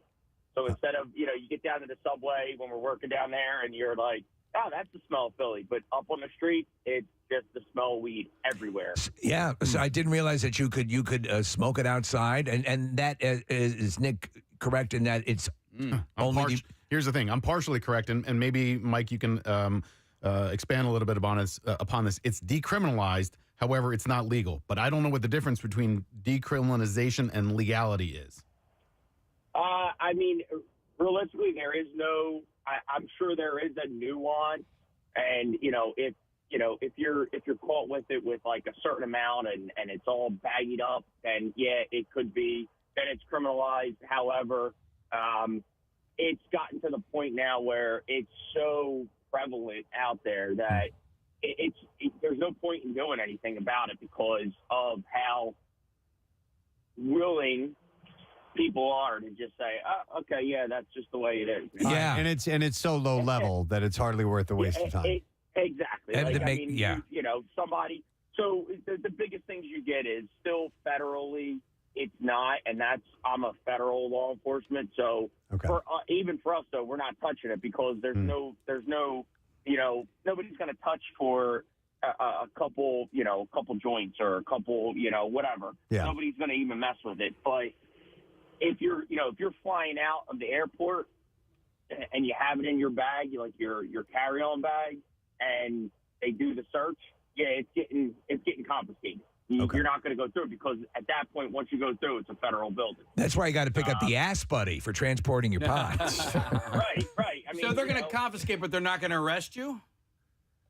Correct. It depends on the amount, though. I mean, you might get like a citation and like almost like an ROR where they're going to give you a citation for it, depending. But most of the time, they're just going to take it and let you travel on, especially if you have a medical marijuana card. Yeah. But they could, and right? There are some nuances with that where, and I'm not. I'll be honest. I'm not 100% privy on it because that's more local level. Right. And I know for us, we're not dealing with it unless we're actually finding it by the tonnage or the big pounds, and then it's like, oh, all right, that's for us. Hey, Mike, can I ask you a different question? Because I've heard about from people who said they don't want to get a medical marijuana card because then they wouldn't be able to purchase a firearm. It's like you can have one or the other, but you can't have both. Is that is false? Okay. False. Okay. That is false. So I have friends of mine that have the medical marijuana card and also have a Pennsylvania state carry permit. So it is false. It's there's obviously if you get caught carrying and you were smoking and you're high, yeah, there's some implications, right? It's just like drinking. Like even for me as a Fed, I can basically carry anywhere. However, where I can't carry is anytime if I decide to have a drink, right? I'm not supposed to have it on me, and if I do, that's it. It doesn't matter who I am and what I am. It's an automatic. Oh, okay, yep, you're done. Okay, right? So because that's the implications. Let me ask you, Mike. So I do a lot of human trafficking, but I want to get a Class C license. Yeah, is that going to be an issue? I mean, it won't be, but what's your address again? All right, Mike. We appreciate the info. Take care, bud. No problem. Thanks for talking. All right, see you later. Hi, Mike. All right, we actually have a police sergeant. There you go. Who wants to correct a couple of things that Mike may have missed out on. And he's in Philly as well. Hey, Joe. Good morning. Hey, it's just that you look so nice. That's a great callback. All right, Joe. We're good, man. So what's the what can you clear up about this conversation? Yes, I need to retrain Mike. Mike's pretty close on a couple things. It is not legal. It is decriminalized. Okay. Meaning anything less than 30 grams possession, it will be confiscated and you get issued a ticket for $25. Okay. If you're smoking it, the ticket is actually $100. But a code violation notice is the same thing we issue for a house with high grass or if you're like smoking in the entrance. Aerosmith 93.3 WMMR, everything that rocks. The other side. We're about 3 minutes away from being on the other side, folks.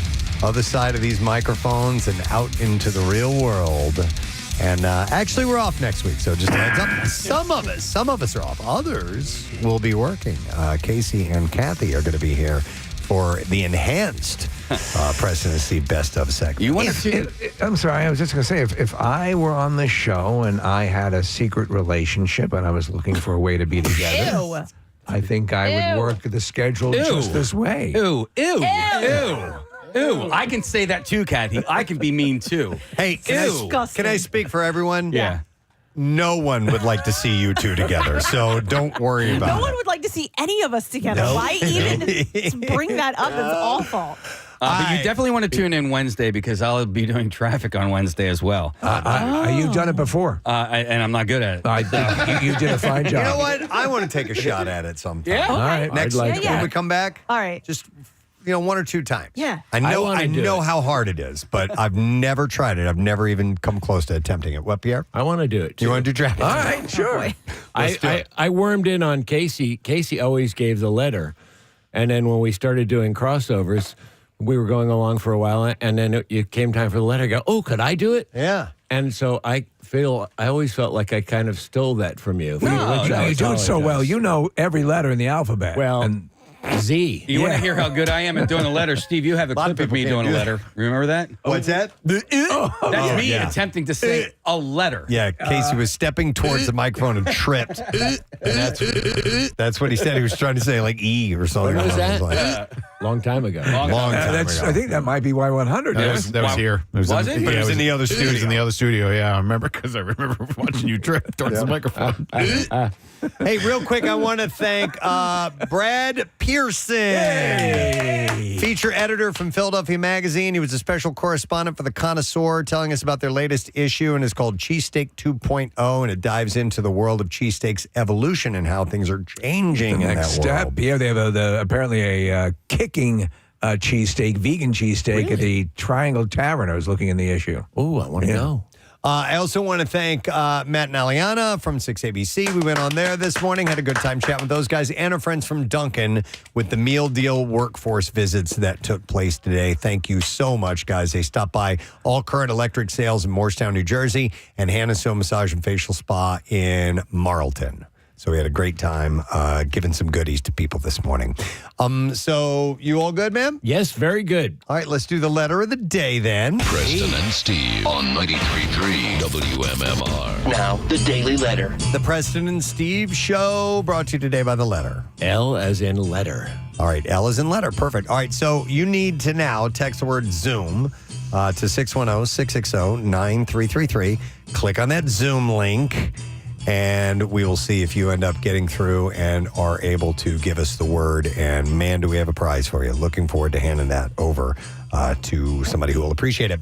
So you got a full Friday ahead of you, man. Man, it's packed. Yeah. With action.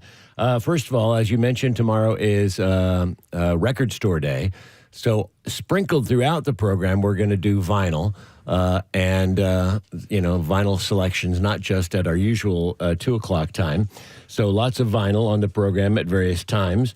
Also, workforce blocks of 311. Nick Hexum's got a birthday tomorrow. A workforce block of the Grateful Dead and a workforce block of Rush. Nice. To send you on vacation.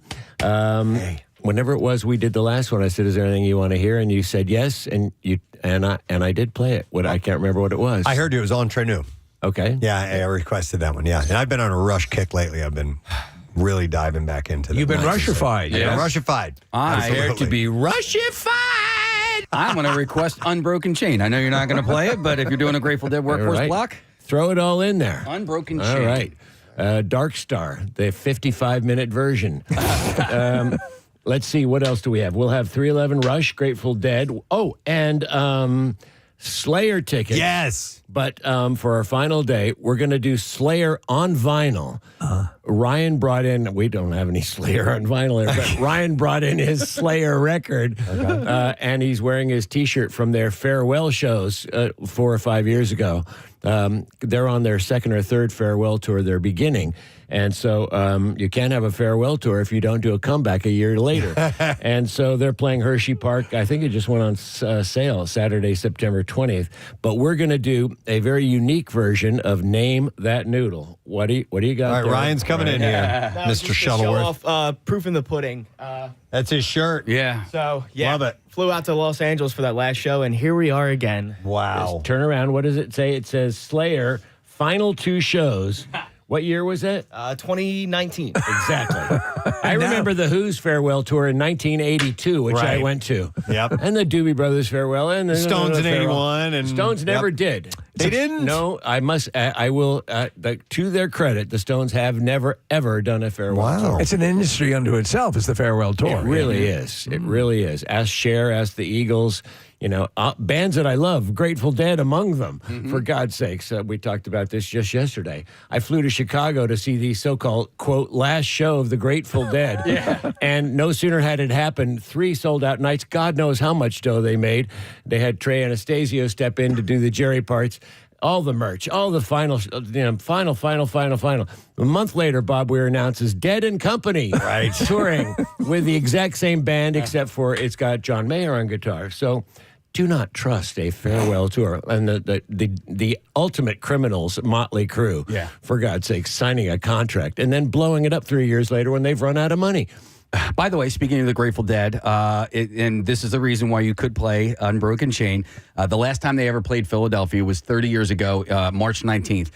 And it was the last show they ever played in Philadelphia with Jerry Garcia, and it was the first time they ever played Unbroken Chain live. Wow. At the Spectrum. Wow. I thought their last show was at the stadium, JFK Stadium, but you may very well be right. I'm not a master of that. But I have a 2-hour version of Unbroken Chain. That's what I'll play that. We'll start it in a moment, in fact. Well, that'll be our sweat set and our coffee break and the whole rest of the show. In fact, I'll just go home. Yeah, you should. Because I need to lay down anyway. All right. Well, Pierre's got a bunch on the way for you, and we have to get to Rebecca, who is joining us. And Rebecca is on via Zoom, who's a diehard runner, we can tell by looking in the background. And she's from Sunnybrook Farm. What's that? Rebecca of Sunnybrook She's from Farm. Sunnybrook Farm. She is? Yes. That's the story. Yes. Rebecca of Sunnybrook Farm. Nobody knows. I don't know what you're talking about. I'm familiar. Hi, Rebecca. So do me a favor, and do you happen to know what the word of the week is? I do. What is it? Vinyl. Great day in my coffee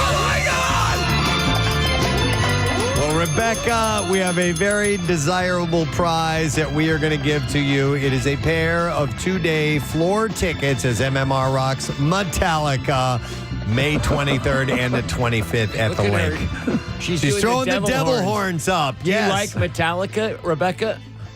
I do, but my husband likes them way more, so he's going to be so thrilled. Oh, that's awesome. You should see the smile on her face. It's ear to ear. It's just great. Phenomenal. So enjoy that show. Give your husband our best, and I will. What's let his us know name? how it went, okay? Oh, I'm sorry, definitely. Pierre's talking to you. I'll just step back. Go ahead. I'm sorry. go ahead. What's his name? I just wanted to know what hubby's name is. Tom. Tom. Very exotic. Sorry, I'll go away. Anything now. else? I'll go away now. You want to know where they live, or? Yeah. Your address and your social security number, please. Okay, would you like my blood type as well? Yes. All right, Rebecca, we got it for you. And don't forget that night number 1 at the link is with Limp Bizkit and Ice 9 Kills, and then Pantera and Suicidal Tendencies. On the second show, single-day tickets are on sale now via Ticketmaster. Wow. It's a no-repeat weekend with 2 different sets performing in the round with different openers each and every night. So congratulations to you, Rebecca. Hang on, we'll make sure you get your info and all that. I love you, too. I would like to thank our sponsors, the Preston and Steve Show, brought to you today by Dunkin', and it's also brought to you by Acme Markets, fresh foods, local flavors, and by the Monster Energy AMA Supercross, coming to Lincoln Financial Field Saturday, April 12th. Tickets at supercrosslive.com. Like I said earlier, we're off next week. However, Kathy and Casey will be making appearances, Yes. so make sure you tune in and listen to what they have chosen to play for you. And we just hope that you have a wonderful stretch of days ahead of you, friend. That's it. We're done. Rage on, and we will see you later. Bye-bye.